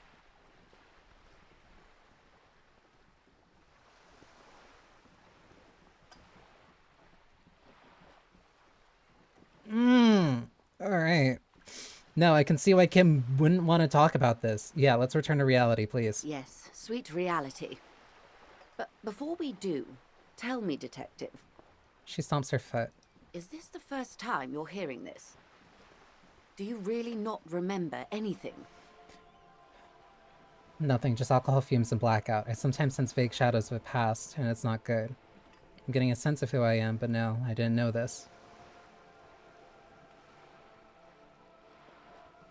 I'm getting a sense of who I am, but no, I didn't know this. Beyond curious. Tell me, what do you think of the Pale? Ooh, that's a very harsh question to ask. 9 options too, Jesus. It's terrifying. You're right, it's disco. It will end all life. It is fucking terrifying. That we continue to persist that all is a testament to our faith in one another. Its advance can only be stopped with immediate total ruthless communism. A powerful anti-communist force. Perhaps too powerful, but still they have it coming. I'm worried, I have to say. It doesn't sound very liberal to me. I don't know how you've all survived with it. It's a huge accomplishment. Who am I to think anything of it?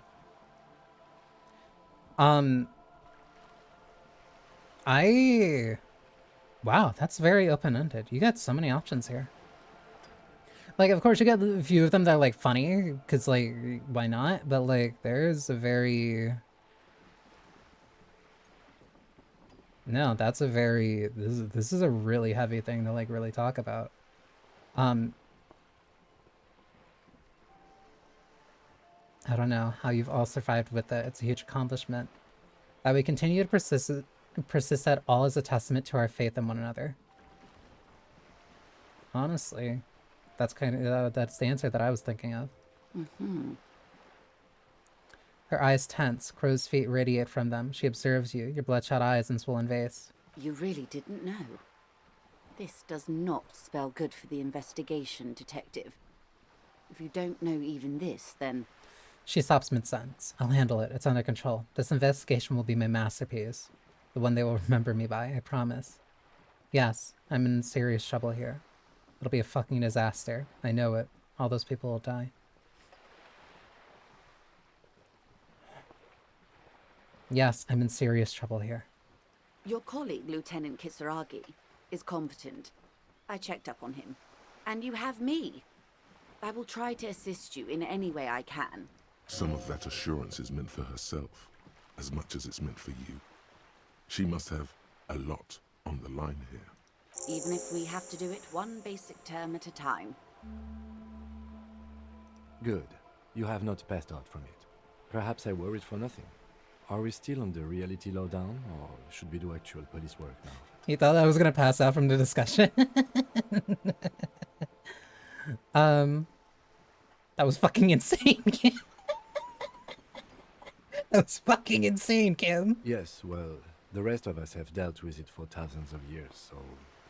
He looks around a little uncomfortable now. You will have to deal with it, too, the lieutenant thinks. This is why I didn't want you to know. Wow. That's very kind of you, Ken. Right, let's get to work. Good luck, detectives. That is, like, really intense. Legitimately, that is a lot. I am not going to drink booze. Visit that. Find a call. Get the body down. I still need to get to the harbor. Call Alice back in a day. Close the water lock on Wednesday. Access the harbor and ask her if it clears help.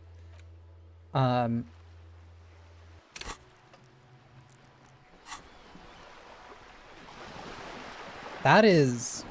Ugh. Like, no, that's a very heavy and, like, very serious concept to really kind of grapple with, especially in a world like this.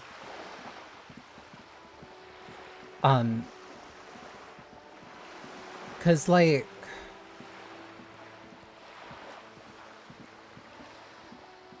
That's a very real...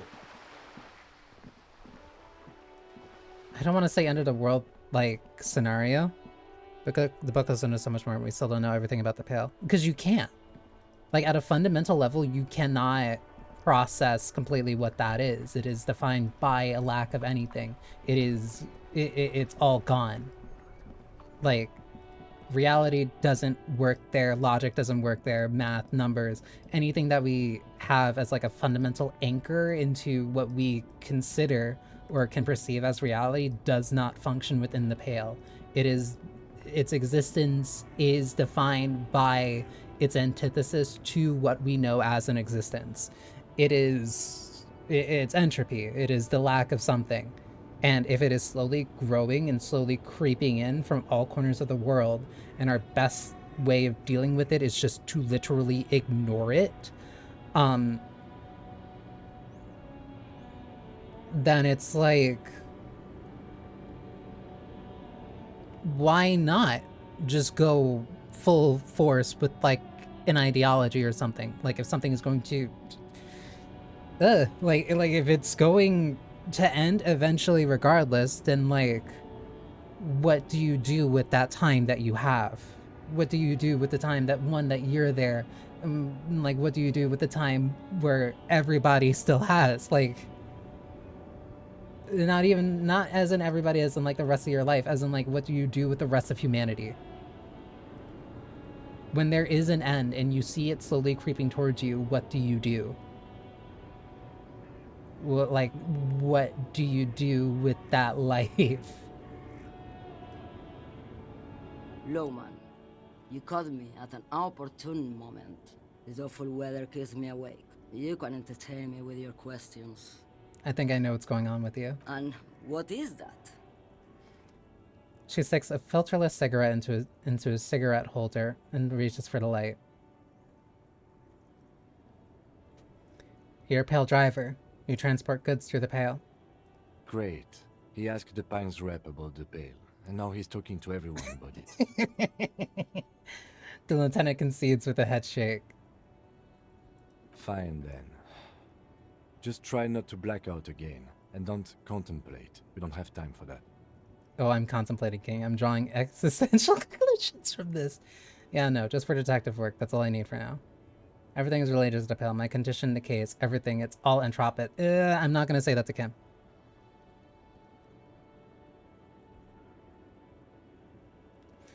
It was very fun in a game that keeps itself decently grounded in reality. It feels interesting to look at that moment of years it's had.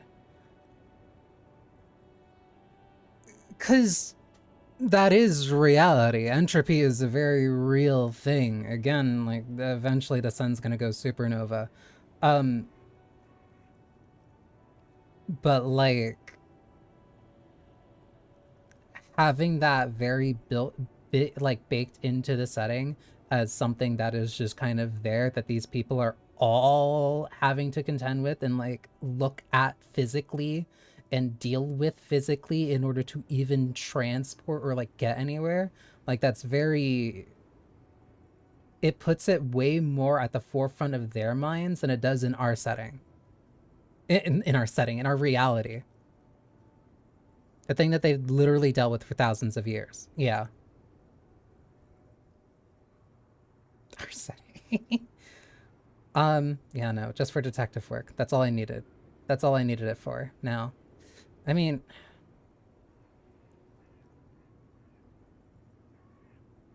but like, no, everything is related to the Pale. My condition decays. Everything. It's all entrepreneuric. That is exactly what I didn't want you to think. Ma'am, my partner wanted to know if you work in Pale transport. No offense, but your partner? She puffs the cigarette. A white and silver cloud of smoke disappears into her mouth. Seems like a bit of an idiot. She breathes out. The air tastes sweet. Like, when I first started, I thought Elysium was like a globe. That's also something that I'm really liking about this game, is like the title itself is a very... it's very abstract. Like, you're getting different... You're getting, like, ideas of, like, hey, this is disco and, like, this is Elysium, but they're not hard rules. They're not, like, nailed down, this is specifically what it means. It's like concepts. It's like a Rorschach painting, essentially. I blacked out after a night of heavy drinking and lost all my memory of the world. I blacked out from sheer heartbreak and lost all the memory of the world. I'm not an idiot. I'm a detective for the RCM. Don't seem an idiot. I blacked out after a night of heavy drinking and lost all my memory of the world. Like Gabriel Buenguerro in Pergunte a Poeira. You're the opposite of me, then. I remember everything. Even things I never knew.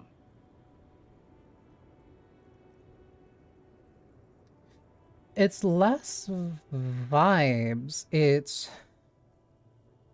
They're concepts. Because concepts are ideas, but what that idea is, you can't really nail down specifically. But you can understand the shape of it, the outline of it. Whereas something like the Pale is fundamentally anti-conceptual. Concepts break down within the Pale. Things you never knew. The smell of liquor on Gabriel's lips after the shoot. In the motor park. The roses on the day of Franco Negro's coronation.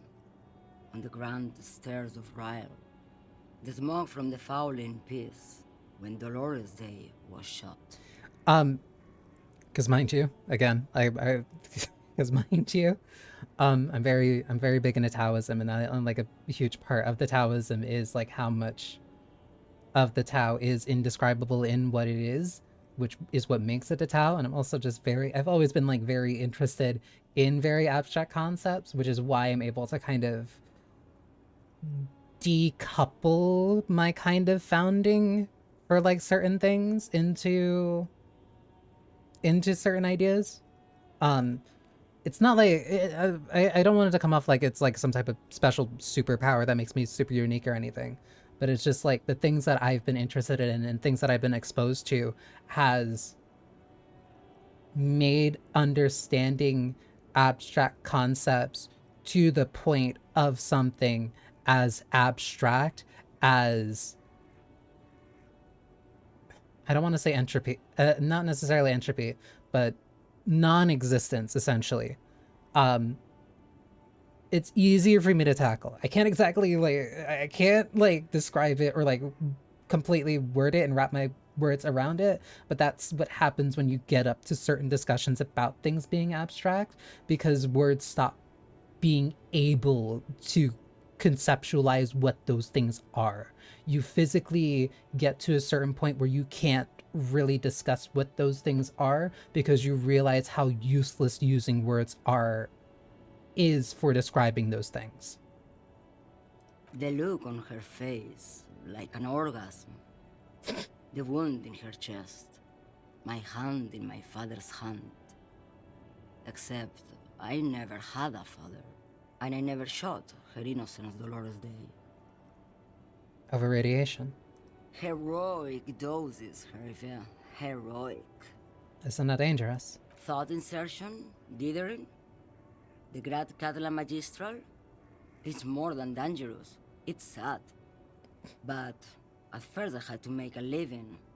Now, when you've seen it all go away like that, rolling off like the sea, and then come back to this? She gestures at the square, the broken horse monument, the clanging of machines in the distance. What are we doing here? For thousands of years, Gabriel.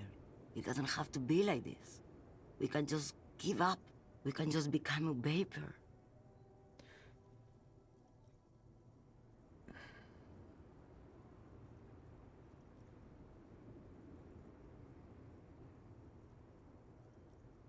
She has a point. It feels very fun because it feels like it can be a metaphor for a lot of seemingly disparate things. That's why it's like such a fucking. I'm just gonna put the image back on the screen.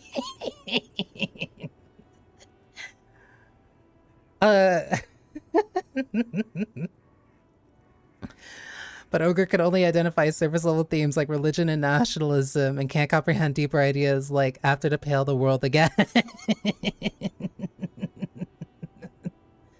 Because that is like a real thing. That is a real concept where, like, again, like,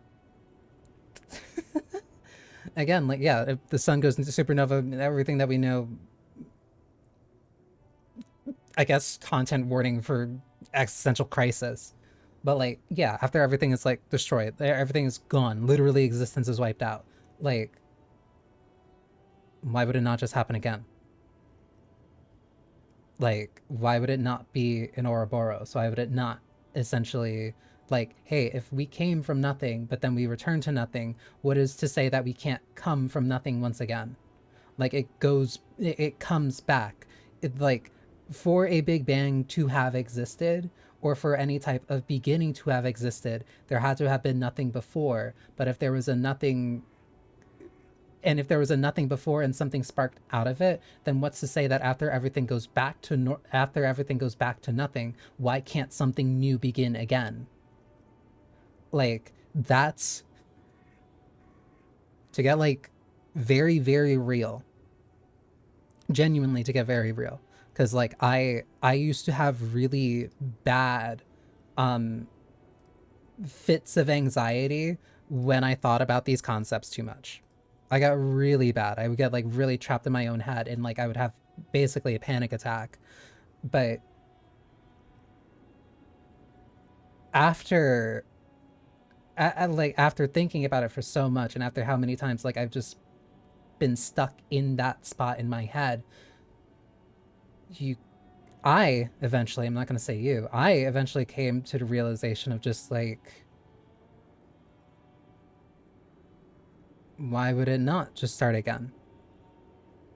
If existence itself is defined by both its beginning and its ending, then non-existence is also defined by its own beginning and ending. It's cyclical. It goes back and forth. Like, once something starts, it has to end, but once it ends, then something else can also begin. It is a cycle. Not necessarily in the sense of something like reincarnation or something like that, but like one thing can turn into another once it's over. Like, hell, there's a lean into my whole entire aesthetic of alchemy. Like, one thing's ending does not necessarily mean that it is gone forever. It can be turned into something new.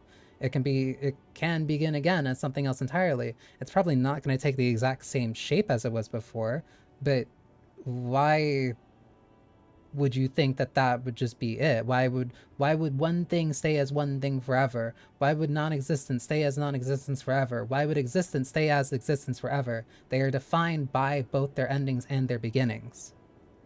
Hence why I'm very into Taoism, because it contends with that idea. It contends with that thing that you can't describe, but it all balances out. Not necessarily in like a karmic scale type of sense where like there's only some level of non-existence and there's some level of existence and then they even out eventually. Like, no, it just goes around and around. Like a disco ball.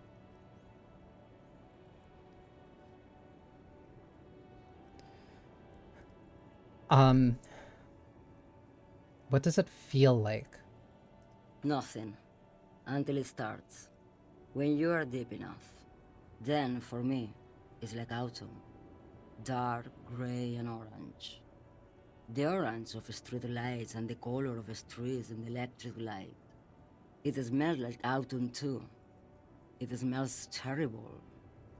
Nostalgia. Cooped up in the cabin, shaking. Terrible nostalgia. For yourself. For humans. It's too much to bear. She loves it. What does it look like?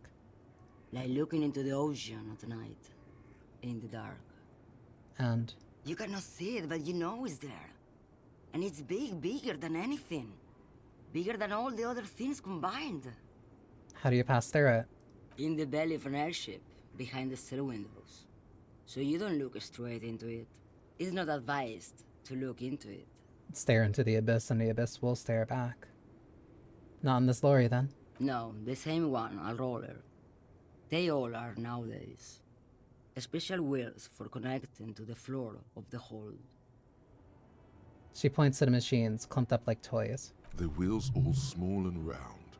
Multi-axle trailers. One last thing. You said we can just become vapor. Yes. No elaboration. Love it!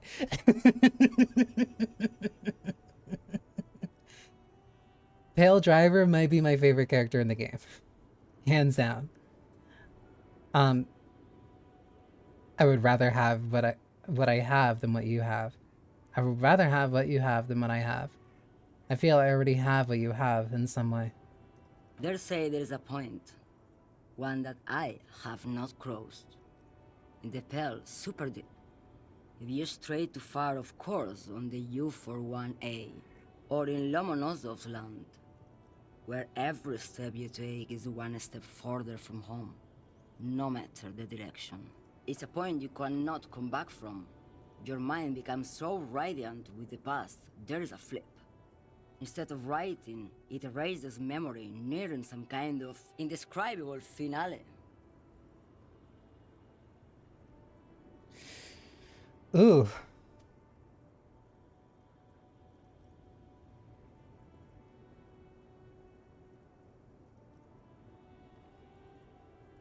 It's an unbecoming. Maybe you've been down the motorway south. She looks at her cigarette. It's almost out. She has swallowed it hungrily. Then at you. The motorway south. It's a story as lone horsemen tell. Lone horsemen, Jerife, not Pale drivers. Way beyond the established Pale that's lit by radio frequencies, where it goes silent and dark, and the process begins, erasure, kilometer by kilometer, in any direction. The motorway south is a road you cannot come back from. In the center of this town, there's a ghostly motorway, she sang. Takes all the people where they want to stay. They say I've been away on a kind of holiday. She repeats silently. What is at the end of the motorway south? No one knows what's at the end. I've only glimpsed the beginning. She takes the cigarette out of the cigarette holder and extinguishes it. I've only felt it in the distance, when I was a child. A child rowing on the lake. She goes silent, her eyes close, and her hands shake. Ma'am. Josiane. A sigh escapes her lips, then silence as she stares within herself. There is nothing more to do now. She's far away. She is receding in the clutches of some indescribable scattered emotion. A child descending. You've fried both your brains enough for today, detective. He inspects her, no response. Let's get some air. This one's far gone. He shakes his head silently as he turns to leave. So ads are gonna start.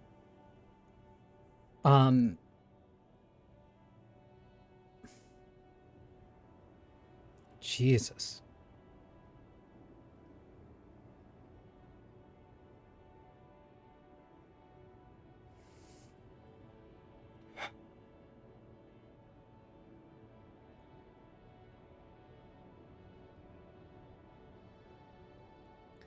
This is, let me BRB.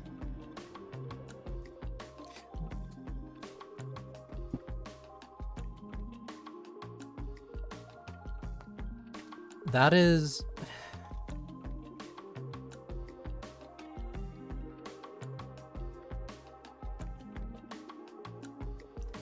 That is a very, very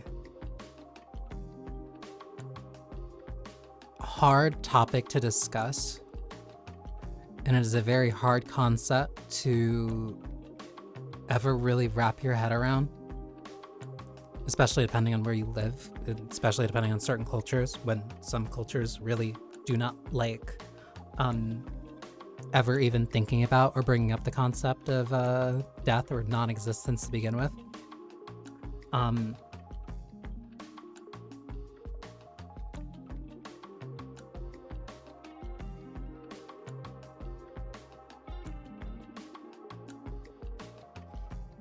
Because it really kind of forces you to look at yourself and like assess the things that you believe and what is worth doing.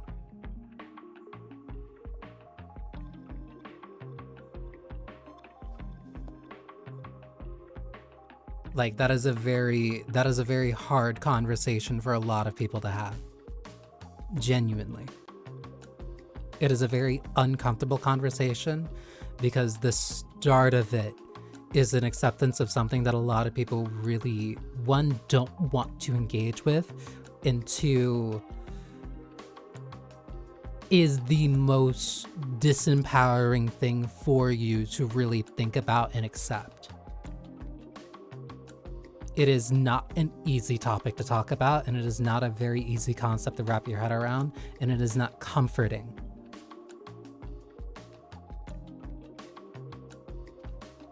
But at the same time, it becomes very freeing. At least to me. To me, it becomes something very freeing.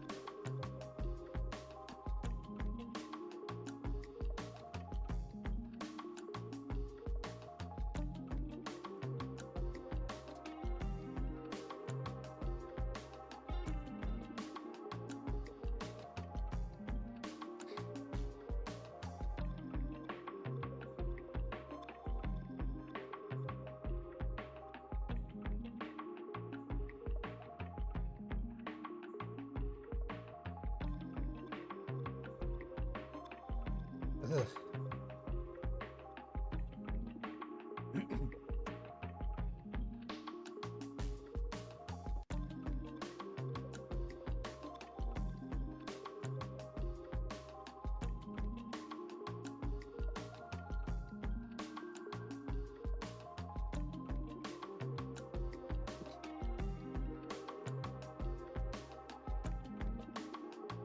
It also says a lot about Kim, where you can tell him, I do not remember anything, where you tell him, I do not remember anything about the world.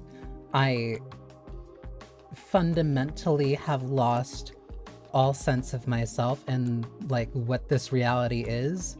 And the big thing that he did not want you to really engage with is the concept of the pale at it, like on its own, at its face. Like, not even necessarily just like trying to keep that from you, of just, I want to spare you that existential dread that everybody else has been experiencing. Like, that says a lot about Kim.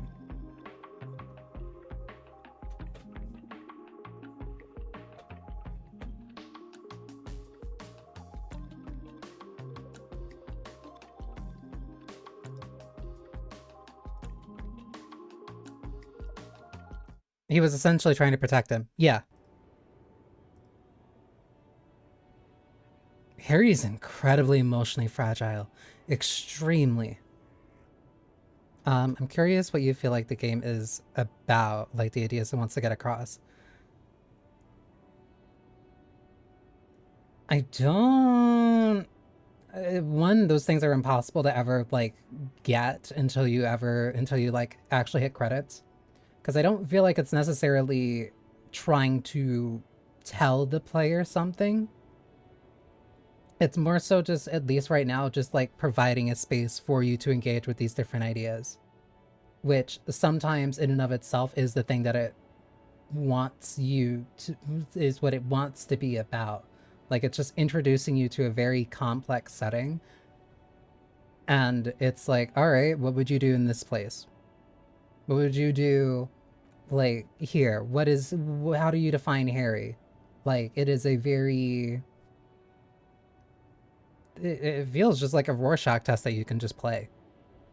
Like, I don't feel comfortable in saying, like, the game is quote-unquote definitively about this thing in particular, or like these ideas and these concepts. It is more about the context of having all these things together and the way that the game allows you to engage with those things. That is what makes it so interesting. Because eventually the conclusions that you come to, the things that you say and the character that you make end up being what the game is about. It's that whole thing of just like, you are part of the experience, you are part of the thing that you are experiencing, that you are enjoying when it comes to a piece of media. what Disco Elysium ends up being about or meaning to you is what that kind of is. It's very expressionist, is a way I can put it. Rigorous self-critique. Here it is. Hard facts from the man you are. You once jerked off in the locker room and were caught.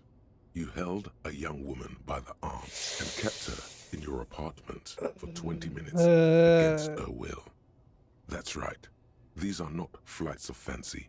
These are real deeds, Harry, emerging from the darkness of your past.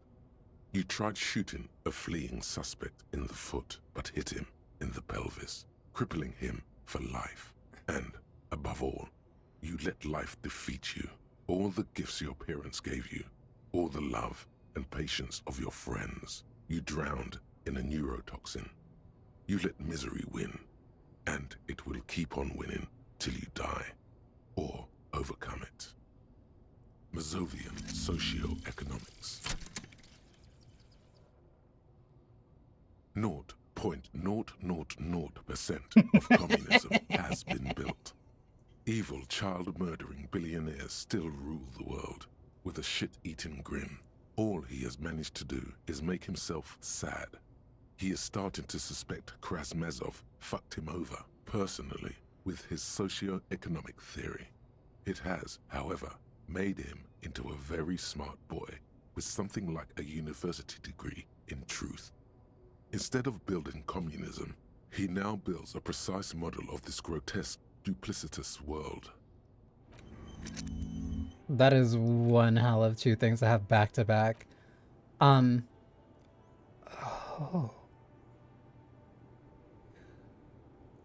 Very interesting.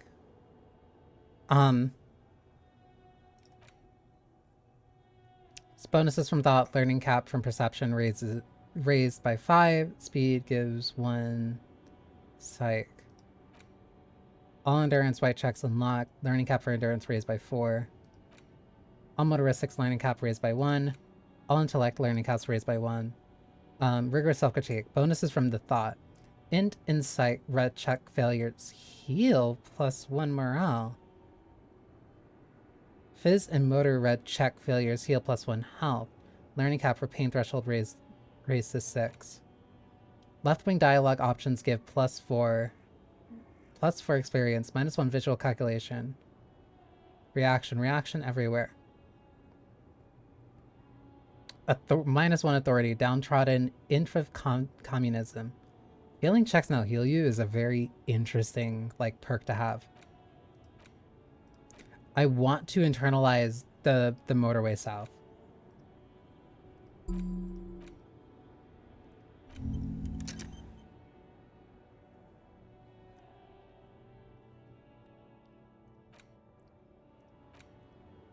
Did I pick this one up? Oh, I did not. I can wait on that. Super handy if you don't have meds. Also super cool thought. It is. Actually... But right now... Wait. I don't have enough skill points available. I want to figure out what the 13th Indo tribe is.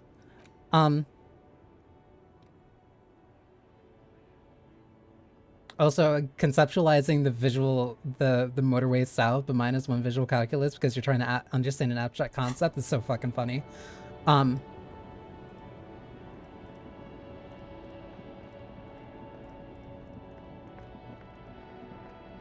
Ugh.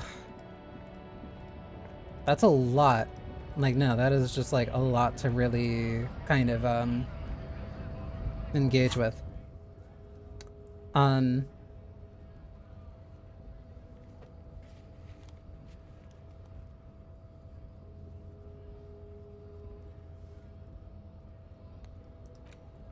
Ran that. I still need to get the body down. The political quest. There's a full quest line. I flying pants from Kuno.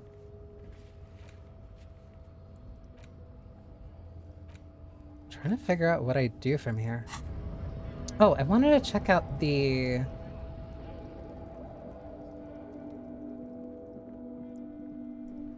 wanted to check out the back. Whoops, not here.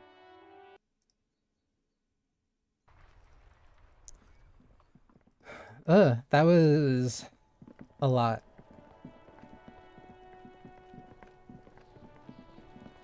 Not about a lot, just literally a lot. An inconspicuous pile of the roofing material, Eternite. Inland Empire said come back. Because there's a secret door hidden behind the panels of Eternite. That's why they're too orderly. Political quest for something added in the final cut. Interesting. So it is good that I'm at least playing this. There it is. You see a shabby little door.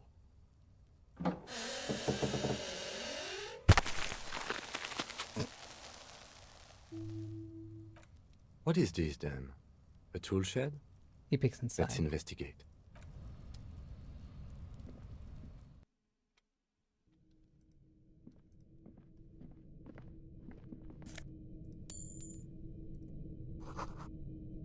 Get out of the way or get fucked up. Silver plate, traces of bone yellow powder. Be still, my beating heart. It's amphetamine. Sweet amphetamine. The lieutenant isn't studying the powder in the mirror.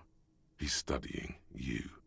There's a good vague way to ask where he stands on drug use. Professionally, I mean.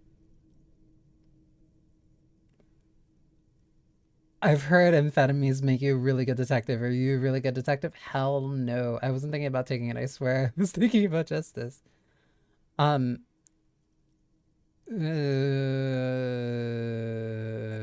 has taken narcotics here. Perhaps the police should intervene? Perhaps not. This is below our pay grade, detective. However... He points the ladder in the corner. See that ladder there? It's probably another way into the industrial harbor, no? A secret path the local kids use. Yeah, no, I am not. No. I do not like electrochemistry. I'm specifically making sure to just, like, not... I do not want to fuck with electrochemistry. Oh, shit. Oh, wait, there's a bunch of stuff here, too. Story is going to collapse soon.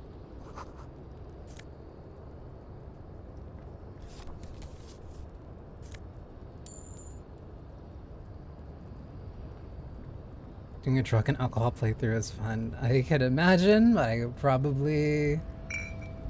I do not think that that is something for me. Let me take all this shit.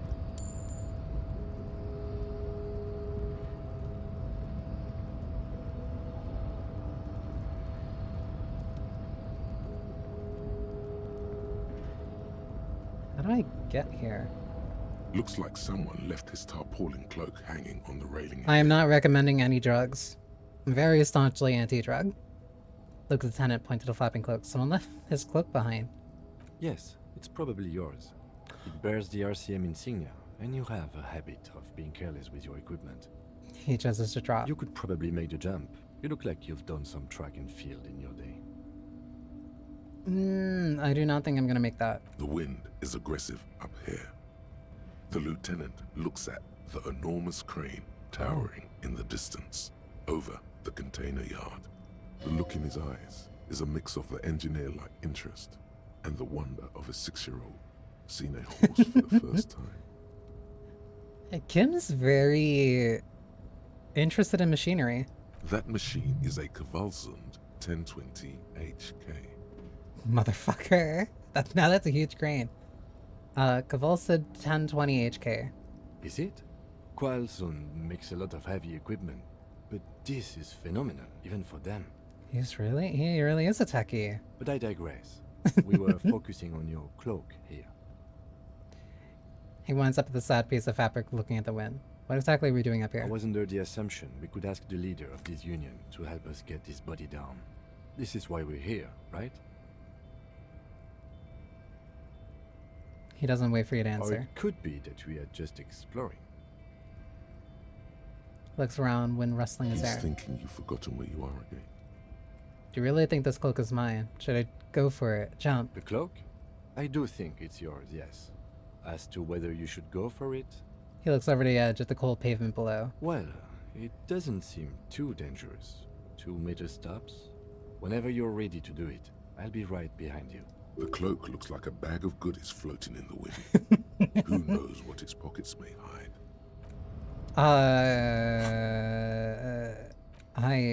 That's like what? That's not reaction speed. That is, what is that jump? A tarpaulin cloak is still caught on the railing. No one has claimed it for their own. I do not want to try and make that jump. I do not think I will make it over there. That hatch is how I got here in the first place.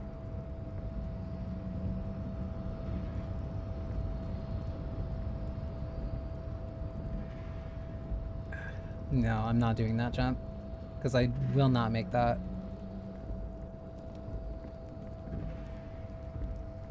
That means that that doesn't lead there. So then where does that lead?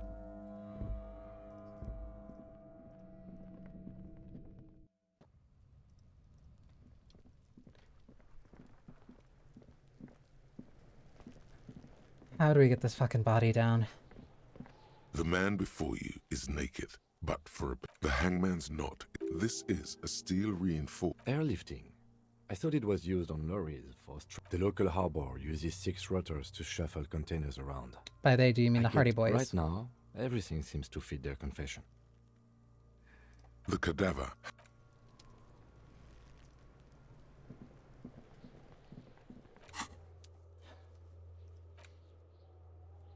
Prove your authority and establish the authority. The Hardy Boys call Alice back. To get to the coast, you need to use the panel across the waterlock. Still need to get the thing down, but I really don't want to shoot at it. And I really don't... Like, I can't do anything until, like, I can get into the harbor. The man before you is naked, but for a pair of underpants and white boots. His skin is the hangman's. This is airlifting. I thought it was used on lorries. The local harbor uses 6 rotors to shuffle containers around. I was afraid it would be. A noose is... That ladder can't carry a grown man. I didn't see any splinter. A noose is... That ladder... The cadaver hang...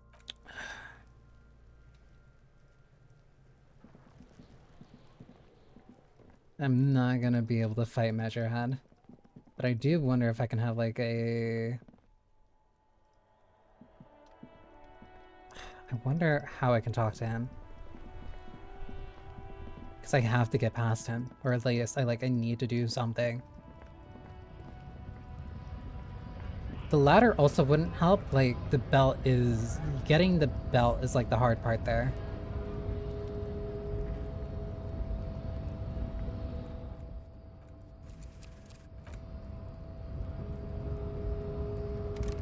I can't get through there.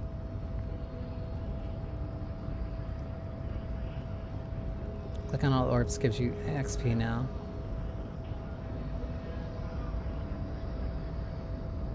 Your race descent has only worsened since I last saw you.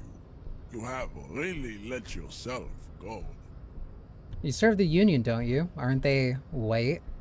Don't be vulgar. White or not has got little to do with this. The race enigma runs much deeper than that. He turns his eye towards the harbor, seemingly bored with you. Yeah, but you still serve them. How does that factor into your life? Mr. Clare is a man of vision and means. He has the will to confront polycultural capital. Something your race, naivistic communists, never did. Also, to serve is noble. It takes discipline. Your petulant individualism has only contributed to your race failure. It is lax and moronic. Jim is a mysterious fourth thing. And no communist. Communism is pretty cool. Individualism is Jim. No, communism is pretty cool. Idiotic communism is the single greatest contributor to your race descent. Everywhere around you. The fruits of its failure to challenge the world order. Individualism, rock and roll music, sexually transmitted diseases. Above all, rampant multinational finance still reigning large. Tell me, where have you gotten your love of pathetic communism from? Degenerate youth culture? Rock and roll music? Youth culture doesn't affect my thinking. It's true, I am a rock and roll star and a rebel. I've gotten it from disco, actually. Offshoots of the Seminoles people invented disco while having sex under the influence of cocaine. It is a shame upon my race. But what is done is done. I am not surprised you enjoy it so much. This has happened to many of the side products of the inevitable cultural victory of the Seminoles race. Okay, I'll ask. Who are the Seminoles? The South Island race, haplogroup A4A. We are the rightful masters of the Insulindian archipelago. We descend from the Areopagites of ancient Pericarnassus and arrived here 4,000 years ago. We are the future. That is all you need to know. So you're born and raised on the islands before you moved to Revachol. I am a descendant. The narrow streets of Ulimbuir are with me in my genetic dreams. I see young Seminoles women walk into the grey mass on Ile de Fantôme, waiting on immaculate conception from the pale. So you did come from the islands? No. I have heard about it on the radio.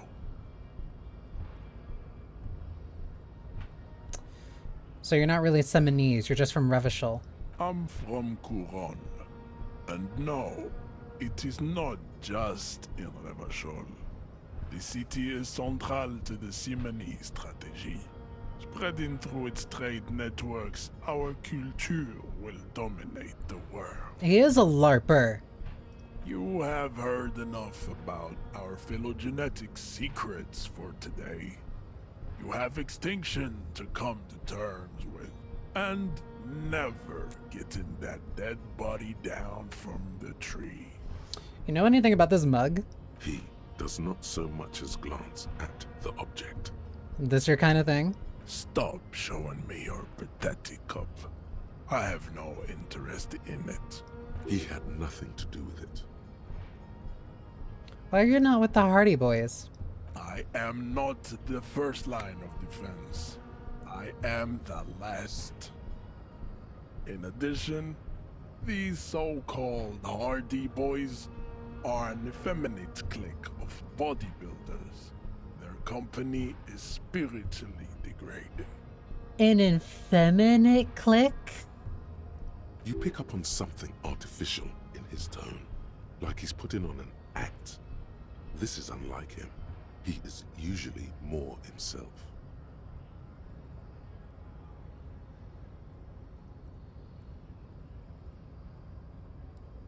But you're all part of the union. The Hardy manlets are on the pay of the company. I answer to the union alone. And I do this out of race heroism. Finance is an alien concept to the Seminoles. Now leave me be. I must luxuriate in the company of my woman. There's more to it. What have you got against them? Fine. They have recently fallen under the influence of a possibly sexually perverted female vagrant and a narcotics peddler. It's shameful. So your issue is that they hang out with a girl? What are you, 6? Find out for yourself. Endomorphic blob. Interesting. Kim, what do you think about this? I think this racist is better than the last. But the next racist will be the really good one. That will be the... That would be the lucky racist. How do you know there will be a next racist? I like the previous racist better, actually. That would be our lucky racist. He will grant us 3 wishes. Your pedomorphic friend has quick wits. A protruding occiput and an indented zygomatic bone. The lieutenant does not flinch. Damn, Kim, you're way more sturdy than I thought you would be. You should keep him close.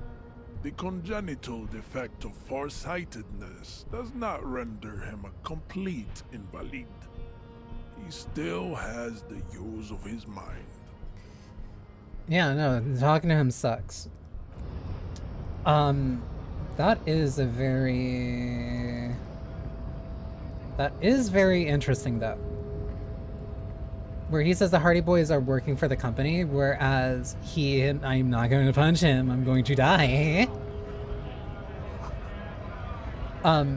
It is very interesting that he says that he's working for the Union, whereas specifically the Hardy Boys are working for the company.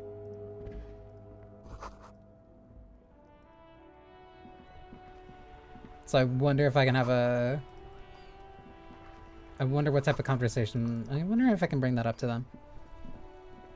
I'm not going to try to punch him. I will fall apart. I've got nothing to say to you. Why are you wasting your time?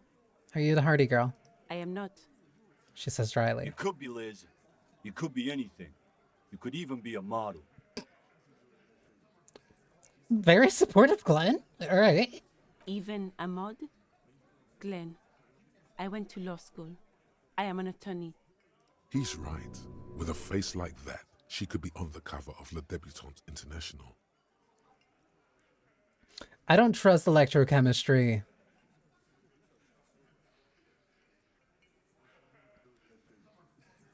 I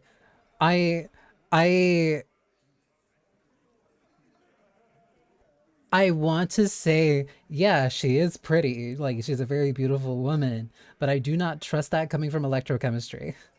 Like, I feel like electrochemistry is saying that for bad reasons. Get a grip, Glenn. She went to law school. So fucking what?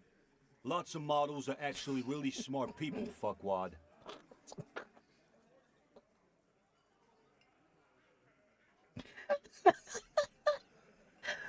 Feminist ally, Glenn. No, Glenn, they aren't.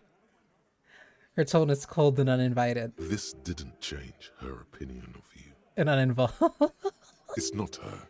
She's not a Hardy girl. Definitely. I'm never going to say what fucking Electrochem wants me to say. That's real bad. What is it? Can I bring up anything about what Measurehead said to you?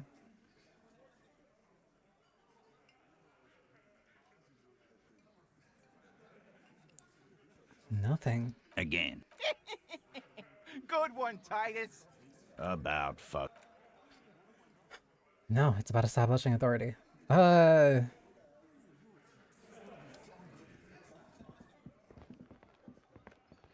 Everart's paying you. Good to know. What about Gert? Can I help you? I'm not gonna ask it. I'm not gonna ask about the bill. There are some things where it's just like, hey, if things are going well, I'm not gonna ask.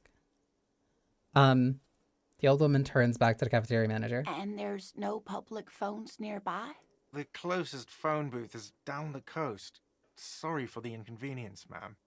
The cafeteria manager appears genuinely apologetic. It's fine, I understand. Thank you anyway. I'm glad to see you again, dear. Aw, good day, ma'am. Everything all right? Please don't trouble yourself about me, sweetie. I was just hoping to make a call, but the Whirling's phone line isn't working. The union office probably has a phone, but I can't really get there. or to the phone booth down the coast. And Gary's phone is dead too. Lena is very sweet. Wait, what's wrong with the phone line? The manager was vague about it. Why would he be vague about phone problems? This is something to look into later. Ask God, maybe. Yeah. Why did you need to use the phone anyway? To let the young woman who's house-sitting for us know that we may be delayed. Morel, my husband, and our friend Gary were supposed to get back by Monday night, but they're still missing, and I haven't heard from them. I was also hoping she'd heard from Morel. She looks down. A little missing persons puzzle might just be the thing to take your mind off the hangover. Okay, I'll bite. Has your husband gone missing before? That's just it. This isn't like him at all. He always plans his expeditions so carefully. But you have more important things to worry about. She glances out the window towards the bay. What is this expedition your husband is on? Just some field work, sweetie. Morel is a highly trained scientist. He and his assistant Gary are studying an extremely rare species of insect. But they should have returned by now. They were just going down the coast across the water lock to set a few traps. He said they'd be back on Monday. What could be keeping them? Oh. The water lock. That was broken. Could this be it? Yeah. Who's this scary person? Do you trust him? Oh, sweetie, it's nothing like that. She smiles. Gary's as loyal as they come. I trust him with my husband's life any day. The water lock to the other side of the coast is broken. They're probably just stuck over there. Oh my. What happened to the water lock? Probably just some technical problem. Well, whatever the cause, I'm thankful. To both of you. You've spared me another sleepless night. Aw. You're welcome, ma'am. I hate to ask, but if your investigation takes you to the other side of the coast, please do keep an eye out for my husband. I am curious about what happened to This the water will lock. surely lead to a cryptozoological mystery with that extremely rare insect. Thank you, Inland Empire. The tyranny of the X things. Welcome, I was going to say unshakable. Unshaken Alex. Welcome. Yes, some left-field scientific research is exactly what you need right now. Funk up that vanilla murder investigation. We really If you don't see him, need that. Let him know Lena is waiting for him here at the Whirling. He gets so tangled up in his work that he may not know the water lock's been repaired. And it's cold out there. If I see him, I'll let him know that you're here. When or if I get there. Oh, you're such a dear. Thank you, sweetie. That's all for now. I want to ask Art about the phone. Can I help you? Another thing. Great. I love those. So the phone line is dead. Yes, and the phone company is taking its sweet time sending someone to fix it. Losers. That's pretty strange. It's not strange, it's inconvenient. Is it true that there was foul play? Who told you that? I would never discuss any... I would never disclose my sources that would be dishonorable. Fine, yeah. It looked like someone had messed with the wiring. It was shortly after the hanging, but I don't know if it's at all related. Plenty of assholes around here who aren't murderers. There's a dead body. There is a fucking dead body hanging in your backyard. And your phone line was cut supposedly around the same time. And you're like, that can't be possibly related. If you do find out who cut the line, though, let me know so I can forward them the repair bill. Yes? Can I see where the phone is?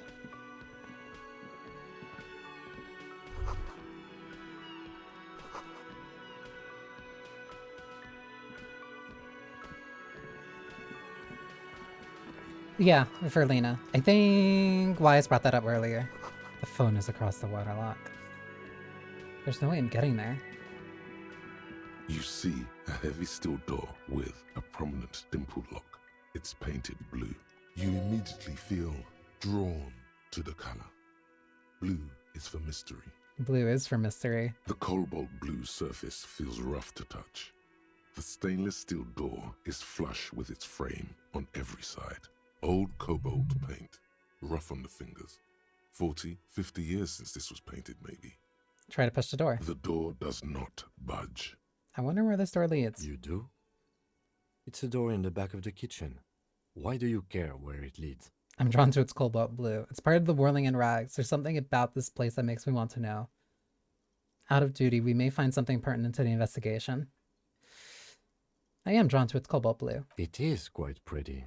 I suppose we could look into it as a side investigation. Yes, a mini side investigation. Gart is the person to ask about this. The cafeteria manager. The door does not budge. Guess I asked Gart about the door. Like, I'm kind of really straining for ideas at this Can point. I help you? Another thing. There's a Great. mysterious blue I steel love door in the back of the those. kitchen. Oh, yes, that door, sure. There's nothing mysterious about it. It's just a door. He shrugs.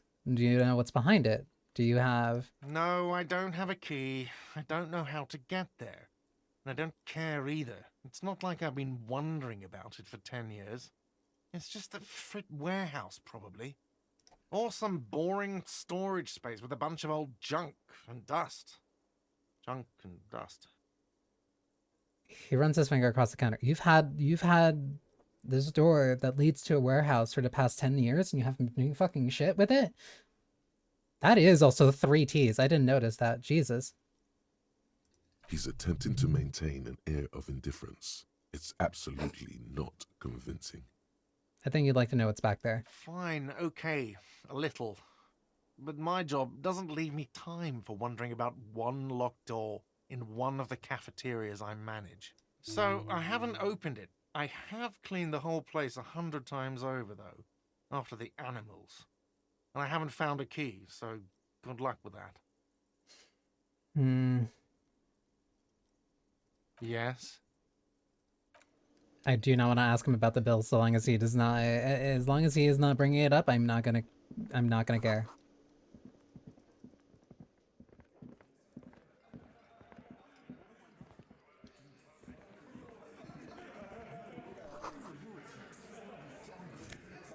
Or pocket change. Oh, wait. Behind the dockworkers, a ceiling-height window.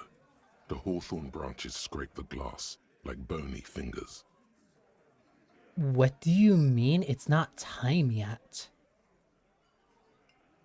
There's a little slide panel up there to let some air in. No need to open it in spring. It's still too cold outside. Mysterious door scene. Nothing. Just black tangles like the hair of an old woman. Motionless. The wind in the yard doesn't reach the hawthorn, nor does the light come in from this window. Interesting. Okay.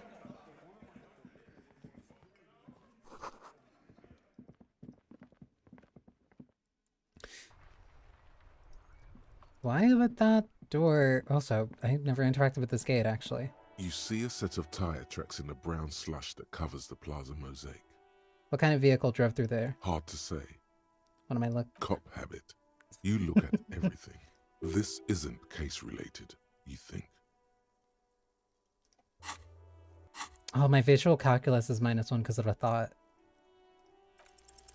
The tire tracks were left here Oh, by shit. an unknown event that took place some days ago. It's a message, written in the language of burnt rubber. Some of that rubber stuck to the tiles right in front of the whirling in rags. This is point A. The driver started there. A very casual 11. And then accelerated straight into the fence, left a hole big enough for the Franco-Nigerian cavalry, according to the cafeteria manager. Why that pang of guilt again? What happened next? The driver proceeded to back out of the yard, barely stopping before hitting the adjacent building. Before heading south. Must have been in a hurry. A car drove through the fence. You are correct. This is a rather motor carriage friendly city. Somehow that makes you feel scared. You don't know why. Is this connected to the case? I'm not sure. There are plenty of traffic accidents waiting to happen in Martinez.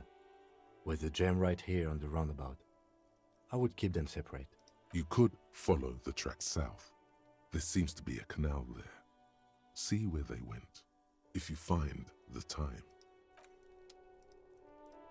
So if that went directly, that means it would have gone south. Because hey, I'm still missing my car, by the way.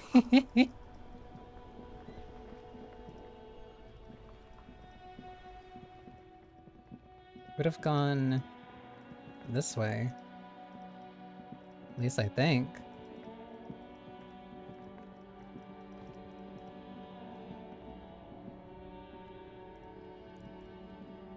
Across the waterlock.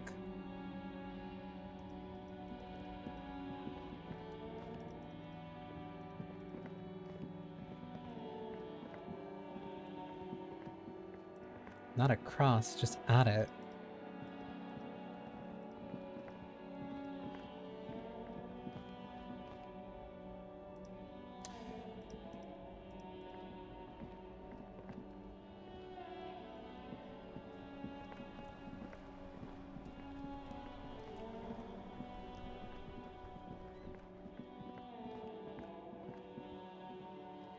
Wait, what?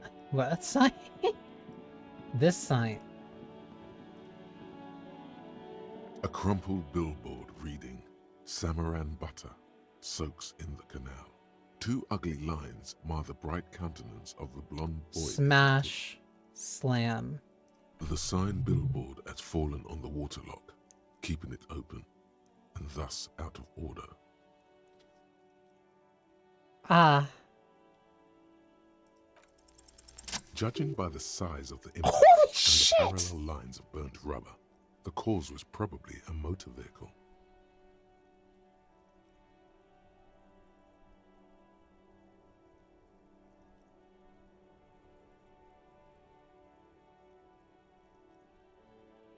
These look like the same tire tracks I saw earlier, in front of the whirling rags. Acceleration. Point of impact. This is like actually really smart. Look at the crater. Side slip marks indicated that the vehicle was traveling up the crater at 35 kilometers an hour. O equals VT plus 1 divided by 2 AT2. Look at the roof of the shack. The black marks on the roof indicate that the vehicle vaulted from the crater to the roof of the shack. Look at the sloping metal roof panel. The panel served as a takeoff ramp. The vehicle soared through the air, hitting the billboard and upsetting the posts. Then it continued its flight, taking the billboard with it. The sign broke the vehicle's fall into the canal. The Samaran butter billboard still looks freshly painted, suggesting it took the plunge recently. How recently? Within the past 72 hours. Look at the opposite bank. Still speeding, the vehicle made a loop and vanished into the fog along the coast. It kept going? What was the model of this phantom vehicle? There are two good candidates, the Caprice 40 and the Linear G22. The Caprice 40? It's about the right size, and the tire marks look like they came from the skinny tires frequently found on that motor carriage. The Caprice 40 is a very popular model, with bank clerks, topping pie delivery drivers, secondary school teachers, cops, strippers dressed as cops, undressed strippers. Thank you, Encyclopedia. Thank you, Encyclopedia, for dipping into electrochemistry for like 5 seconds. Why the Linear G22? Very sturdy but light motor carriage. More likely than most to survive that jump. The Linear G22 is not a particularly popular model due to its peculiar proportions, which the manufacturer's design team probably thought about for too long. Strippers dressed as cops and undressed strippers is like such a great thing to add. What now? You'd have to follow the tracks to be sure. The lieutenant looks on. waiting for you to wrap up your analysis. Any theories about what happened here? It looks like someone was in a real hurry. What kind of car do you think it was? I think it was a Capri 40. That's quite likely, from what I can tell. I have some ideas about who it might have been. Oh. It must have been someone really cool and courageous. It was someone dangerous. Perhaps this is somehow connected to the murder. Actually, never mind. It was someone dangerous. Perhaps this is somehow connected to the murder. The traffic hooliganism? I hope not. Fortunately, we are not traffic cops. Should we get back to the murder? Shout out to whoever the Daredevil is. Yeah, we should bring this driver to justice. If we must. I'm not expecting him to get far with this, the lieutenant consoles himself. Spiritus is basically a way for you to just like read what Kim is saying. Or like read what Kim is thinking. A rusting control panel with loose wires dangling out from the hole where an indicator light used to be, and a mechanical lever sitting in the middle. This panel usually closes the water lock, turning it into a bridge that lets you cross the... You pull the lever all the way up until the metal clicks against the contact pins. You hear a soft clunk. Then nothing happens. A spring brings the lever back to its original position. Wasn't there a sign over there saying functionality? That's so bad.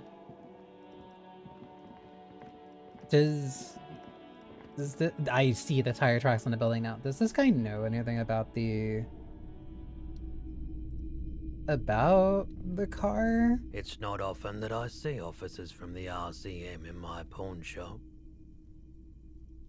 What can I do for you? His courtesy is not insincere, but he prefers being alone with his projector, just watching the movement of light across the walls of the shop. Sorry, I feel like I'm interrupting you. Oh no, not at all. I guess I haven't had many customers lately. RCM or otherwise. I did talk to him before because that's how I bought the radio, but I didn't talk to him like directly. Who are your customers usually? All kinds of people come through here. Locals, travelers, people looking for a deal, people looking for a keepsake. People who are terminally bored. As you can see, I have a wide selection of goods for everyone to choose from. Apes. Collection indeed. Typical vacuous consumerist objects. It keeps me entertained. That's reptilian brain limbic. Yeah. Is Roy high? If yes, what is he on? The boombox I bought, it should play this tape, right? Of course. It's in working order still, isn't it? Just pick your tape and set it spinning. It all starts with the tape. Is Roy high? If yes, then what is he on? Feeling warm and enthralled by the movement of light, while the mind continues to race forward.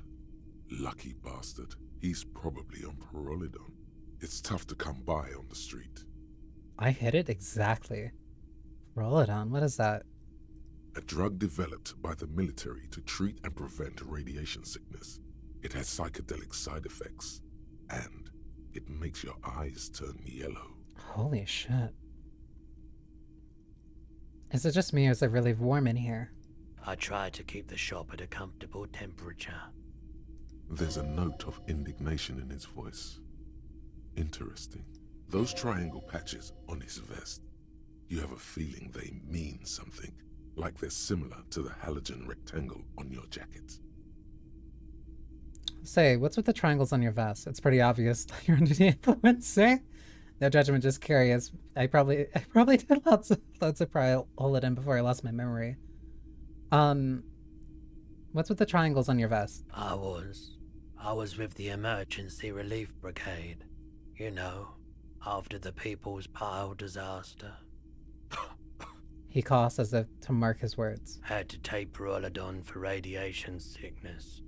That's what you were hinting at just now, wasn't it? He's taking it for mental and emotional, not physical pain these days. The People's Pile, what's that? A bad idea. Some poor leftist built a particle decay generator in hopes of bringing affordable electricity to underserved communities. It malfunctioned. Radioactive waste everywhere. Probably some of it in you too. Oh. Tell me more about this emergency relief brigade you were part of. We were an all-volunteer force. Self-organized. Tried to help the fire brigades contain the spill. I lived by the river since I was a small boy. The Esperance. Didn't have the art to let it all go to shit without trying to do something to help out. There wasn't much the volunteer force could do, however. We wasted years in the river mud.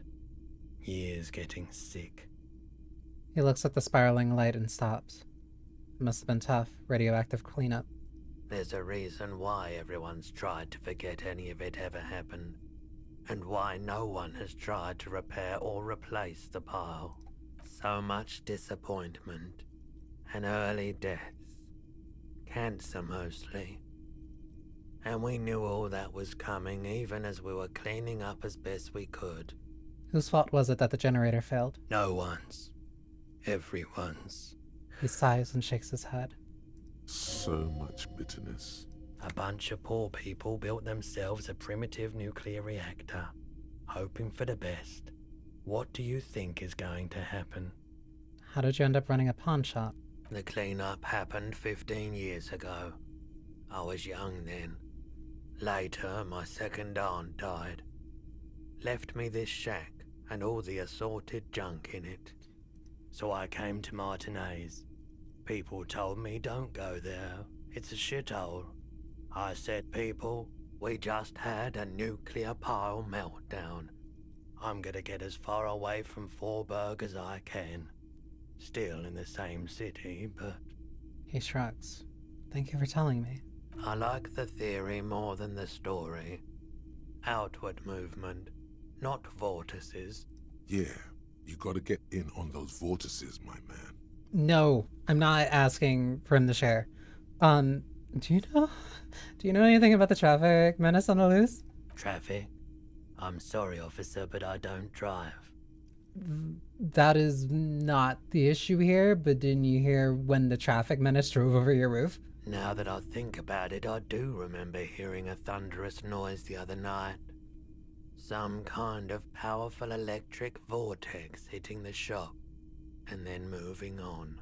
That sure narrows down our list of suspects. Vortex sounds fascinating. Yeah, it was pretty wild.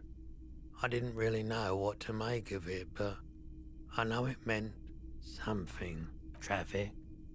That sure narrows down our list of suspects. Does that mean you don't have any idea who the driver He was? shakes his head, slowly. You might be able to aid our investigation. I doubt it, but I can try and answer any questions you may have.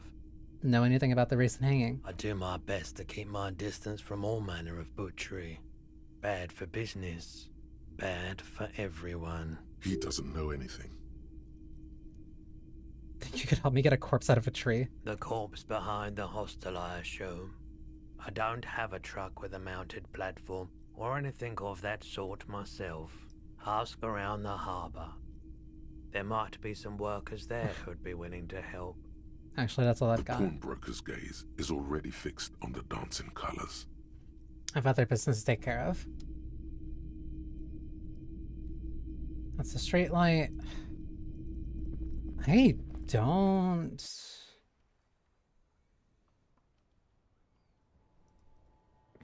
Take care, Lindsay.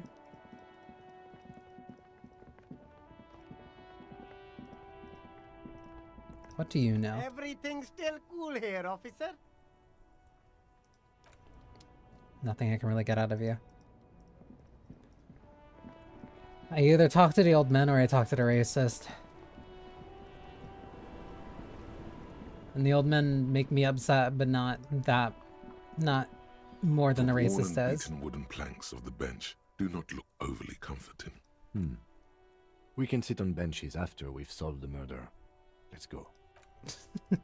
Alright, Cam.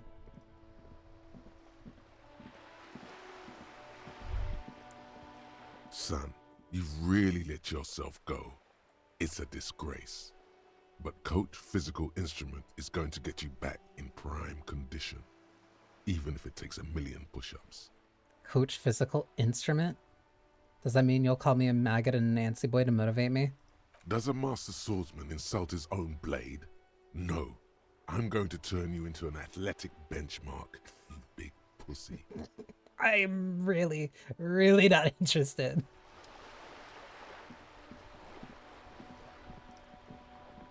I have really outdone myself. This is divine. Takes a bite out of a sandwich. Yes, that's what you need, Gaston. More padding on that fat ass of yours. I hope your heart gives out. René, it's a little pleasures. Life doesn't need to be a struggle. Hello, officer. How might I be of assistance on this fine day? Tell me, what do you know about the dead man? Let me think. I heard someone was hanged and left on a tree for a week.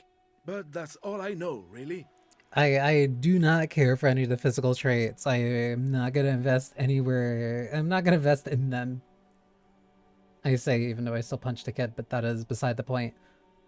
Come on, you must have heard something. No, officers, I'm sorry. And I really would like to assist. You are both good guys. I can see that. He adds, smiling apologetically. Then help them, you wimp. You have plenty of shoulder with the ghost caviar in the Union. Someone must know something. He means caviar socialists. I wish I could, but I just don't know anything. I always keep my nose clean and don't gossip. Everyone knows and respects that. For some reason, I doubt that. Odd. He doesn't seem to be lying, but there's something off here. Sounds a bit like you're holding back. I'm not even anyone. Of course he's holding back. His mouth is so full of Union prick he can't even speak properly. Can I at least finish my fucking sentence before you piss on it? Is that okay, René? I'm not anyone important in the Union. I just know Evrard. How do you know Everhart? Everyone in Martinez knows the Clare brothers.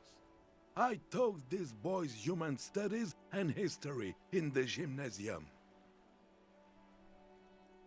What human studies did you teach them? What do you know about history? You never witnessed history. Only heard about it years later, when it had already moved on. You don't know history. The old soldier mumbles something under his breath and turns to face the sea. There he stands, proud, rigid and alone, like a cracking marble statue. Let's try not to get caught in a crossfire. Lest we leave riddled with bullet holes. This animosity is ancient.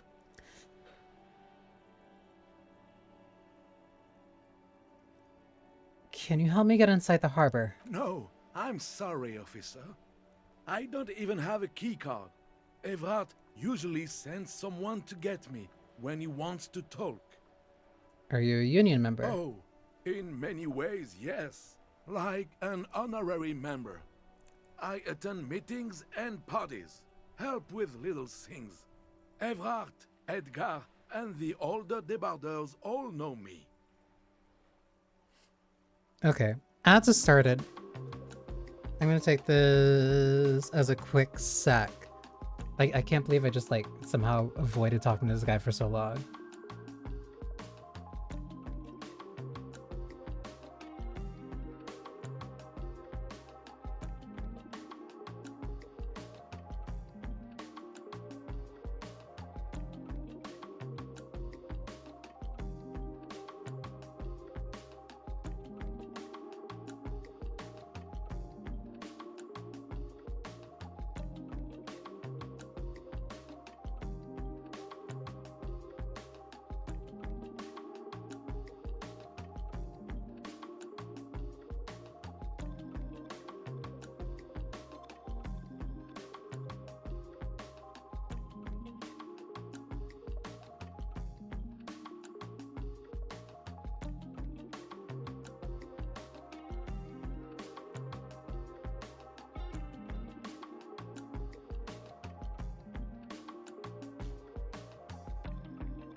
quick sip and also stretching your legs.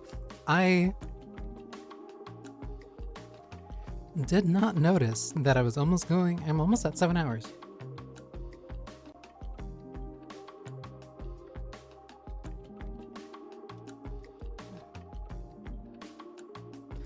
So I might wrap up not in the next hour, but after the next break, sometime after the next break.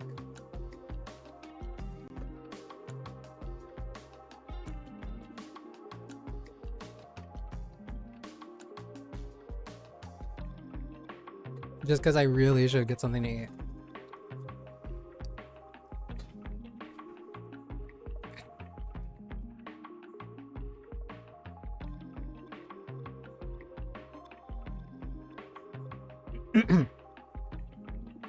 And that we'll need to watch the first 4 hours of VOD. That's exactly what the VODs are for.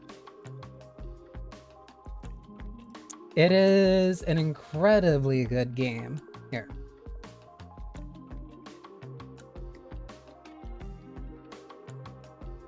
It is an incredibly good game, hence why I've been having a great time playing it, and it has been making me really kind of flex my studies a little bit. In many ways, you're a union member. What do you mean by that? Oh, yes. So you're not an actual member? Not in the technical sense. I don't have a vote or a membership card, but Evrard keeps me on the payroll, just for the little things. What little things? So that's what it was before. Him hiding something. He tries to make it look like he's a big deal in the Union, and now the illusion is disintegrating before your and Renee's eyes. He doesn't know anything, because no one tells him anything. He's an outsider. Of course he's not a member. He's not a member of anything. I knew that. He's a Weservein. Turns the way the wind blows and tries to look important. So liberal. I hate the socialist rabble, but even siding with them is better than living your entire life on the fence, never committing to anything. Pick a damn side already. What are the little things you do for Everard? Writing work mostly. Occasionally, he needs something written, and I happen to have a way with words, people say. Okay, so what kind of things do you write for him? Oh, nothing official, I assure you. Just essays for the newspapers. About Martinez and how things are and how they could be. Evrard and I had these long talks where... Well, he tells his little pen man exactly what to say. It's commie propaganda, plain and simple. You should be ashamed of yourself. Are you a caviar socialist? I don't even consider myself a regular socialist. Politics is not really something I involve myself in, officer. Wait. Okay, wait. How can you write those newspaper pieces if you're not political? Officer, I have a vivid imagination. And like I said, I have a way with words. That's enough. No need to sink into politics. He just fluffs it up. Of course. Don't sink into anything. Don't sink into any fight. Only sink into your couch. But you need to believe in something. Freedom, the people, Revachol, or even money. I believe everyone has the right to think and do whatever they want. Even if it's nothing at all. I'm very adaptable. I don't like you. Come on, you. Thanks, that's all for now. No, thank you. For being consummate professionals. You'll have this case wrapped up in no time. Can I have a bite of that? I'm sorry, officer, but I really don't share food. Nothing personal, it's just a principle. The only one you have.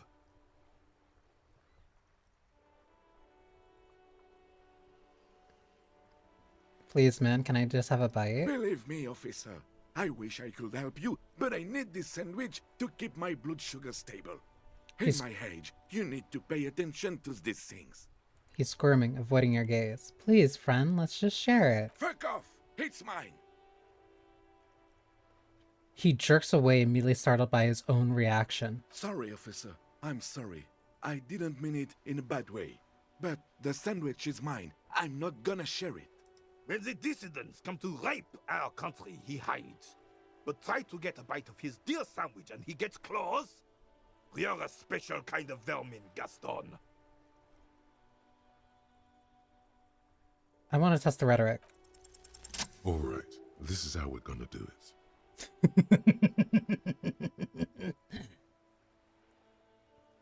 I admire your handiwork, Chief, but there are things I do differently. I love you, rhetoric. Like what, officer? This is as good as they come in Revachol, I assure you. An array of delicious recipes flashes through your mind. Salads, salmon, sandwiches. Bingo. This calls for an engineering angle. Structural rigidity, exposed rafters, lattice works, that type of approach. No rhetoric failure for you. Rhetoric always has my back. The bread you built this wonder on could have been toasted beforehand. Had you put a large slice of Olvian cheese crosswise from the ham, it would minimize the component loss via crumbling. The bread you built this wonder on could have been toasted. I like toasted bread, like when you, before you eat a sandwich. That would certainly have been an improvement. I'll do you one better. The air pocket between cheese and ham could house pre-roasted paprika. Ce serait délicieux! Can you make that sandwich, officer? Sure, but I'm going to need yours as a prototype first. I hope you are not just tricking an old man out of the little he has left. He says solemnly and hands you a sandwich. Initial development takes time, of course, but in 6 to 9 months you will eat the sandwich of the gods. Oh, god of sandwiches, maybe? But in the meanwhile, what can I do for you here and now, officer? I don't feel bad for a fence sitter like him. Sure, officer. No. Oh. What are the rules of this goal is game? to throw you bull. As close to the cochonnet as you can. That's the cochonnet. He points to the small wooden ball in the middle of the crater.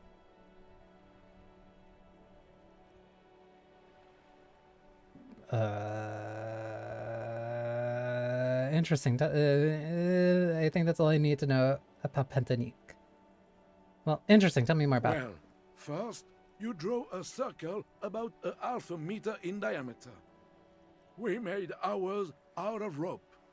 Then, the order of play is determined by a coin toss. You win it.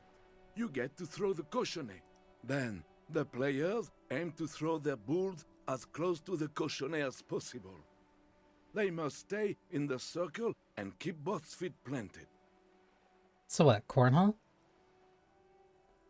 I think I got it. You'll put that knowledge to good use in 50 years. I'm sure of that, officer. I don't like where this is going, officer. Don't you think we should do something else now? Sure, we got a case to solve. This might be the biggest sandwich you have ever seen. The size is almost intimidating, invoking feelings of inadequacy. Abundant in components, rich in both smell and taste, probably. This is truly work of a master craftsman. The ham sandwich looks fresh and nutritious in your hand, begging to be eaten. A treat of this magnitude should not be enjoyed alone. Here, Kim, let's share. I'll pass. Thanks. Okay, I guess I'll keep it for The later. wrapper, soaked in tomato juice and mayo, is not gonna hold out forever. But for now, the sandwich retains its impressive composure. Fuck camaraderie, fuck friendship, fuck this sandwich, slam it into the ground. What is your problem? No, I want to eat it with Kim.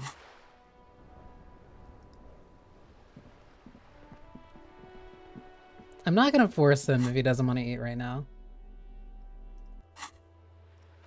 Find a traffic hooligan. Find a way into the secret passage. You told Lena Morel is missing because of the broken water lock. She was still worried about him. The Morel now Elysium. So what are some things that I'm missing? Mirror, Kuno, box of sunglasses. I don't want to do either of those ones for Measurehead.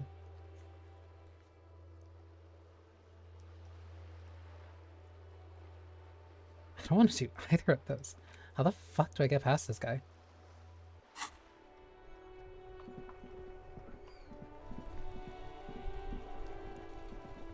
I do have to get past him, and that's the problem.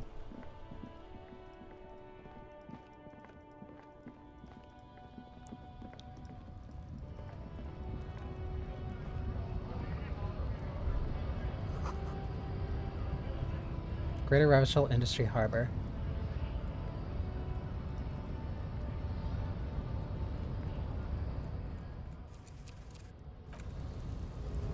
Because I think I've literally exhausted like everything I can do here.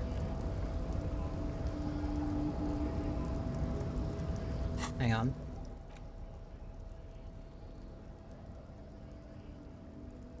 Electrochemistry reaction speed.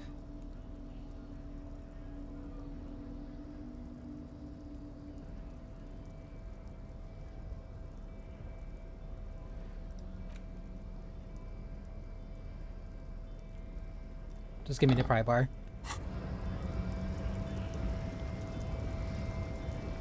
Your race descent has only worsened since I last saw you. You have really let yourself go. How did this happen? Your little fist is in his giant hand, and he's squeezing it. It hurts. You must be out of your mind, degenerate drunk. Say it. I am a degenerate alcoholic. Fuck you. Your fist cracks in his hand like a ripe apple. Pain shoots up into your brain as he's twisting it more and more. The words to the song have changed. Say, I am a violent drunk. No, I won't fucking say anything. Your hand twists in his grip and the pain blinds you. Still you press the words out of your swollen mouth. Good. Now leave before you humiliate your homoerotic organization any further. Homoerotic organization? I'd appreciate it if you didn't force us into situations where I may have to shoot random civilians, because that won't get us anywhere. I'm not even sure the one bullet my chamber holds would even prick that hook. I'm not subscribing to his theory. But it was fighting bad and savory ideologies. How else are we gonna get through the gates? There must be some other way. Let's go see the yard again. It faces the other end of the harbor. We're done with Measurehead here.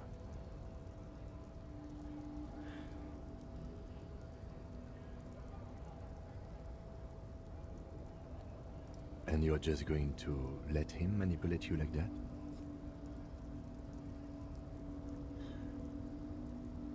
Fine, Let's won't do it think of again. something else. No. You should do it again. It's the last Last thing thing you'll be you'll expecting.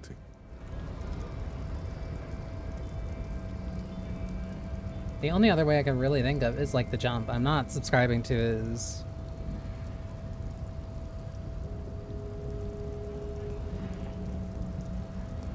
Volition has steered me wrong. There's a couple times where like it's been very Nice. Not snippy. bad advice, actually. This might do the trick. Let's talk about our right to work. I need you to be my champion against Jean-Luc up there. No, I'm not a fighter. I'm a worker.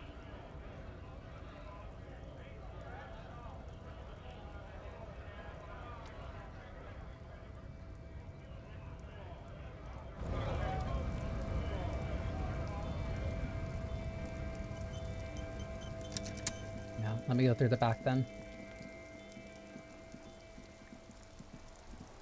Like, I'm trying to find like a good way of putting it. I'm engaged with this game enough, and it seems genuinely interesting enough that I'm already not like a very like haha let me just do the funny racist thing just because like it'll be funny to see the funny racist thing. But especially in a game like this, that is not a play style that I'm interested in seeing or like engaging with at all. A tarpaulin cloak is still caught on the railing. No one has claimed it for their own.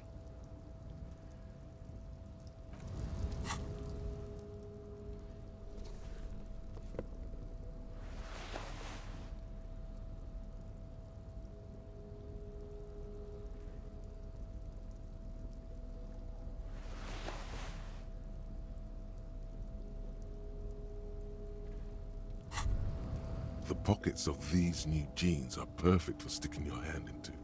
Makes you look cool, calm, and collected. As your hand enters the pocket, your fingers brush against something. There's a difference between punching Kuno and then punching Measurehead. Take that out. It's a chewing gum wrapper. It reminds you of the fruity juice of apricots. You should inspect it closer if you have time. Something about the wrapper's texture is familiar. By the way, the raw materials were most likely exported from Seaguy. Thank you, Encyclopedia. Suzerainty, and processed in Sur-le-Clay into the apricot-flavored chewing gum loved by kids of today and yesterday. Something about it is familiar, and not only to your fingers.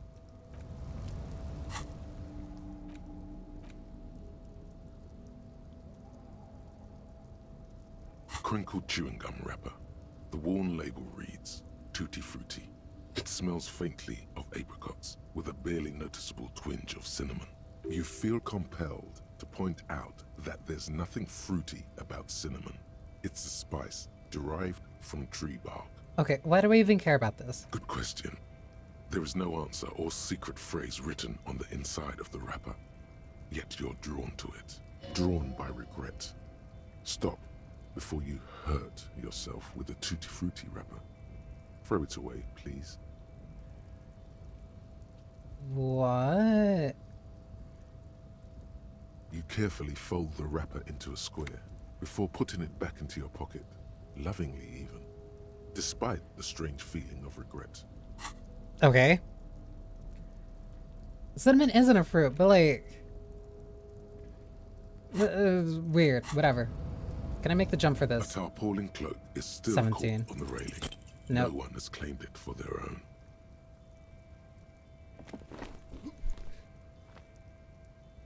That's not even that far. Nope. No. That's still too high. What were you thinking? You're not a gymnast. You're a boxer. And you've climbed way too high up here. Vertigo almost pushes you over the edge. Right, I can't do this right now. I'll make the jump next time. Just be careful, okay? Looks like you almost strained a muscle there. I'll switch my clothes back.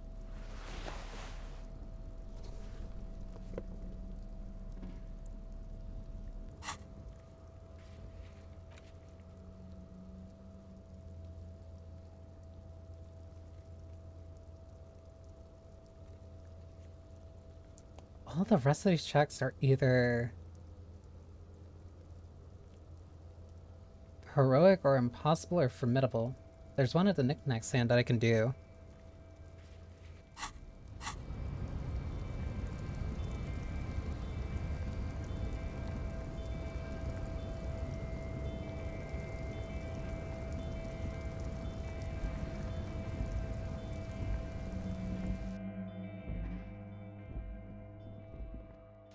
Like, I'm really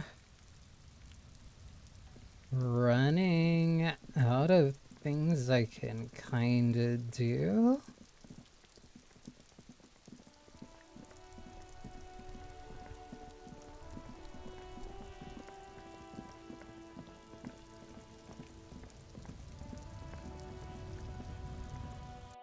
There's something here I can interact with. The tear machine stands in the corner. A sign says, 1 bottle.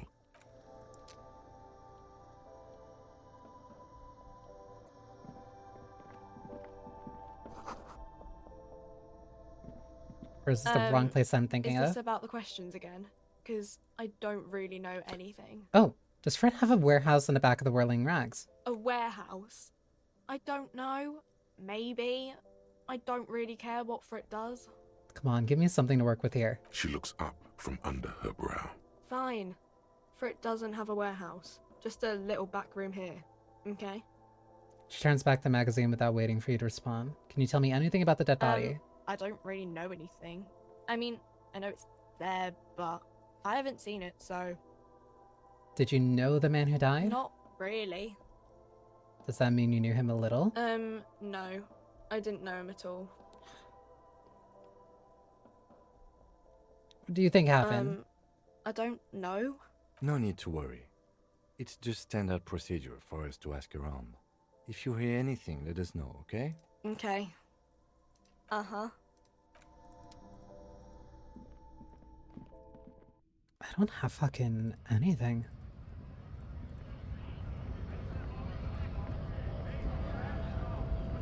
Here, because I already talked to Kuno about you. I guess getting past the man ain't that simple after all. So, what now? The Measurehead thing didn't go well. Could you help me with that somehow? Sorry. Busy surveying the situation. I'm sure you'll figure something out. You guys have all sorts of gadgets these days. Wiretapping, telescopic batons, futuristic circuit bending to infiltrate harbor machinery. Maybe you could even knock that Kowalson crane over using some remote controls. Or calling in tactical air support. You guys have air support, right? I'm pretty sure we don't. At least not on these things. I get it. Hush hush about the secret technology. He passed the side of his nose with his index finger. All right, I may have some advice for you on how to deal with Jean-Luc there, out of solidarity to the RCM. It's low in technology, however. Yes? First, don't fight him, obviously. Second, get him to share his theory by being subordinate. Admit your lack of expertise. Basically grovel. That's how I do it. You're welcome. Maybe that would work. We'll have to see. And not.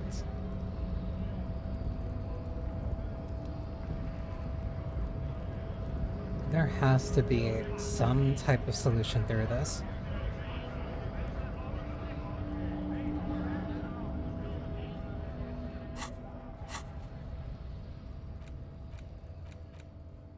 Because I don't have anything for authority. Not drinking booze, smoker, like 9 hours, get a hold of a tape, keep searching for the caller despite the lack of obvious leads. Who would know anything about the tattoo? What else has the unauthorized access to the who else has unauthorized access to wearing trash? Not reporting the badge missing. Get the body down. Enter harbor. Both those are gonna wait. Prove the authority. Explore the secret passage. How do I get through there? Because this connects in through here. This feels like the other way through here. So if there's a way that I can get through that door, that's like the best option that I have. Looking for something? I'm not entertaining that guy.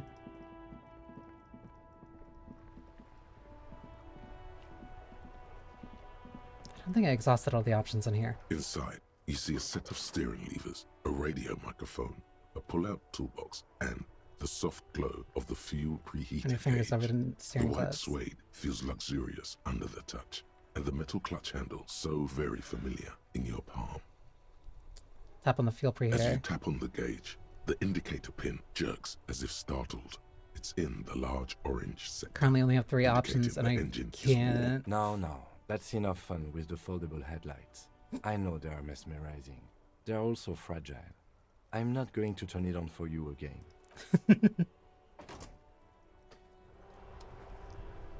Because it's either I figure out, fight him, let him talk into racism, or make the jump.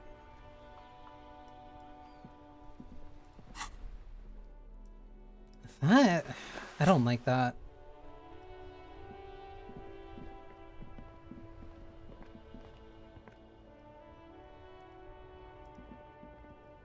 Cause that, like...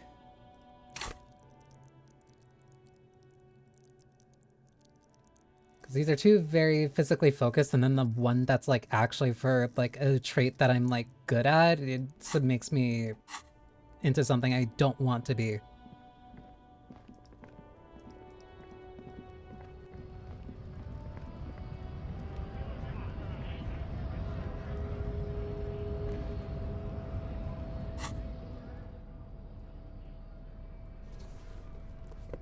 Physical instrument, electrochemistry, electrochemistry.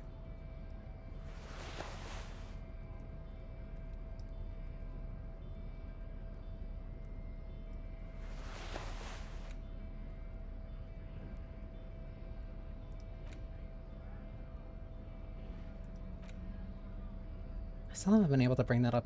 Still haven't been able to bring that picture to like anybody.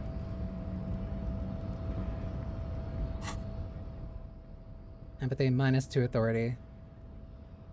This one logic -1 authority.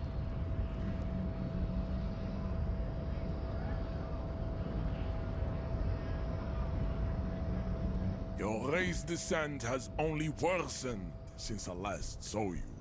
You have really let yourself go. Asked Joyce already? About what? Because I think I exhausted all the dialogue, like, with her.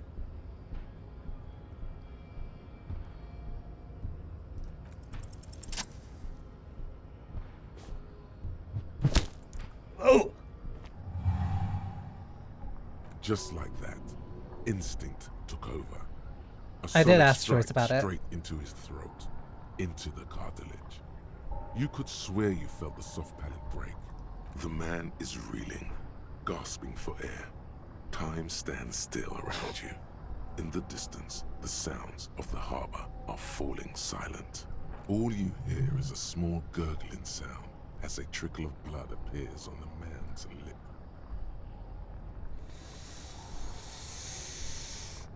Another right hook. You've got to be fucking kidding me. Oh God, wrong move. Your head is in his hands, like a pair of forceps crushing you, and you can feel every jewel. You know the words. I am a degenerate drunk. What do you mean? Why is that another 50-50? Never. The compression is unbearable. This is causing some serious damage to whatever precious, gelatinous thing is inside there. Your sight turns red. It must be neurodegenerative. You never learn.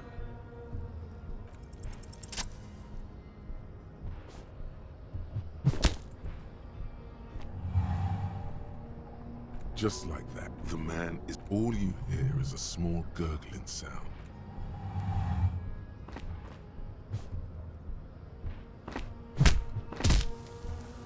Get fucked. The man lands with a dull thump, like a broken down puppet of muscles and sinew.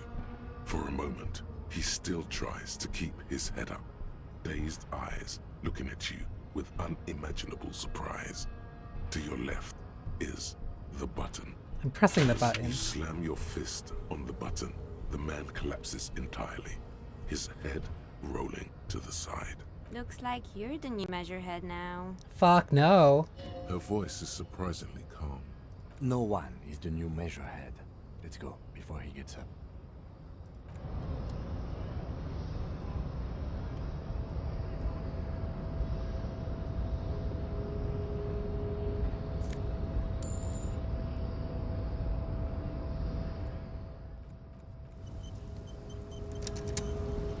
I walk past him.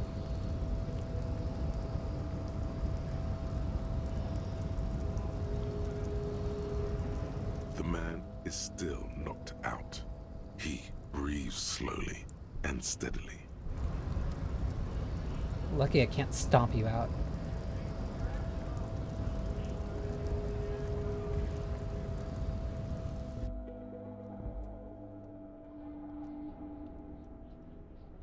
I have no more healing options.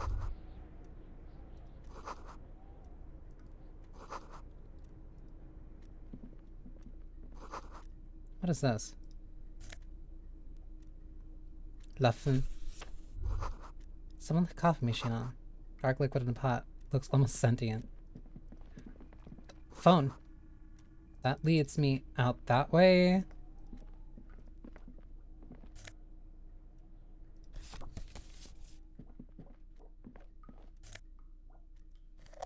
I have a bunch of fucking magnesium. Neat office shades for visual calculus. Actually, is that better for what I want? I like logic. But visual calculus has been very helpful.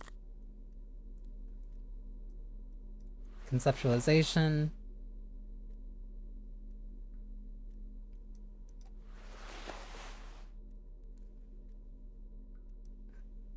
I don't want higher electrochemistry. But also rather keep my... Oh, I didn't even notice. Hang on, this. On second glance, someone has forgotten to properly close one of the drawers. It's unfortunate for the Union to just leave their paperwork lying around like this. Let's see what's inside, he thinks. The drawer opens smoothly.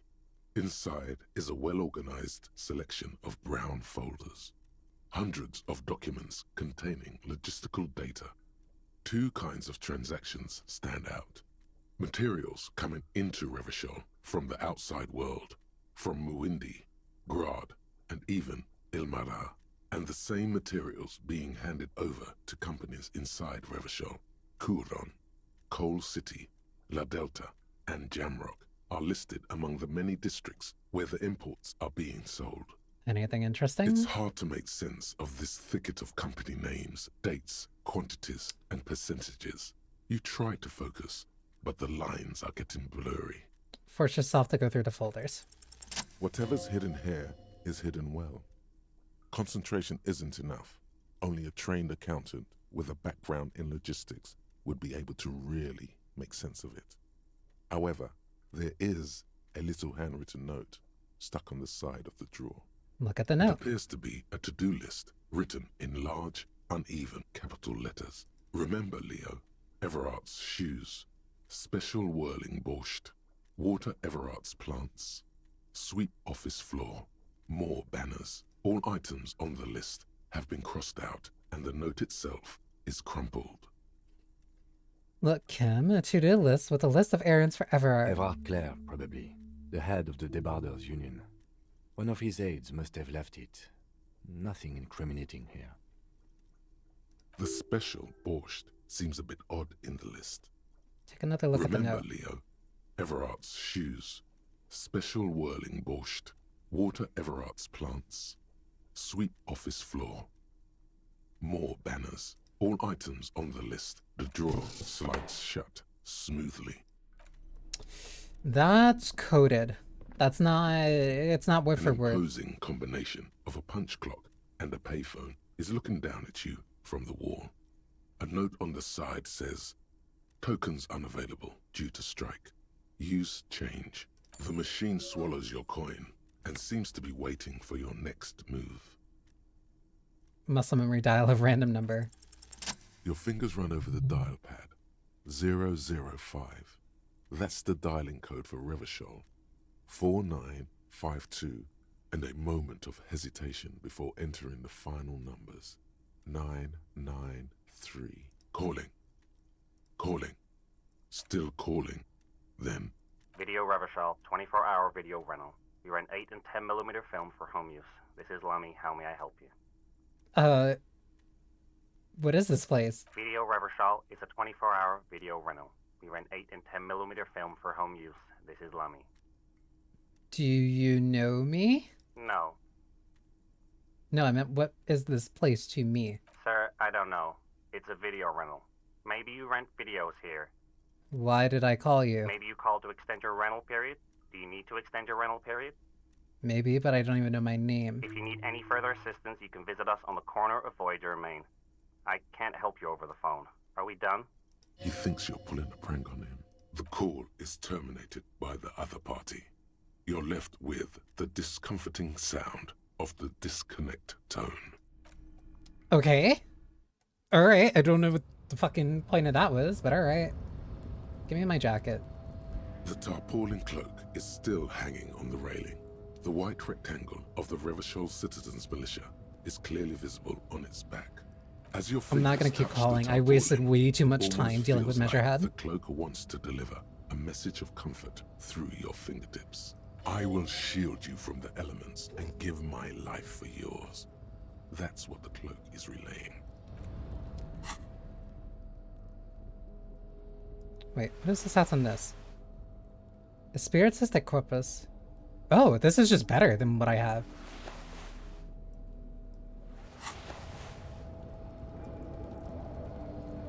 And like, thank God I'm finally making actual progress.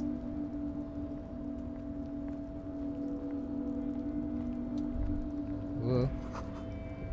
All around you, great machines and quiet and questions. Numerous empty bottles. What's in here? This is the Night Watchman's booth. The name on the door reads, René Arnaud. So this is where Renee works. I'm gonna look around. If you must. But please hurry. We are pretty easy to spot up here. Nothing incriminating catches your eye. The cabinets are clean and their sparse contents meticulously organized. Oh yeah, if I had the bag, I could. If I had the bag, I could pick up a lot more of the bottles. It's a black and white photo of a young couple out in a street fair. The man, René, is dressed in a Royal Carabinier uniform. The girl is young and very pretty. She is smiling playfully at the camera. René looks like he's about to smile. This photo must be tied to some good memories. Why did you take that picture of René? I'm gonna ask him about it. You're really interested in that old soldier. Not sure I understand your fascination, but sure. As long as it doesn't take up a whole lot of time. Hopefully it doesn't. Oh, and that's like the only thing that's up here. Alright, then I can finally fucking go to someplace new.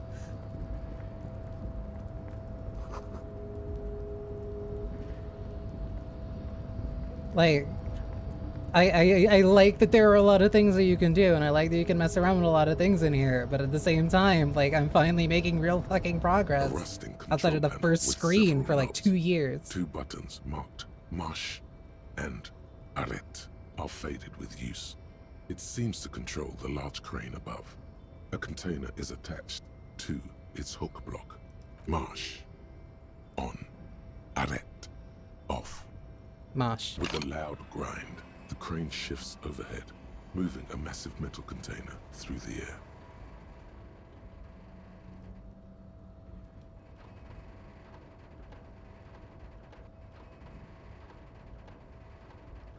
I'm glad you're streaming this now so I have a reason to finish it. But, like, that's exactly why I started doing this. Like, I want to get...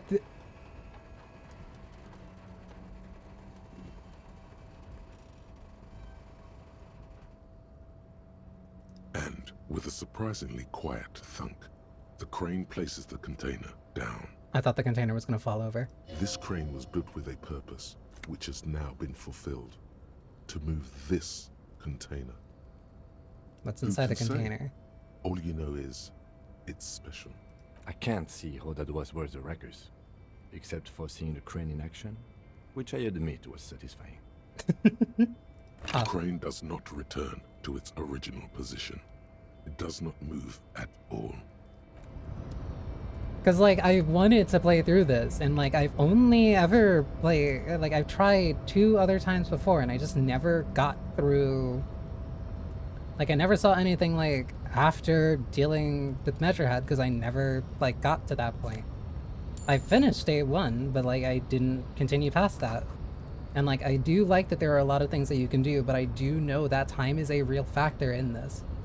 So, like, especially when I'm dealing with things that, like, are time sensitive, especially in a game like this, I want to make sure that, like, oh, I actually get shit done. Before you stands a cargo container, just one of many in the yard. Tenant, I think there's something special about this container. Is this like your thing with that wall again? Most things are not time sensitive, but the case is. Maybe, I can't tell. I think we should investigate further. Because I don't. There are a million containers here. Why are you fixating on this one? Maybe there's contraband in there? There may very well be, but we are not here to look for that. We are not here to interact with containers. We are here to get the body down from the tree. No reply. You attempt to turn the handle, to no avail. The doors seem to be mechanically locked. To your left, the lieutenant considers your actions with some puzzlement. Been in the world for 2 days?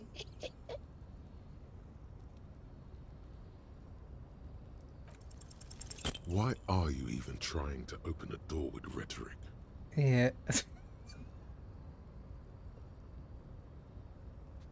You know what? Fair. Fair. Why are you what? Never Are you mind. satisfied, detective? Yeah, and I know you can like go through. There's certain things that you can do and like get through the entire game without certain things happening, but like, I want to solve the mystery. That is like the big thing. I'm how do I put this? I like time sensitive games. I like games that have like time sensitivity to them. That's like why I really like Dead Rising. But like if you introduce a time sensitive thing to me, as in, hey, do this before the end of if you do not do this before a certain time, and then the game says, hey, if you don't do it before then you're going to get a game over, I'm gonna care about doing the main thing rather than satiating my curiosity, because to me, satiating that curiosity is what a replay is for. Which also feeds into why I don't like save and then do a funny thing and then reload. Like it is a very me thing, and I understand that. And like I'm like that's just kind of the way that I interact with games. Oh, I can't open this.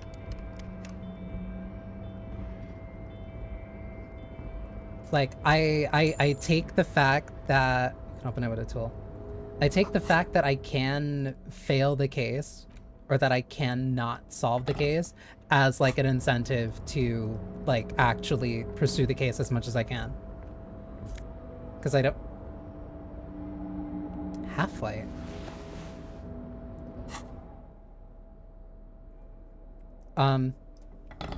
I take the possibility of me failing the case as like an incentive to like do things that either is more risky or to pursue those things.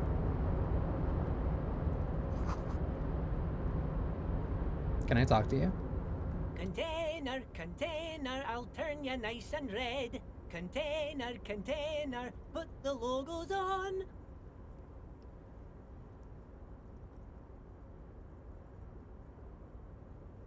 There's more time than anything. I imagine that like, because like time only really progresses when like I seem to be going between certain things and talking to some people.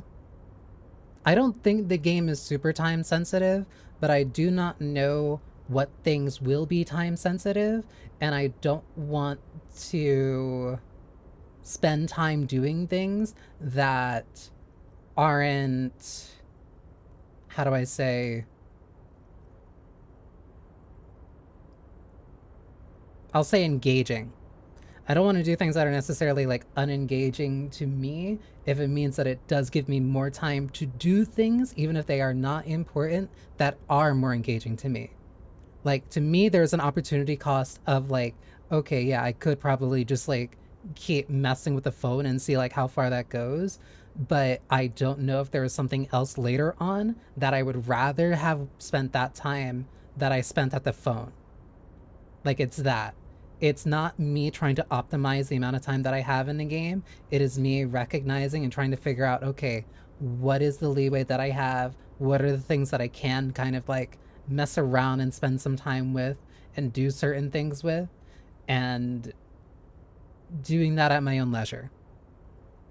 Like, there will, like, because again, I have not gotten past fucking Measurehead for 3 to 4 years. So like I want to see what the other things are, and I want to see like, oh, well, what can I like kind of spend some time on? I do not want to know how time sensitive it is.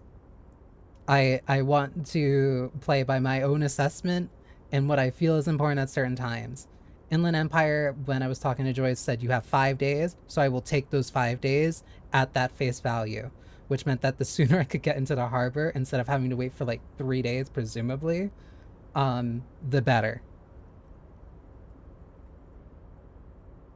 Only time sensitive thing in a game, we'll tell you up front about at times an NPC stick around. That I imagine, and that's also another thing where just like I don't want to like,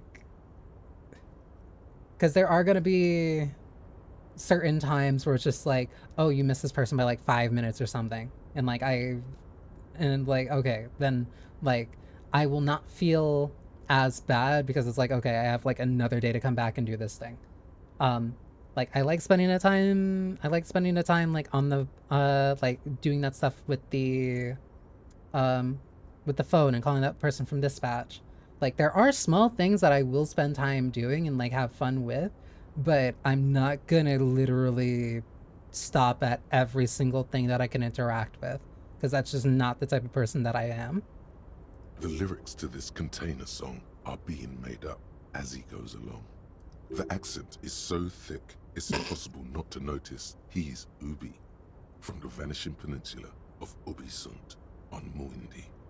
Container, container, used to be Wild Pines. Container, container, now belongs to Everard.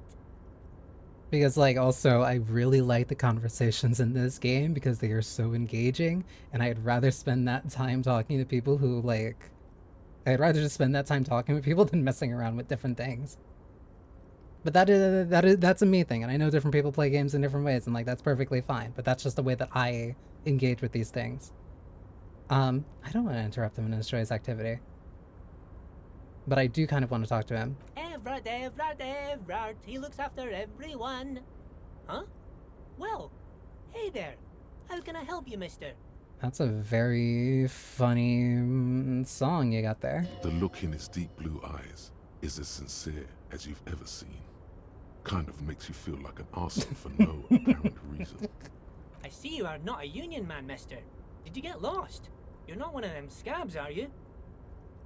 What is it with you people in scabs? I mean, I don't personally mind.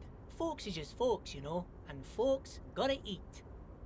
He doesn't seem to be waiting for you to answer. Just some of the other guys don't look too kindly on the scabbing kind, if you know what I mean, mister. You're Obi, right? What are you doing with the containers? Where is everyone? The harbor is empty.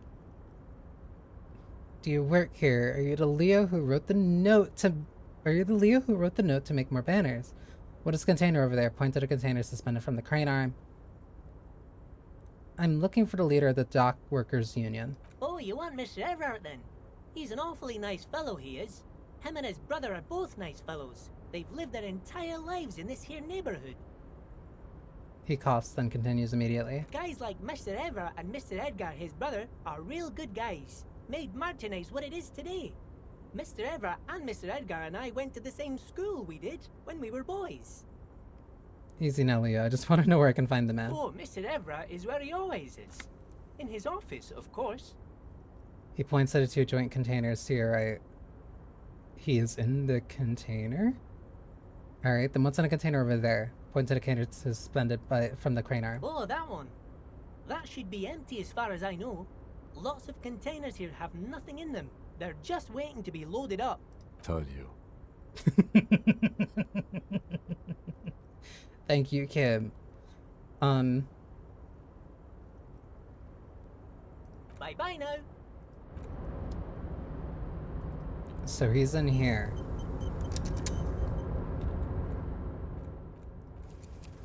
Because this is also legitimately one of the things that, like, I wanted to do the most.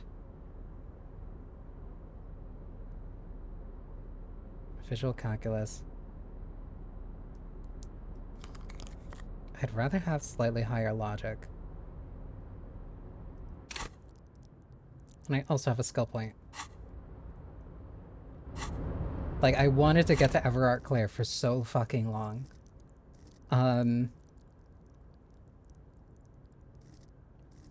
Encyclopedia could be useful. One more point for rhetoric.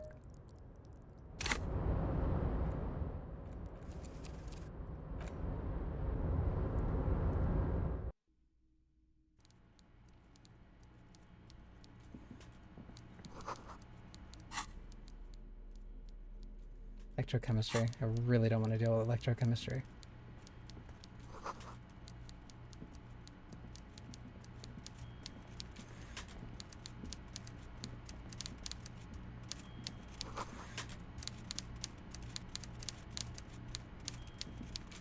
Before you is a walrus of a man seated behind a large desk. He looks up from his work, not the least bit surprised to see you. With great effort, he straightens himself up in his chair, yet says nothing. He simply stares at you. Are you in charge of the dock workers? Welcome, Mr. Dubois, Mr. Kitsuragi. It's good of you two to stop by. Please, have a seat. It is a very interesting portrait, and it's also very interesting that he knows our names. I'm Everard Clare, head of the Debarders Union here in Martinez. The man relaxes into his chair and continues. I'd offer you my hand, but unfortunately my health prevents me from getting up. You understand? He looks extremely comfortable. The tiny folding chair, on the other hand, looks like a torture device. You go ahead, detective.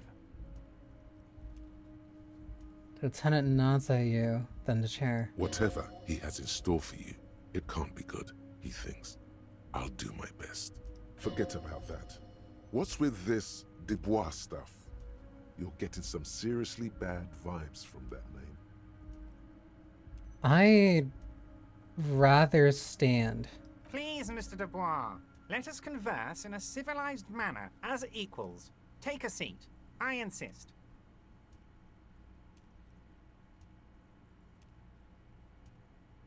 I don't sit. It's kind of my thing. Very well, Mr. Dubois. I respect a man with strong convictions. As he nods, his multiple chins move like ocean waves. I, too, have convictions. One of which is that I will not engage with any man who won't face me at eye level.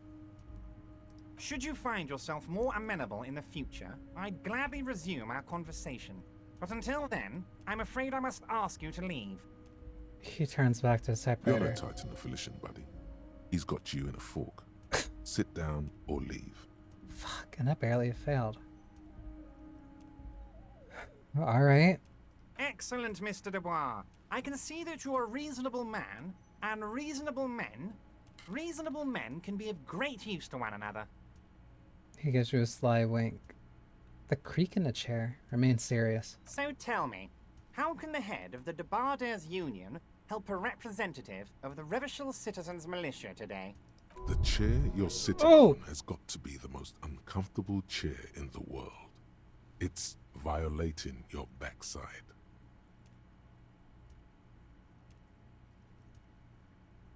Why is that a 12? Oh, by the way, I heard you got a rather rude reception from a certain Lawrence Gart. Some people have no manners, it pains me to say. This should take care of that nonsense.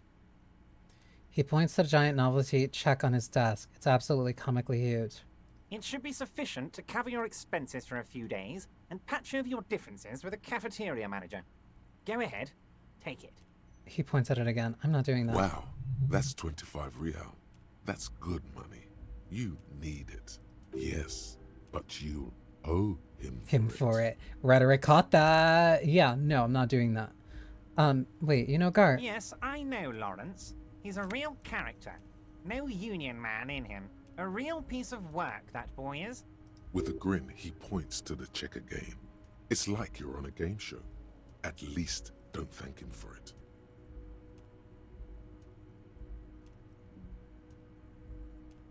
Keep it. I'm good. Okay, okay. I respect a man with principles. No handouts, then.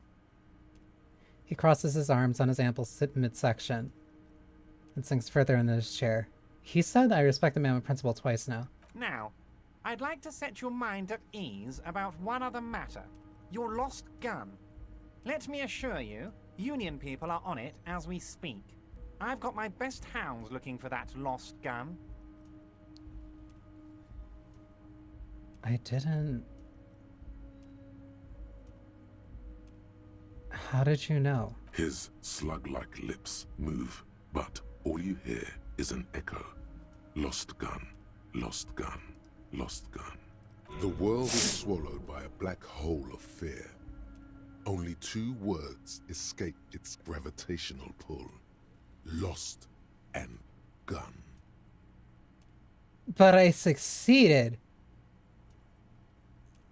Oh God, why didn't you think of this before? Cops have guns. Where's yours? This doesn't worry me at all. Who cares if I lost my gun and the love of my life? Fuck love. This is your gun. This is serious. You don't need a gun. We can still have fun without the gun. The fun doesn't need to stop. Have some right now. Are you all right, Harry? You seem anxious. Don't be. Everything's going to be all right. How do you know so much about me? It's not like you left it loaded. You didn't lose a loaded gun. Local children aren't out there playing with it right now, pointing it into their own mouths. It's in a safe place. I just know it. I have a feeling everything's going to be all right. This... The chair is killing you. The gun was a surprise.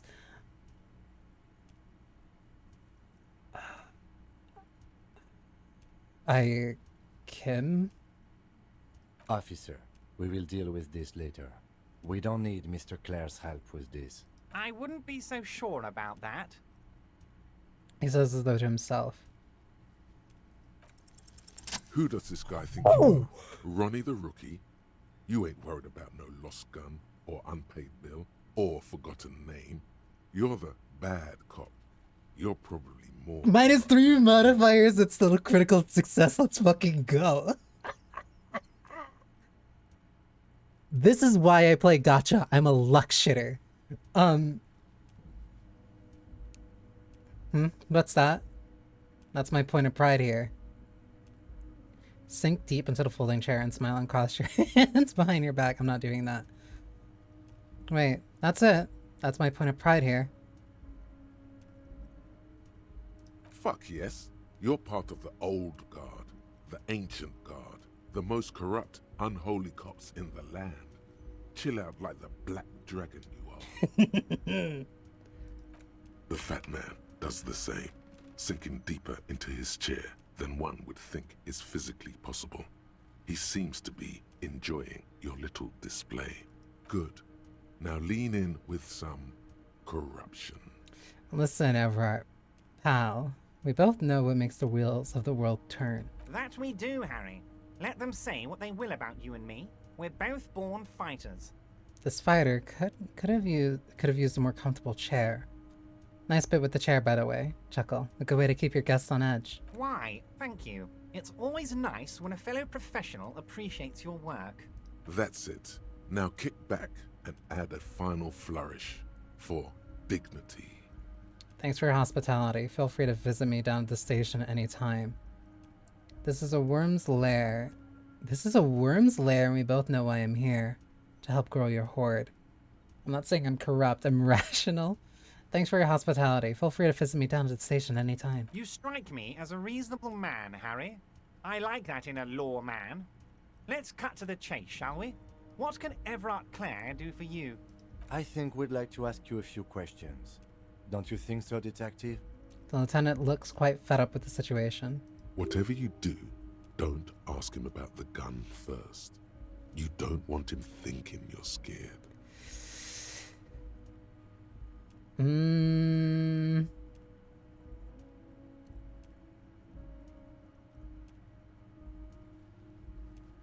This is a very interesting conversation.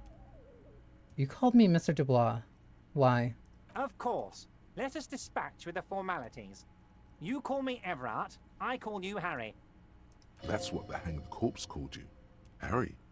So that's really my name. My God, so it's true. I didn't want to believe it, but you are a fantastic science fiction amnesiac cop, aren't you? What are the odds of that? I think the odds of that are very low. It might be a good idea to hide your confusion. I mean, see what his game is first. My memory is fine. I'm just teasing you. So good to hear that, Harry. Apparently my sources were wrong. However, if you did have a spot of memory trouble, I could help you out with my big fat folder. Words flow like a river of honey from his lips. I guess word has already reached him. No matter. No harm done.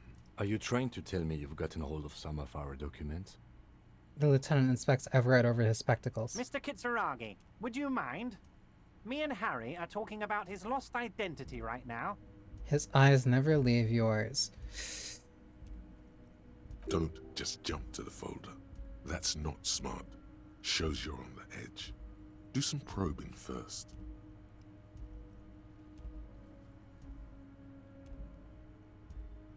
Where did you get that folder?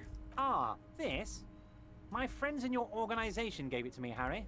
This translates into, haha, you guys are so corrupt. I find that very suspicious. May I have a look? I'm afraid this is meant for Union eyes only, Mr. Kitsuragi. I'm sure you understand. Please continue, Harry. What kind of cop does it say I am? Well, Harry, if I were to sum you up in one word, it would be apologetic. How do you have this much info on me? What? I'm not apologetic. I'm confident. Well, you sure come off as very confident in all our interactions, Harry. You're a real man's man. Let's get this straight. What is my full name? It's Harry. Harry Dubois. You feel like a Dubois, but you don't feel like a Harry. Strange. I feel like a Dubois, but not quite like a Harry. Something longer. Sure, okay. You're Harold. Harmon. Haroldamus? But that's not what the record says. The record says Harry Dubois, a real man's name. The lieutenant covers his face and sighs audibly. Mr. Kitsuragi doesn't seem even slightly empathetic to your memory loss, Harry. I, however, wish to help you any way I can. You shut the fuck up about Kim. Do you know anything about my family? Do you have a wife or kids, or... Family? Harry, you're not a family man. There's not one peep of family in here. Unless you think you're a family man. Do you strike yourself as a family man, Harry? I think I do. I'd be a wonderful father. Well, yes. I'm sure you're going to make one little boy or a girl very happy and proud one day, Harry. He looks around uninterested. Have another look at the folder. Kim suspects something. As you look at the folder, Everett covers it with his hand and pets it. He's hiding it from you because it's not a real RCM folder. It's just another one of those brown folders you saw in the file cabinet. That's not an RCM folder. Okay, Harry, you got me. This is from the Census Bureau, not the RCM. Those Census Bureau people are absolutely corrupt. You should do something about them. You tried to bullshit me on that. He got the name from the Census Bureau, and everything else from your actions here in Martinez. Yes, Mr. Kitsuragi from the Census Bureau. Like I said, now I'm actually a very busy man. So is there anything else I can do for you, Harry? He lost that one token and is now a little bit more defensive. That means he doesn't really know anything about you. A pity. The mystery of you will have to remain a mystery for the time being. So the Census Bureau says my name is Harry Dubois. Yes, that's what I said. Try to keep up, okay? Let's move on. Okay, asshole.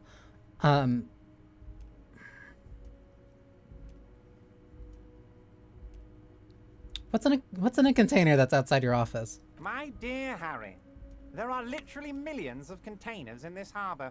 I couldn't possibly remember what's in all of them. There's something special about it. It was attached to the cobblestone, because I don't even know how to pronounce it. Cobblestone crane. Harry, you smooth-talking son of a bitch. Time is a precious resource, and I don't have enough of it to count containers with you.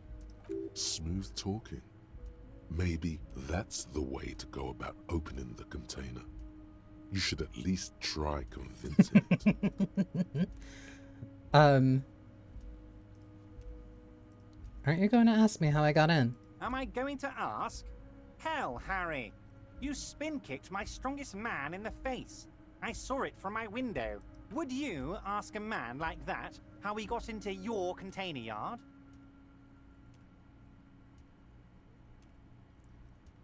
You don't have a window. You're in a fucking container. It was a figure of speech, Harry. Of course I don't have a window. I'm in a container. Anyway, I assure you, I am a very well-informed man. Information reaches me before I even get the chance to request it. Yes, but it's because his words usually sets things in motion. Rhetoric, I love you. Everard, that's just giving orders. Oh, you're so clever, Harry. And technically, you're right. Now, what else can I do for you? I'm told the Union is involved in the local drug trade. What? Harry, how could you say that to me? You know I appreciate a joke as much as any jolly fat guy, but I can't take slander. Are you actually investigating this? He smacks his forehead, completely flabbergasted. He's bullshitting. The reaction appears to be sincere, but it's impossible to tell with this guy, honestly.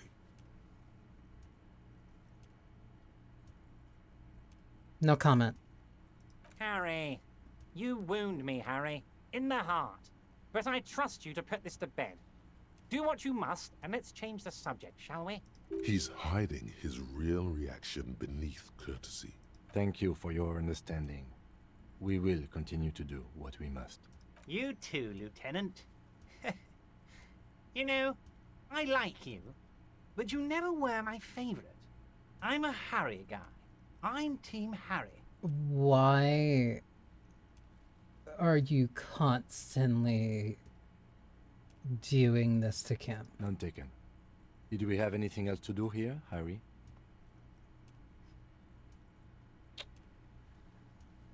I don't want to owe him it. I want to talk to you about the hanging. Oh, of course. That's your main thing here. That's why you're in Martinez. I know everything that goes on around here, and I would love to discuss it with you. I mean, it's no secret that the lynching is connected to the strike. So much to talk about. Honestly, it's been weighing on me so heavily. I understand you need to interview me.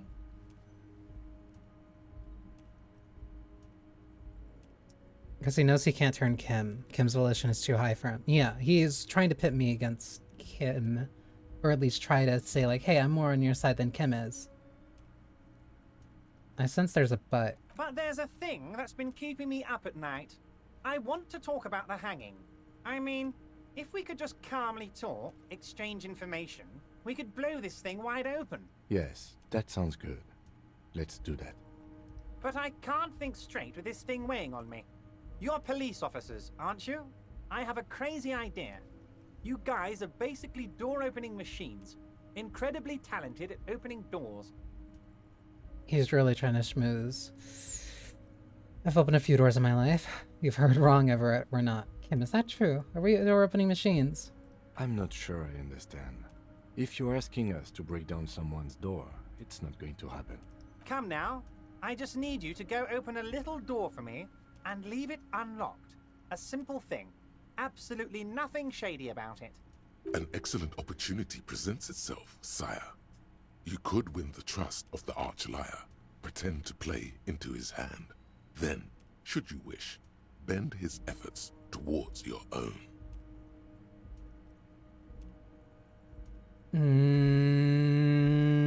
I'm not sure about that drama.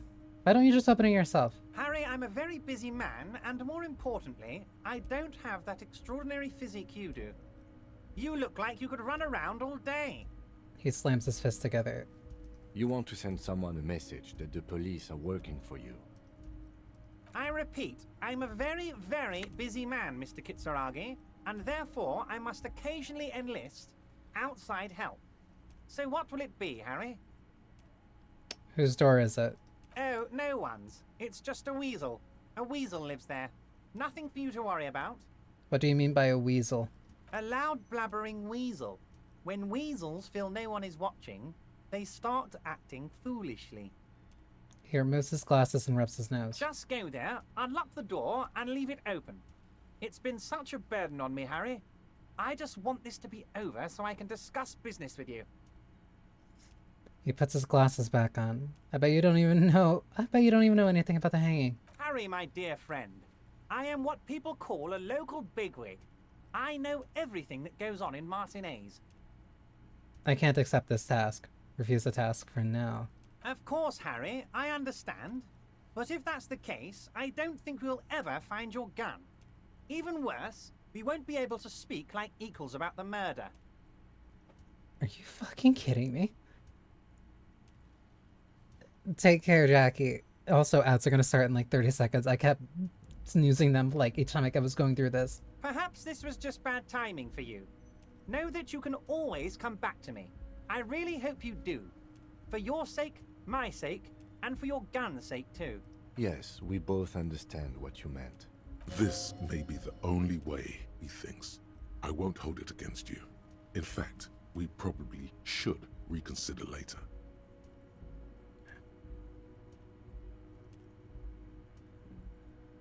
I met Joyce, the company representative. Oh, that's very nice. I haven't gotten around to her yet. I'm very, very busy, you see. I hope you're getting along. He adjusts a button on his sleeve. One thing I want to make very clear, Harry, is that this is not some kind of union versus corporation situation. Everyone is just pals here. Just pals? Yes, we're all trying to do what's best for Martinez. Don't feel like you shouldn't work with her just because you and I are such good friends. I'm not a jealous guy. Since when were we friends, buddy? What happened to the previous negotiator, Mr. Gaumont? What do you mean, Harry? Nothing. I let him go. The big man sounds annoyed.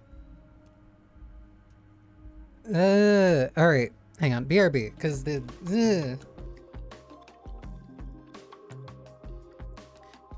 is...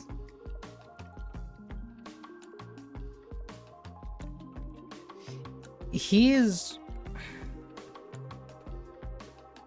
The way he talks and the way he is talking around certain things is like...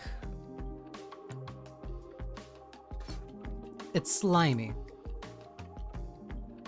He is incredibly, incredibly, incredibly slimy.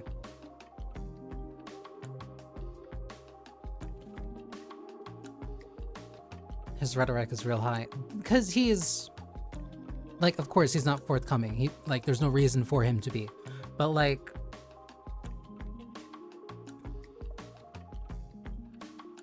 There's so many small tactics that are constantly going on.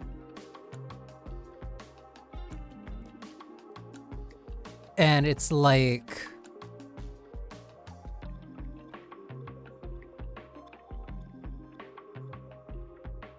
He has me incredibly on edge. Because if I had taken that check, I can already imagine. If I had taken that check, he would have so much more power over this right now. Over this conversation. Like, we're stuck in a really delicate situation. He's extremely conniving.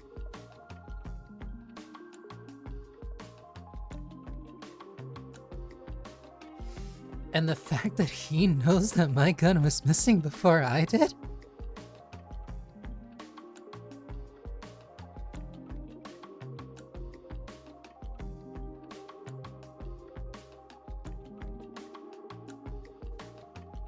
You have to take the check to the frit and awkwardly to cash it. Like, he's consistently trying to have you on the back foot. Like, no, this is... He is incredibly well-versed in what it is that he is doing.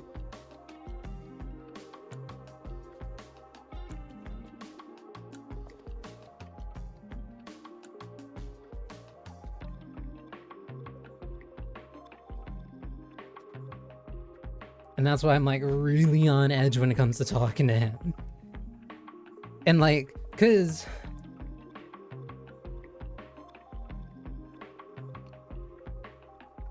I wouldn't be,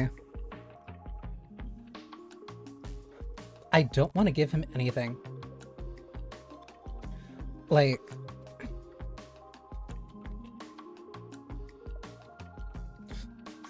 I can't talk about the specifics for various reasons, but like that whole tactic of like, hey, yeah, I got this for the RCM where he flashes like the brown folder, but then like you actually look at it and pay attention to it and he's constantly trying to cover it, and like that's not from the RCM, that's actually from this other place. Why were you trying to hide that from me? Like, no, I've dealt with somebody who did something like that to me,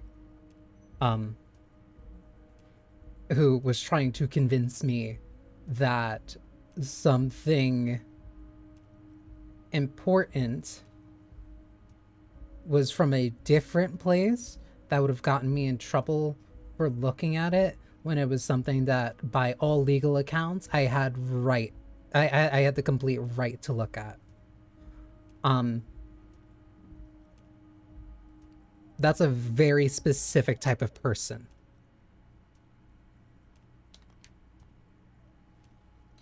He made concessions for the company in the previous negotiations. Why would you let an ally like that go? He's an old man, Harry. I wanted him to spend more time with his family. God knows how long he's got left. He looks down in size. You called him? Harry, I have little people in my organization. I would never call someone a midget. What is this? Honestly, I'm beginning to think you're a midget, Harry. I'm only kidding, Harry. You're not a midget.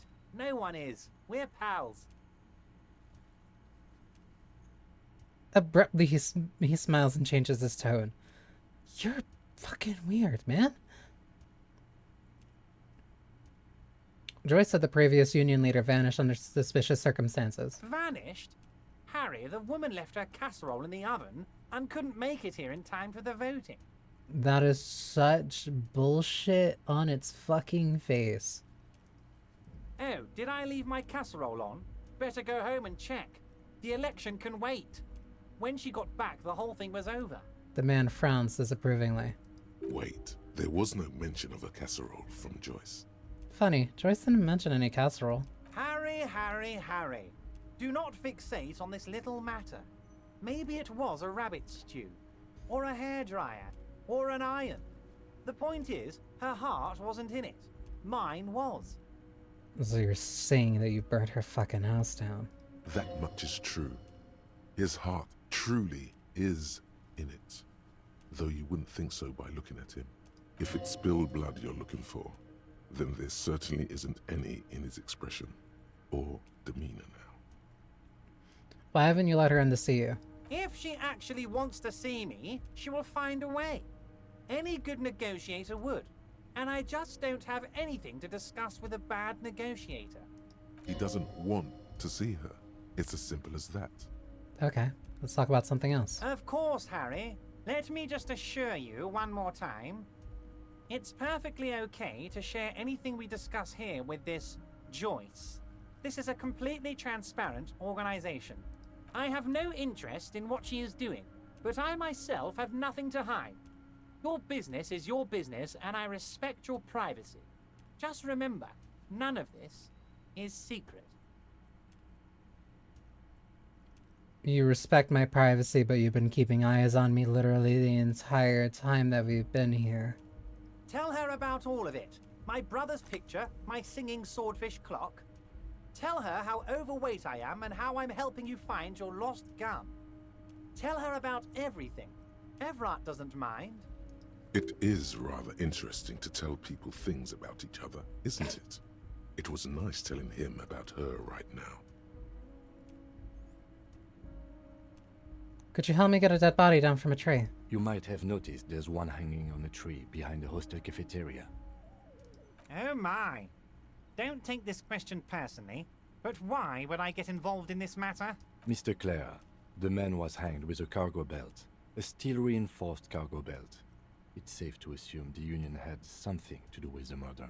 Besides, getting the body down would benefit all of us. It's a stain on the neighborhood. Also, I studied the footprints at the crime scene. Worker boots. I can certainly see how having him up there might start affecting some real estate values.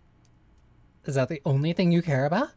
He licks his fat lips and But smiles. of course, all joking aside, I am going to help you. He picks up the handset of a radio phone on to his right, then clicks a button. Jean-Luc, the cop who bested you in physical combat is here, and he has a little dead body in a tree problem. Namely, he needs it to be taken down. Please extend him this courtesy. You can find Luke down at the gates, but you already knew that. Anyway, he's going to help you, now that he's back on his feet. I finished investigating the local drug trade. Ah, yes, your side investigation. Thank you. You've got some spirit clearing up phony drug accusations alongside this murder. I'll talk to the mayor and see if I can get you the key to the city, Harry. Now let's talk real business. Actually, Revachol doesn't have a mayor. He refuses to discuss it further. It's probably just a small nuisance to him. Not even a speck of anger in his voice. That's that then. He doesn't care.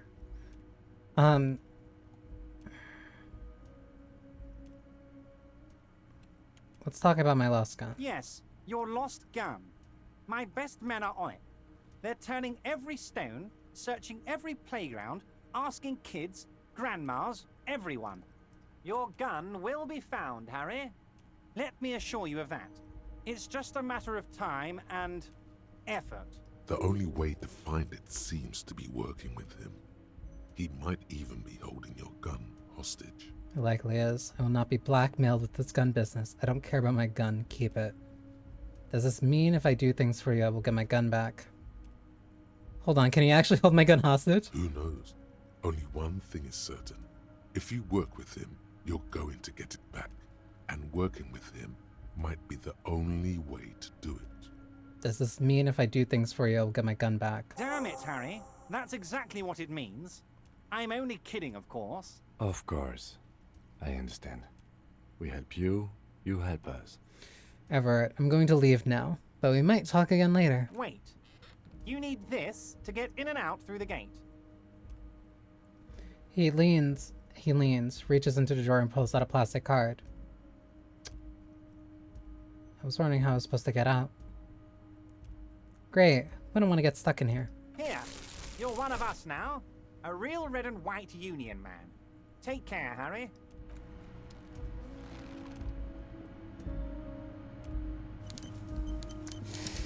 That went awfully.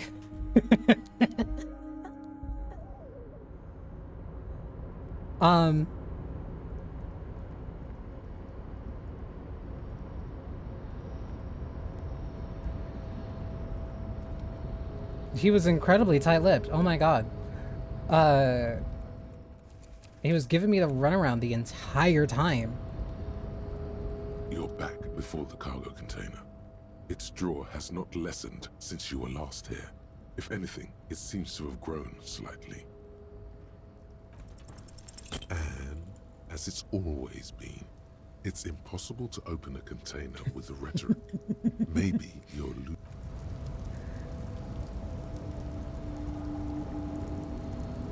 Even with high rhetoric and drama, it's hard to catch everything he says. I was noticing that. Like, my rhetoric was high, and drama was even catching a lot of things. But, like, they were being very quiet for extended periods of, like, what was going on. Like, that...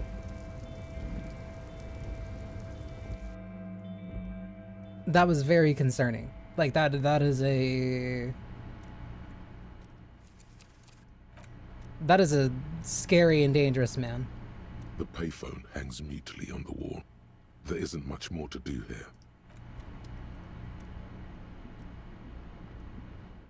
Glad I got to see it, but go watch Kamen Rider. Have fun.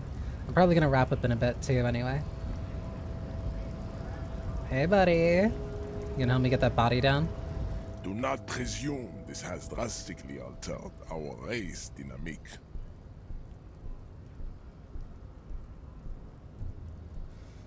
It was just something I had to do. Our personal dynamic has changed.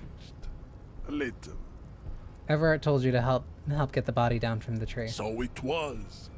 You bested me in race combat to reach my superior, then had him give me an order. I salute your cunning, enemy. I will go and remove the body from the tree with my bare hands. You're so noble, Measurehead. There's a but. There's a but. But while I am gone, someone must stand guard on the bridge. That someone needs to be you. Lieutenant, Both of you. Lieutenant, what if we don't want to do that? This is the uncomfortable result of not taking it on ourselves. I can live with a compromise. Listen to your little friend. He is wise in his childlike way. His mysterious race may yet prove fierce competition to mine. Fine, we're gonna wait here. See that they stay here the whole time.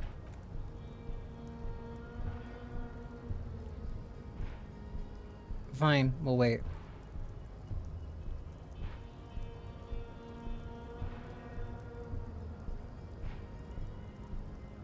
The woman's gaze follows Measurehead as he leaves. So, you guys are like cops or something?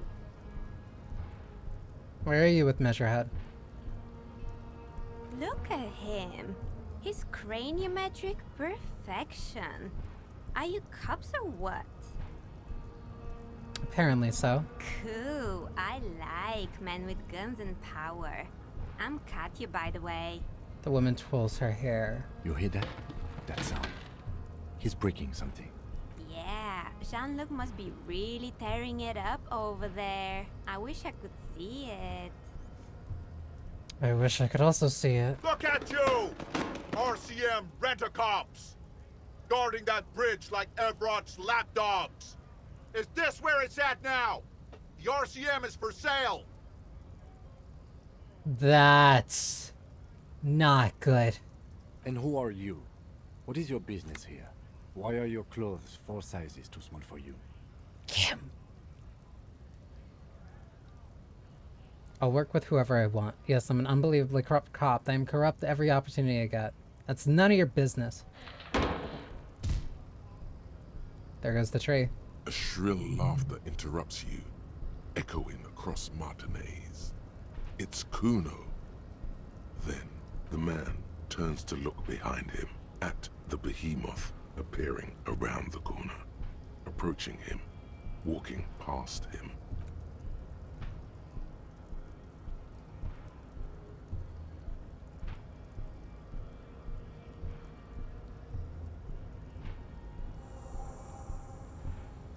The corpse has been removed from the tree. Stand down and congratulate yourself.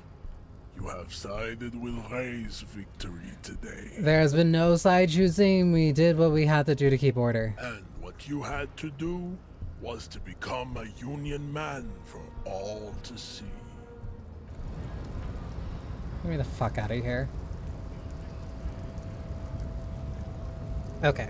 I think I will save at the dead body.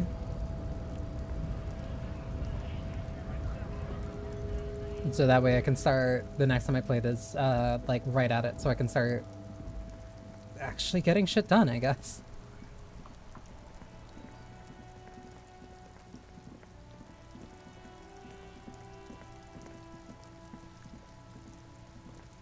Jesus fucking Christ. Broke the thing down. Alright. Goodness, little shit show. Yeah, he's probably not happy that the body's down, but whatever. Body's down. The body's down, and I'm like happy about that at genuinely the extreme least. So yeah, let me...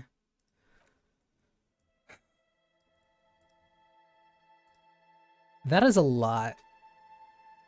That was a lot that kind of happened there. Between literally everything. Like, between the talk with Everett,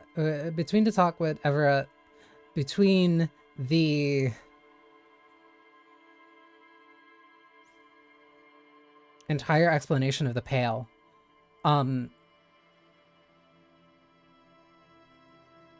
also just dealing with everything going on with Measurehead, and then the whole talk with Everett that I had to keep snoozing ads for. Nah, that was a lot.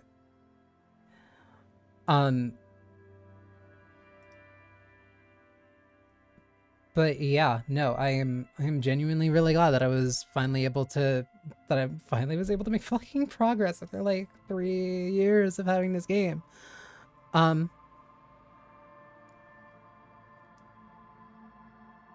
I want to see if I can keep doing this consistently on Saturdays, because that seems like that would be a very good time, since it's just a long stretch of time for me to play this, and that feels like what's best for this type of game, especially with how much dialogue like occurs and the things that it ends up making me talk about. Like, I need more time than the kind of usual between like 4 to maybe 6 hours that I get like during a normal weekday. Plus that also means that I get to free up Fridays for other things.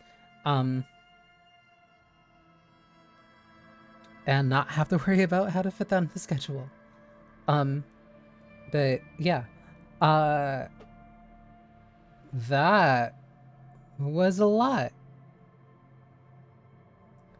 I'm really glad I'm genuinely able to finally play this game and like do more.